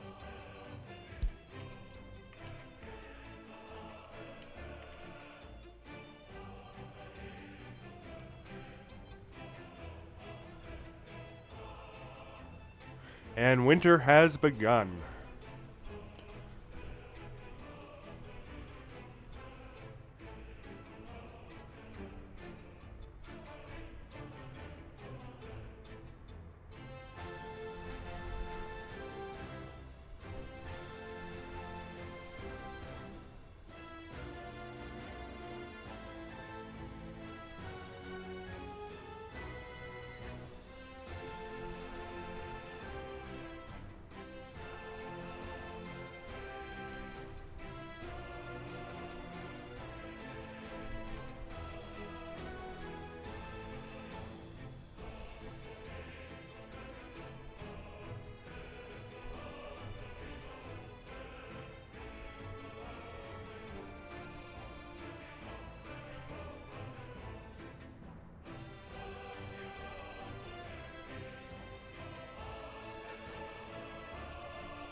I'll queue up the next few roads here.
As you can see, everything is slower in winter.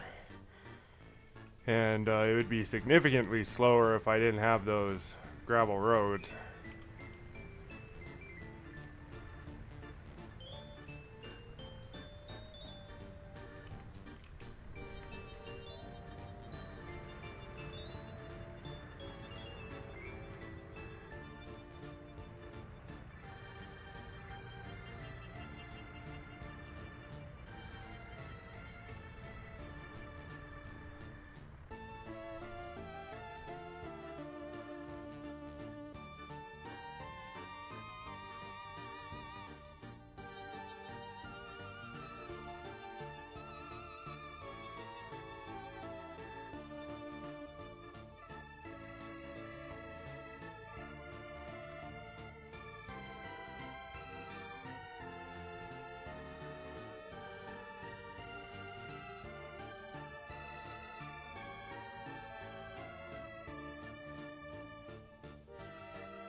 So we're on the last day of December 1960 now.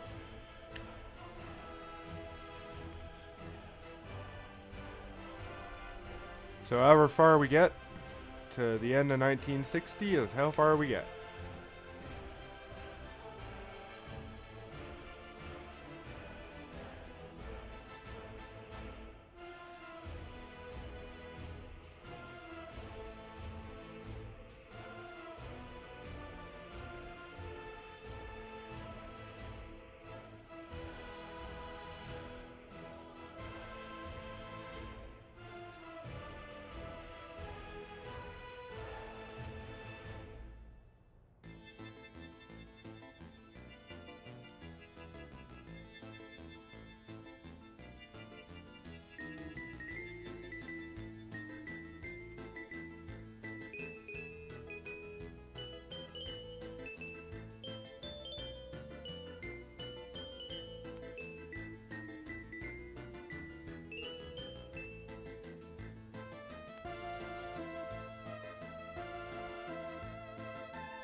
Oh, and there we go. We're in January 1st. I missed the cutoff there, but whatever. That's okay. So there we go. That brings us to the end of 1960, the first year in Soviet Republic. Workers and resources, a realistic mode. Did I tell you it was slow or what? Is this not amazing? Yeah. So what are we going to do in 1961? Well, what we're going to do is we're going to finish off designing this area, throw in some housing and stuff to man these jobs that will be created, and yeah, and then start expansion. Throw in our oil rigs down here, probably in 1962. Yeah, we'll see what happens. But I hope you enjoyed this video. Please like and subscribe, and I'll see you in 1961.